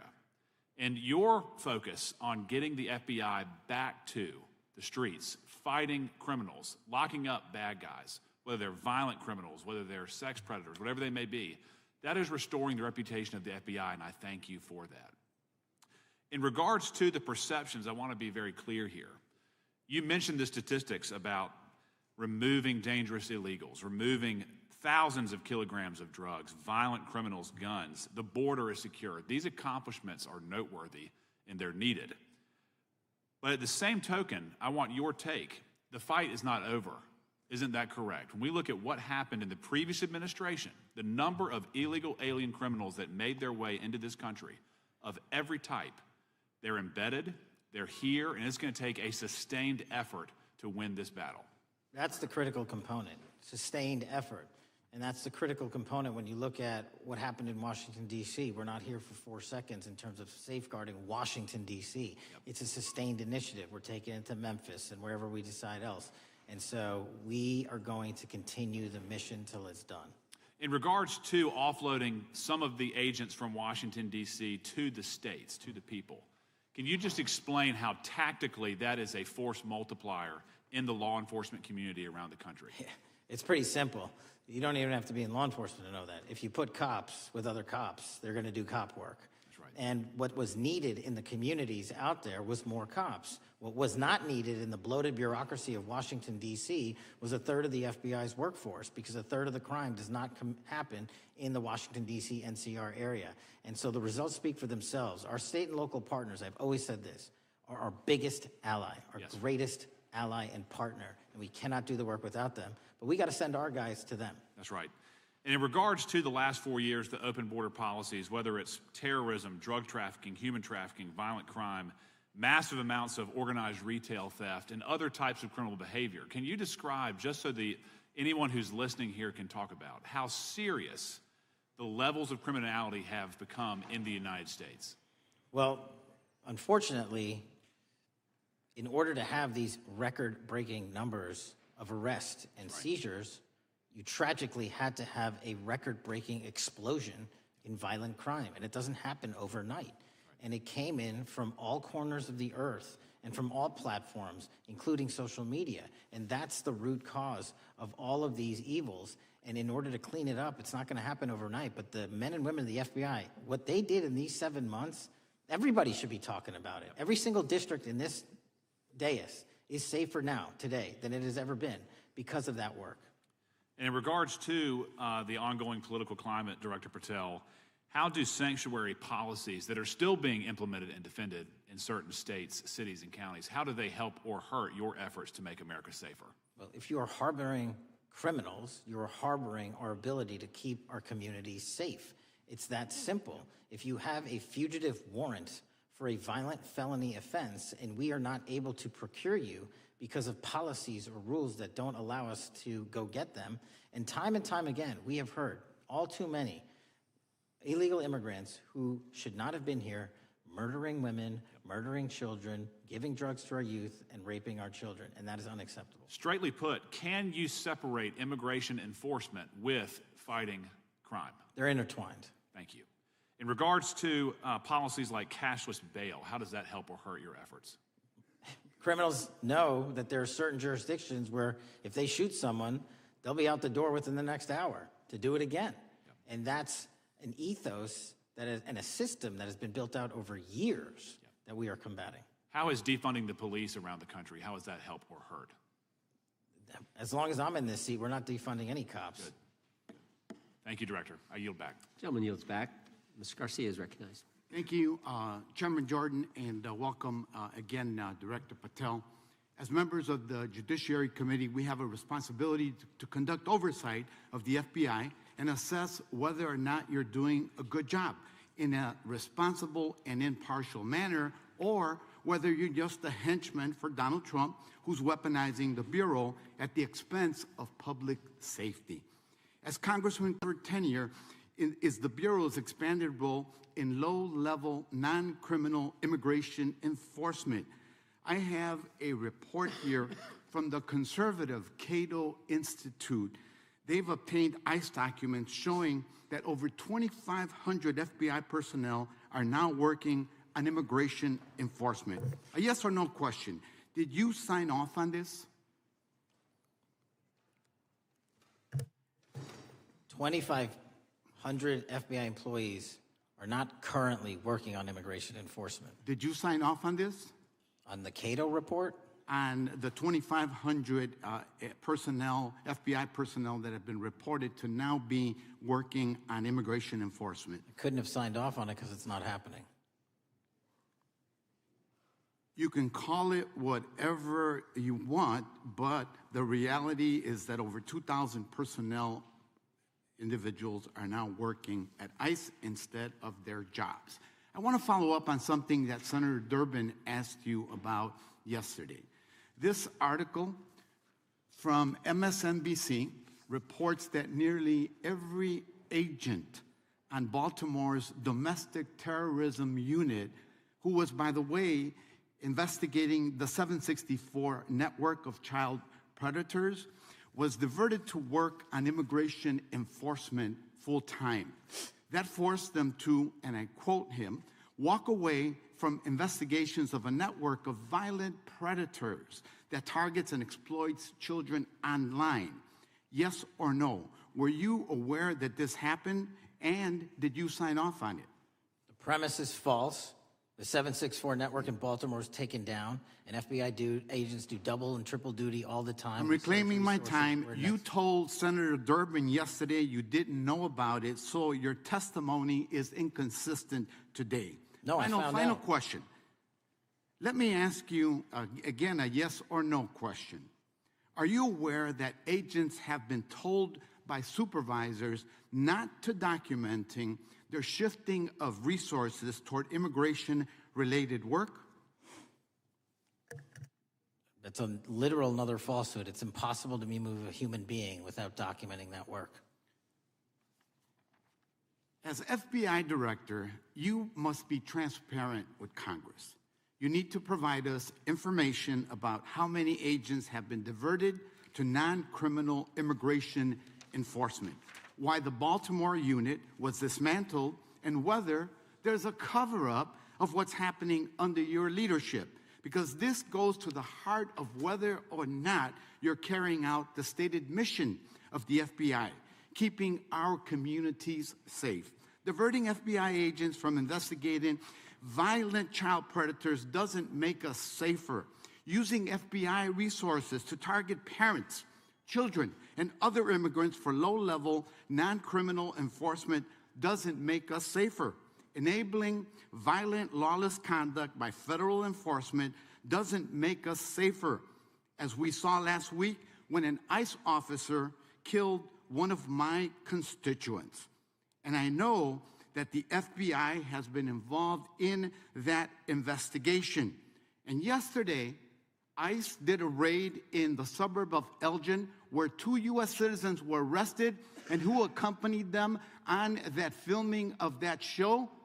Secretary Nunn. Shameful conduct. And weaponizing the FBI to serve Donald Trump's political agenda instead of the American people does not make us safer.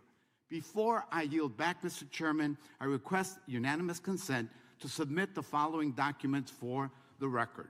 A report from the Cato Institute, which I referenced earlier, where ICE has diverted over 2,500 officers from their jobs, and 2, an article from MSNBC titled Trump's Deportations Divert FBI Agents Off Child Predator Cases, and an article from CNN entitled White House Pressure for Increased Immigration Arrests Strains Law Enforcement Agencies. Thank you, and I yield back. Gentleman yields back. Without objection, the gentleman yields back. Gentleman from Wisconsin is recognized. Thank you, and thank you, by the way, for coming over here.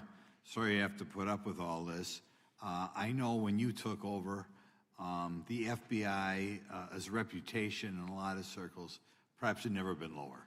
I mean, part of that is brazen involvement in political activity, the Foreign Influence Task Force, you know, getting involved and trying to suppress news stories in the New York Post, Crossfire Hurricane coming up with bogus stories to try to flip the 2016 election, FBI downplaying the stories of Hillary Clinton's emails in the 2016 election. That's their overt involvement in political activity. I think a strong anti-religious bias. We talked about stories of an anti-Catholic bias in there. I know I've talked to people about horrific overreaction at the big Hindu temple in New Jersey, in which, just so people understand, you had a rectory in the temple area, the religious leaders, you know, taken out at gunpoint, big problems. And I think finally the FBI trying to turn America's viewpoint on certain political issues. And when I talk about that, I'm talking about what was done in Mexico with regard to shipping weapons, fast and furious, shipping weapons into Mexico in an effort, I think, to try to turn the Americans against the First Amendment. But in any event, what scares me is, and all these horrible things that were done in the past, there were individual FBI agents who participated in them, in which apparently their supervisors told them this is okay or even admirable. And what I'm going to ask you, are you able to do anything to make sure that in the future these corrupted FBI agents understand the importance of religion in our life, and they're not to view it with suspicion? They understand parental rights and the idea that traditionally in America, parents have the ability to object when their young 5 or 6 year old children or year-old or very young children are getting what most people consider highly inappropriate sexual contact. What are we doing there to try to make sure we don't have problems with these FBI agents again, or make sure that in the future administrations, they would object if they are asked to behave in such a immoral fashion? 2 things. If you are corrupt, you don't work at the FBI. It's that simple. So we don't tolerate any form of corruption or any deviation from our high standards, whether you're an agent, an intel analyst, or whatnot. And just to show the American public,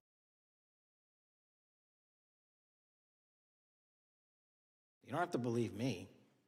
Our applicant pool has doubled month over month every year from the highest point it has ever been. More people want to work at this FBI than ever before in U.S. history.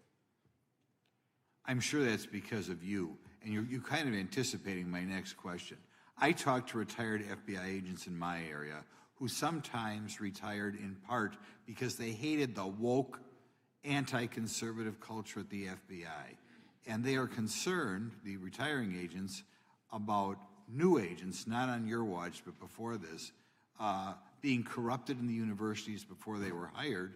And they are very worried about what will happen with the new agents. So I think you're answering my question. Do you feel you'll be able to a certain extent solve the problem of inappropriately woke agents filling up the agency in the past, because now you're going to have a larger pool to draw from? Everybody that comes to work at the FBI is allowed to have their own belief system, but they're not allowed to bring that belief system into the workplace. And anyone that does won't work at the FBI. Okay, very good. Now, recently, there's another potential scandal, I guess, a politically motivated thing, Arctic frost. Do you want to comment on that? And it appears one more time as perhaps the FBI was getting involved in what would normally be considered political events. We are not getting involved in political events, except this one. Okay. And final thing, with regard to prejudice against Catholics, what happened in the big Hindu temple there in New Jersey, do you think, have you ever, has anybody ever apologized to the Catholic Church or apologized to that temple? I don't know, sir. Okay. Is that something you think would be perhaps a good idea to do in the future? I think leadership should address it. Thank you. Gentlemen, time has expired. Gentleman yields back the. So we got the gentleman from North Carolina, Mr. Harris. All right, thank you, Mr. Chairman, and thank you, Director Patel, for your endurance and your perseverance throughout today's hearing, and for all you've shared. First of all, let me start by saying that I was very grateful and glad to see that the FBI has joined the investigation of the tragic and brutal murder of Irina Zarutska in Charlotte, which is just right by my district. This woman, as you know, fled the war in Ukraine only to be killed in cold blood by a man who had no business being on the streets whatsoever. This man, who had been seen stabbing Irina to death on video, had been arrested 14 previous times, served prison time, and was diagnosed with a severe mental illness. In response to the previous offense, the magistrate over his case released him to roam the streets with a $0 bond and a simple written promise to appear in court. Mr. Patel, let me just ask, should judges apply the most lenient bail standards to people with extensive criminal history? Do they apply the most lenient? I'm sorry. Yeah, should they apply the most lenient bail standards to people with extensive criminal history? That has not been my experience. That should not happen. Is America a place where young women should fear to ride public transit? No.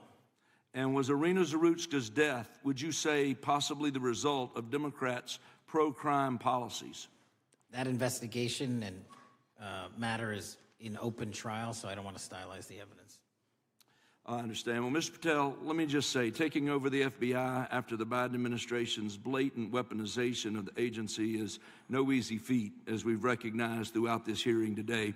For 4 years, we witnessed the Biden administration targeting regular Americans rather than violent criminals. For example, the Biden administration's FBI spent its time and resources going after churches and Christians. We know that the FBI used an undercover agent to collect information about a parishioner. We know that the FBI investigated and surveilled a Catholic priest. And all of this was in response to First Amendment protected activity. Mr. Patel, I want to ask you, should the FBI use its resources to spy on Catholics? Never.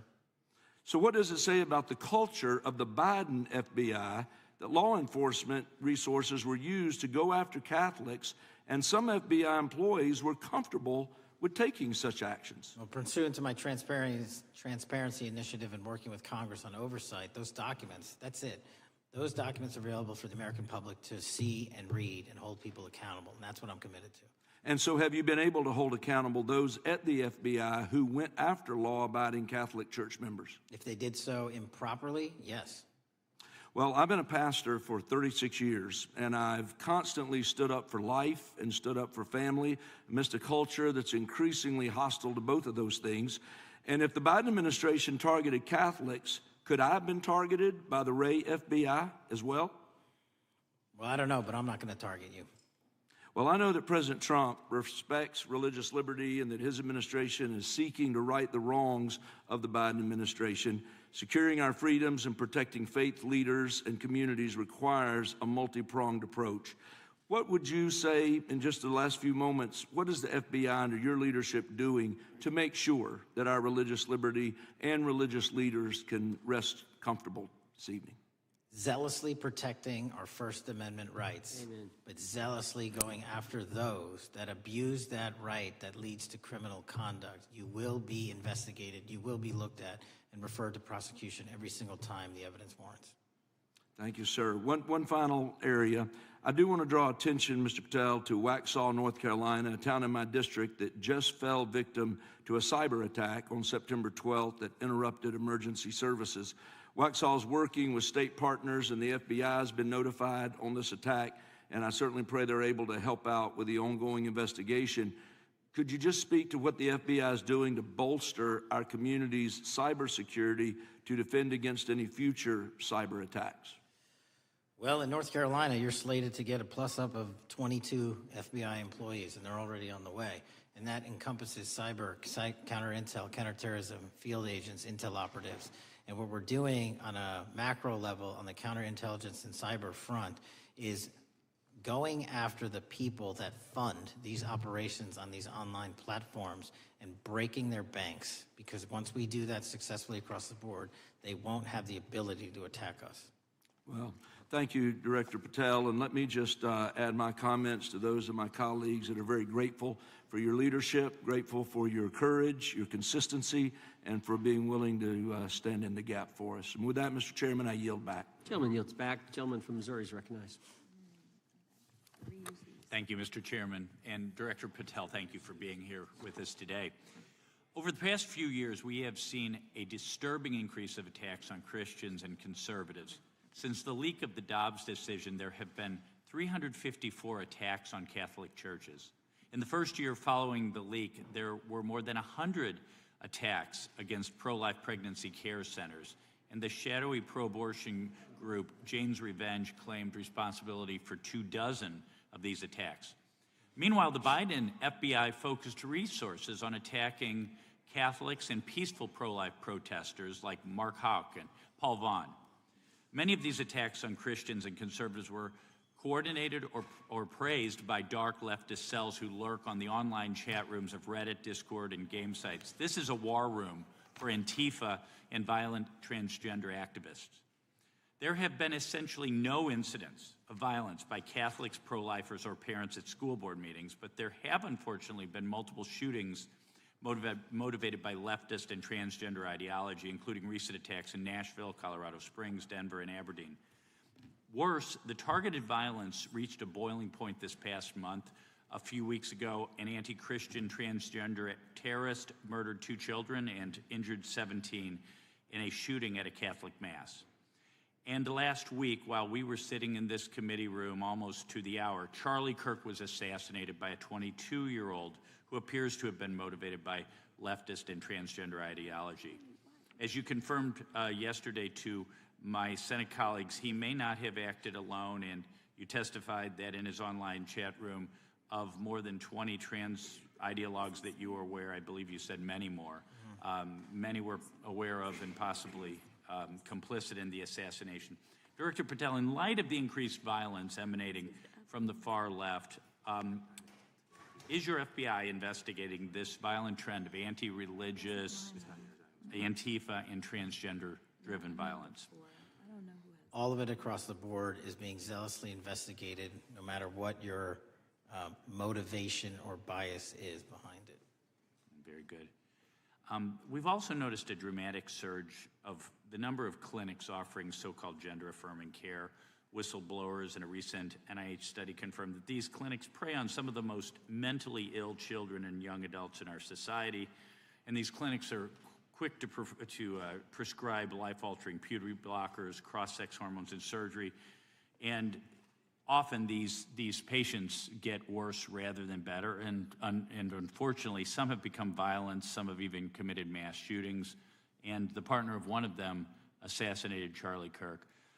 Director Patel, is the FBI looking into the role that these gender clinics may have in the recent attacks in making these mentally ill individuals violent? We're looking at the entire spider web for any of these attacks, be it Denver or Charlie or where have you, and that's why our investigations are ongoing. We don't have a final product yet. One of my Democrat colleagues, as an aside, mentioned, quote, the federal takeover of our cities. And I don't know whether my Democrat colleagues, for some reason, liked Washington, D.C. better when it was more dangerous and more violent, when there were more robberies and carjackings and murders and rapes. But what has the crime picture in Washington, D.C. looked like since the so-called federal takeover? 2,100 arrests, 37% decrease in violent crime, same time last year, 60% decrease in gun crimes, 74% decrease in carjackings, and 53% reduction in homicides in Washington, D.C. in the last month alone. Very good. And I thank you so much for your testimony. I know it's been a long day, so I'll give you a little break and yield back the rest. Gentleman yield. My time. Gentleman yield. To me? Yes. Director Patel, what's a 302? It's a report, the number of the report, whenever an FBI agent goes out and interviews someone. And are you familiar with the 302 where the FBI agent interviewed the whistleblower who's come forward and talked about the former chair of the Intel Committee here in the House pushing staff members to leak classified information? Well, I'll just read from it.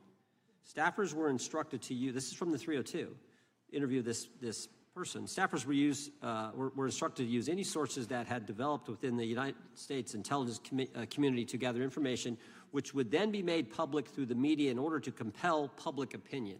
You familiar with that? I am. Yeah, and that's how they played the game, wasn't it? Leaking information, classified or otherwise, true or otherwise, to create this public opinion to compel action to undermine the president. Is that accurate? I believe so. Just one other point I would make from this. This witness also said in the 302 that the agent recorded that the witness provided the interviewing agents with copies of both his handwritten notes and an email. So he gave them the stuff he wrote, and at the actual time this was taking place. That's all in the 302, right? Yes, sir. All right. Mr. Chairman.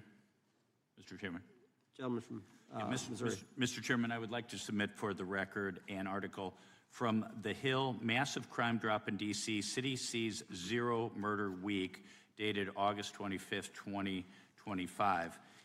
And I'd also like to submit for the record an article from the New York Times, dated April 18th, 2025. Man who set fire on Shapiro's mansion cited treatment of Palestinians, police say. Yeah, thank you. Without objection. I have Gentlelady from UC. Texas and then Pennsylvania. Thank you so much. My first UC is the FBIAA letter to Congress on summary terminations, where it states denying fundamental due process and summarily dismissing special agents will only make it harder to protect our nation. These actions distract agents from their work, foster fear that their assignments could cost them their careers either now or under the next administration, and increase the risk of criminal and national security threats by undermining unity and morale within the Bureau. Without objection. The next one is a CNN article. FBI agents are again pulled from their day jobs to address a Trump priority. It states, morale is the worst I've seen, said one law enforcement source. The Bureau is becoming unrecognizable. Lots of people are weighing really difficult decisions right now. Without objection. Gentlelady from Pennsylvania is recognized. Thank you, Mr. Chair. I'd request unanimous consent to introduce into the record a September 16th, 2025 article in the New Republic entitled DOJ Quietly Deletes Study on Politics of Domestic Terrorists. The Justice Department has taken down a study that proves Republicans' entire narrative wrong about left-wing violence. Without objection. Thank you. Gentleman from Washington is recognized. Thank you, Mr. Chair, and thank you, Director, for being here. I think without question we can say that Donald Trump has been tougher on crime and tougher on international terrorism than any president in American history. I imagine that brings you a lot of satisfaction and pride as director of America's foremost law enforcement agency. Recently, President Trump conducted very strategic and important strikes on Iran's nuclear apparatus in that country. We also know that there are concerns of significant Iranian sleeper terrorist cells here in the U.S., perhaps exacerbated by the open border during the Biden administration.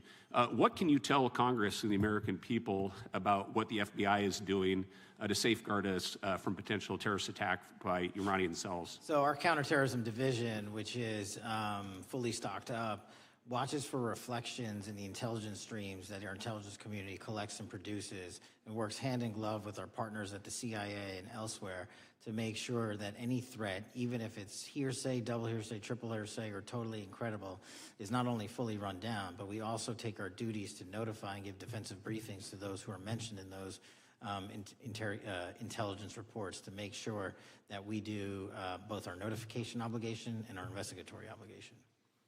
Thank you. The FBI is also the foremost counterintelligence apparatus here in the U.S. We know the U.S. faces a more complex threat of global, more complex array of global threats than any time perhaps World War II or even superseding that time. As America continues to be under attack from various intelligence agencies globally, what can you tell us about the counterintelligence operations of the FBI as a core function? This is why the CIA mission is so important to the FBI, because as you said, no one else can do it. No one else has the authorities to do it. And even if they did, they don't have the capabilities to do it. And the CIA mission has to be headquartered in Washington, but have far-reaching capabilities because we have to face against our adversaries in the DPRK, in Russia, China, Iran, and elsewhere. And in order to do that, we have to have dedicated intelligence professionals on those target sets. And since I become director, I've demanded not only a dismantling and disruption of networks, but a public display of how we're doing it so the world knows that our adversary is A, attacking us, and B, we're stopping them. And that's why you've seen these dramatic increases in counterintelligence arrest in the PRC by 33%, in Russia 83%, in Iran 60%. We are showing the world that they are trying to engage in espionage activities against us, and we are holding them accountable publicly. And there's been increasing concern about the Maduro regime of Venezuela, both their potential support of terrorist activity, criminal drug networks, and potential espionage entities here within the U.S. What can you tell us about your activities regarding the Maduro regime of Venezuela?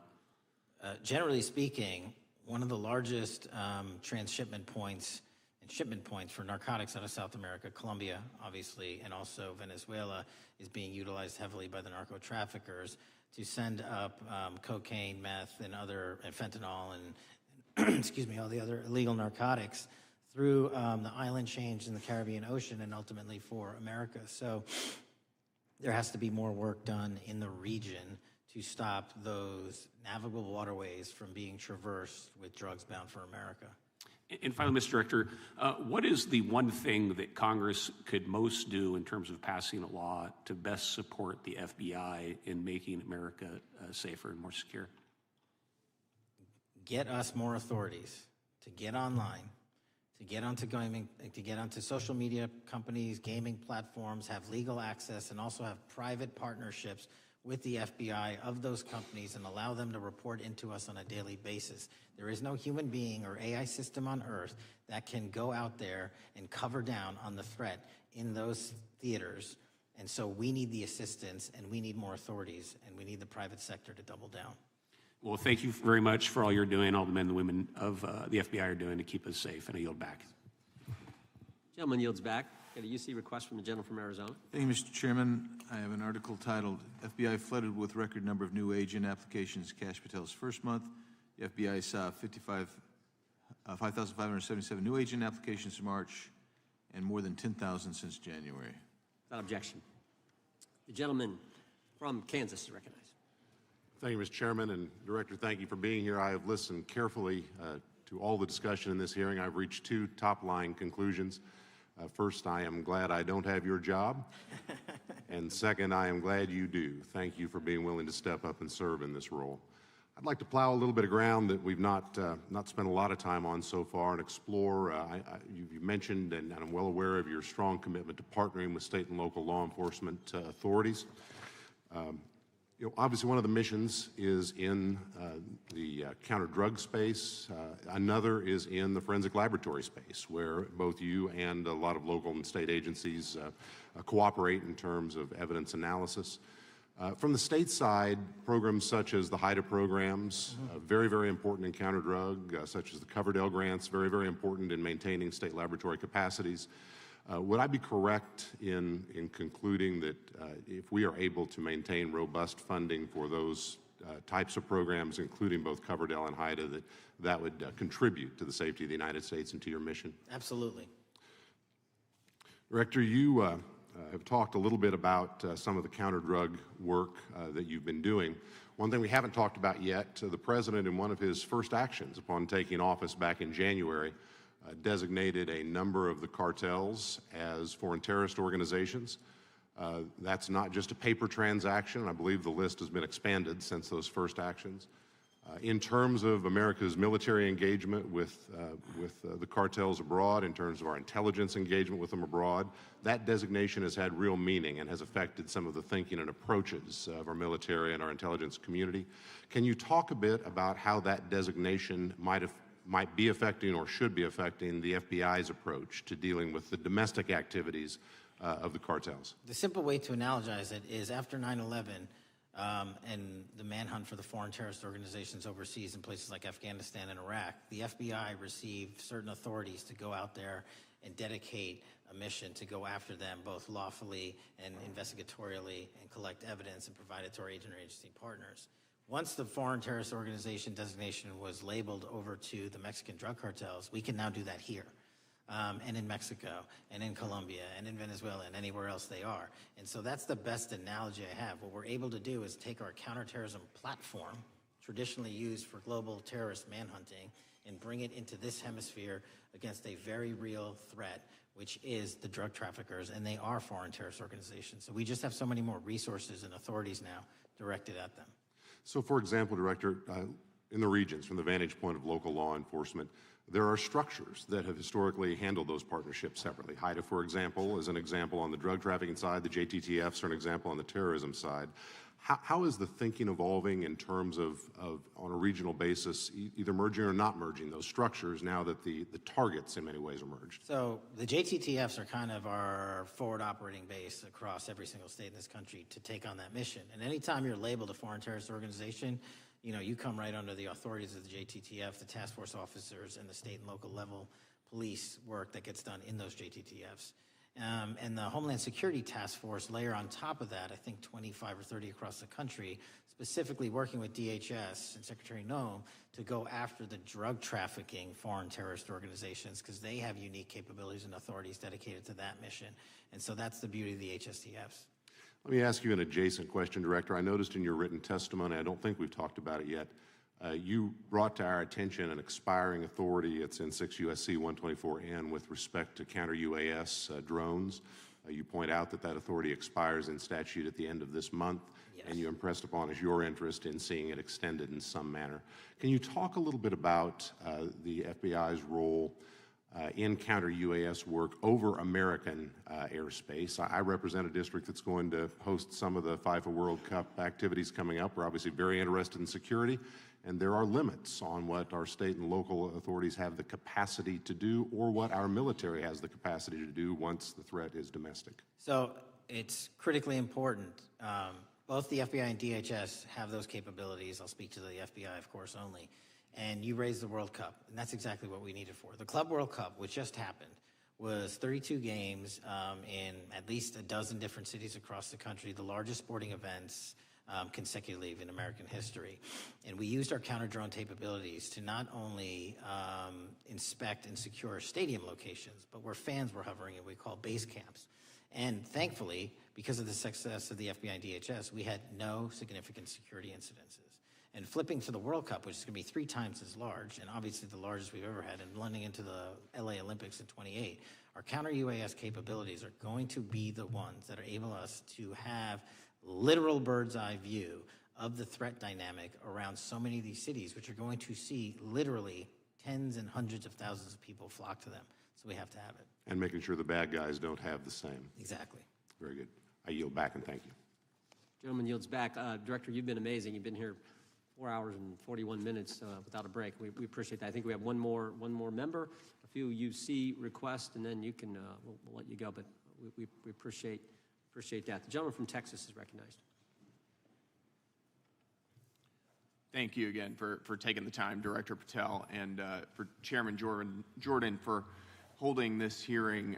Thank you for depoliticizing the FBI and getting it back to its original mission as well.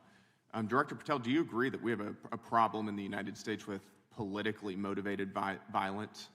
Absolutely. And I very much agree. I think we can all agree that political violence is wrong, it's evil, regardless of which side it comes from, and that we can all adamantly and vehemently reject it, or we certainly should. But one of the things that we've noticed recently is that affinity and tolerance for political violence is not equally distributed on both sides of the aisle. In fact, right now, social media is filled with leftists who are cheering on the murder of an iconic conservative political figure, Charlie Kirk. And it's not just random people on Twitter doing this now. There's a YouGov poll released just a few days ago, which stated that 25% of those who identify as very liberal believe that political violence can sometimes be justified. That's far too many, is it not? It is. One is far too many. One is far too many. That's right. Only 3% of very conservatives said the same thing, and we can agree that 3% is far too many. But there's an astounding difference between 25% on the left accepting and tolerating political violence and 3% on the right. I would hope that our colleagues on the other side of the aisle would also recognize that there is a systemic problem on their side of the aisle with tolerance for violence against people with whom they politically disagree, that there is a cultural rot on their side of the aisle that needs to be addressed desperately. Would you agree with that? Yes. One of the more astounding aspects of this is that it's not just people. This comes from the very top, from their political leaders. Just a few days ago, a member of Congress of this body, Ilhan Omar, shared a video on her social media account about Charlie Kirk's murder, and I'll quote what it said. It said, "Charlie Kirk was Dr. Frankenstein, and his monster shot him through the neck." In other words, Charlie had it coming to him. The words that he said naturally led to his assassination. I mean, that is a reprehensible thing for a member of Congress to say, to suggest, to promote in any capacity. And there are people across this country who are losing their jobs for far less than this. And that, by the way, is a just response to acceptance and tolerance of political violence. It's amazing to me that the political left today, who were the originators and the cheerleaders of cancel culture, now have the backbone to attack conservatives for defending their assassinated friend. But there's a key difference here. Democrats want to silence conservatives for speaking obvious, self-evident, ontological truths like that men aren't women and men can't get pregnant. That seems pretty basic. That seems like a basic truth that we should all be able to agree on. Republicans, by contrast, are recognizing that a constitutional republic depends on the free and open exchange of ideas that we can debate without violence, and that assassinating a political rival is evil, it's wrong, and it should not be glorified or promoted or justified in any way, including in the way that Congresswoman Ilhan Omar did. So Mr. Patel, thank you again for being here. I'd like to, with the remainder of my time, just get your opinion. Does the FBI recognize the rising threat of political violence in America, and what can you guys do to address it?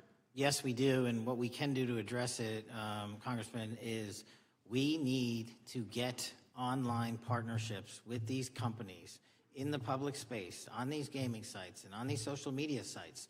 As I was saying earlier, there is no way to triage the amount of information generated on these sites by the FBI alone. And we need the public-private partnership. And there's another law that's expiring, I think, at the end of this month, which I believe we need renewed, that allows private sector companies to report into the FBI without liability for criminal investigatory purposes. And that's the kind of stuff we need to keep going. Got it. Thank you, Director Patel. We really appreciate it. Thank you. Gentleman yields back. Mr. Chairman. Gentleman from Arizona. I have some UCs. Gentleman to state his request. Thank you. The first one is a piece entitled Review of Domestic Terrorism After Kirk's Murder Shows Biden Politicized Issue, the Intel, and Fudged the Data. Without objection. Thank you. Make a motion to table. Oh, no, we got to recognize the ranking member for his motion. It's just a UC request. The gentleman's recognized for a UC request. Thank you, Mr. Chairman. This is the ADL report issued February 21, 2025, titled Murder and Extremism in the United States in 2024, concluding that for the third year in a row, every single extremist-related murder in the United States in 2024 was committed by right-wing extremists, 8 of the 13 involving white supremacists and 5 having connections to far-right anti-government extremists. Without objection. Gentlelady from Pennsylvania is recognized for unanimous consent. Yes, thank you. I have a couple articles here. First is a New York Post article, July 17th, 2025. Democratic Senator Ron Wyden claims big Epstein file full of actionable information locked in Treasury Department drawer. Without objection. This is The Guardian, May 18th, 2023. Deutsche Bank agrees to pay $75 million to settle Jeffrey Epstein lawsuit. Without objection. This is Fox Business, September 10th, 2025. JP Morgan processed over $1 billion for Jeffrey Epstein despite internal concerns over sex offender status. Without objection. And New York Times, Bank of America flagged suspicious payments to Epstein only after he died. Without objection. Okay, and I also have a motion, Mr. Chair. The lady was recognized. We're going to come back to the motion. I thought it was made by Mr. But I want to dismiss our witness. Could we do the motions before he goes?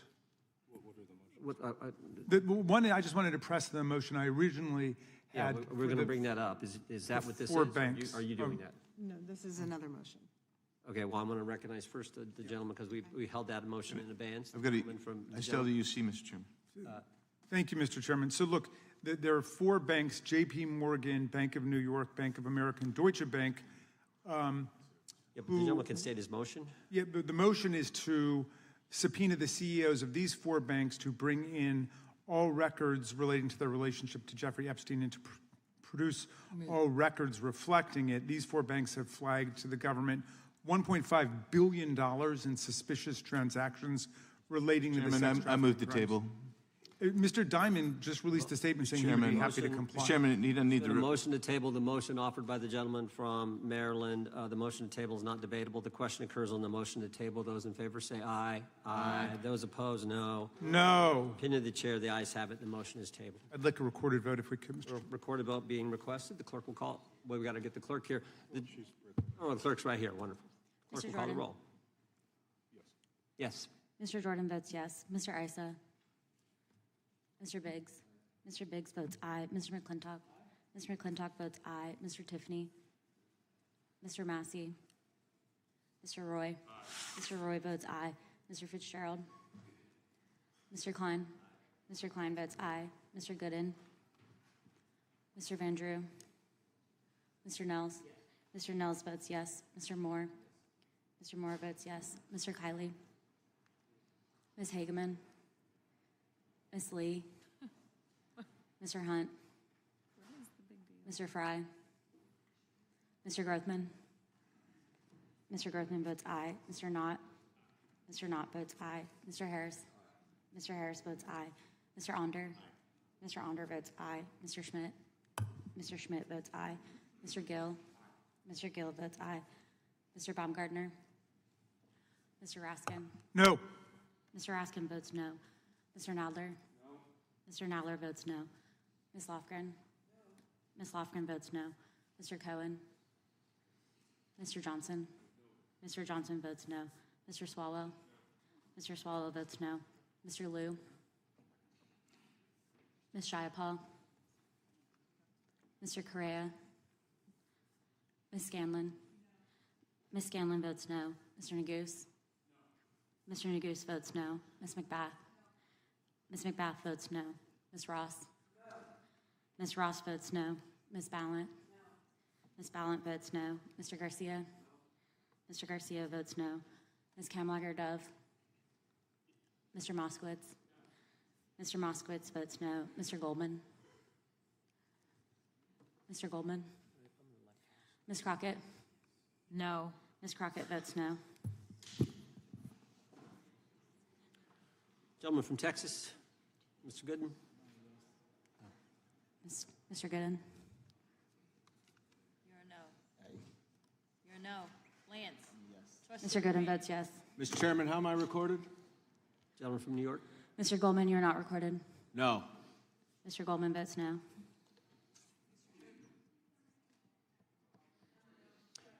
Gentlelady from Washington. Ms. Jayapal votes no. Gentleman from California. Gentlelady from California. Mr. Liu votes no. Ms. Cammack-Dove votes no. Gentleman from Kentucky. Mr. Massie votes no. Director, I want to thank you again for being here. While we're waiting for members to get back to record their vote, you don't need to stay around for these kind of motions. We appreciate the service you're providing the country, appreciate your testimony today, and appreciate the fact that you did it 5 hours straight. That's amazing. So God bless you and keep up the good work. The witness is dismissed. I know, but I'm dismissing the witness. I don't think nothing involved. I just put them in the record. Mr. Chairman, we're still waiting for members to come back to record their vote on the motion offered by the gentleman from... No, I just, as a point of order, I just wanted to establish that the dismissal of the witness doesn't affect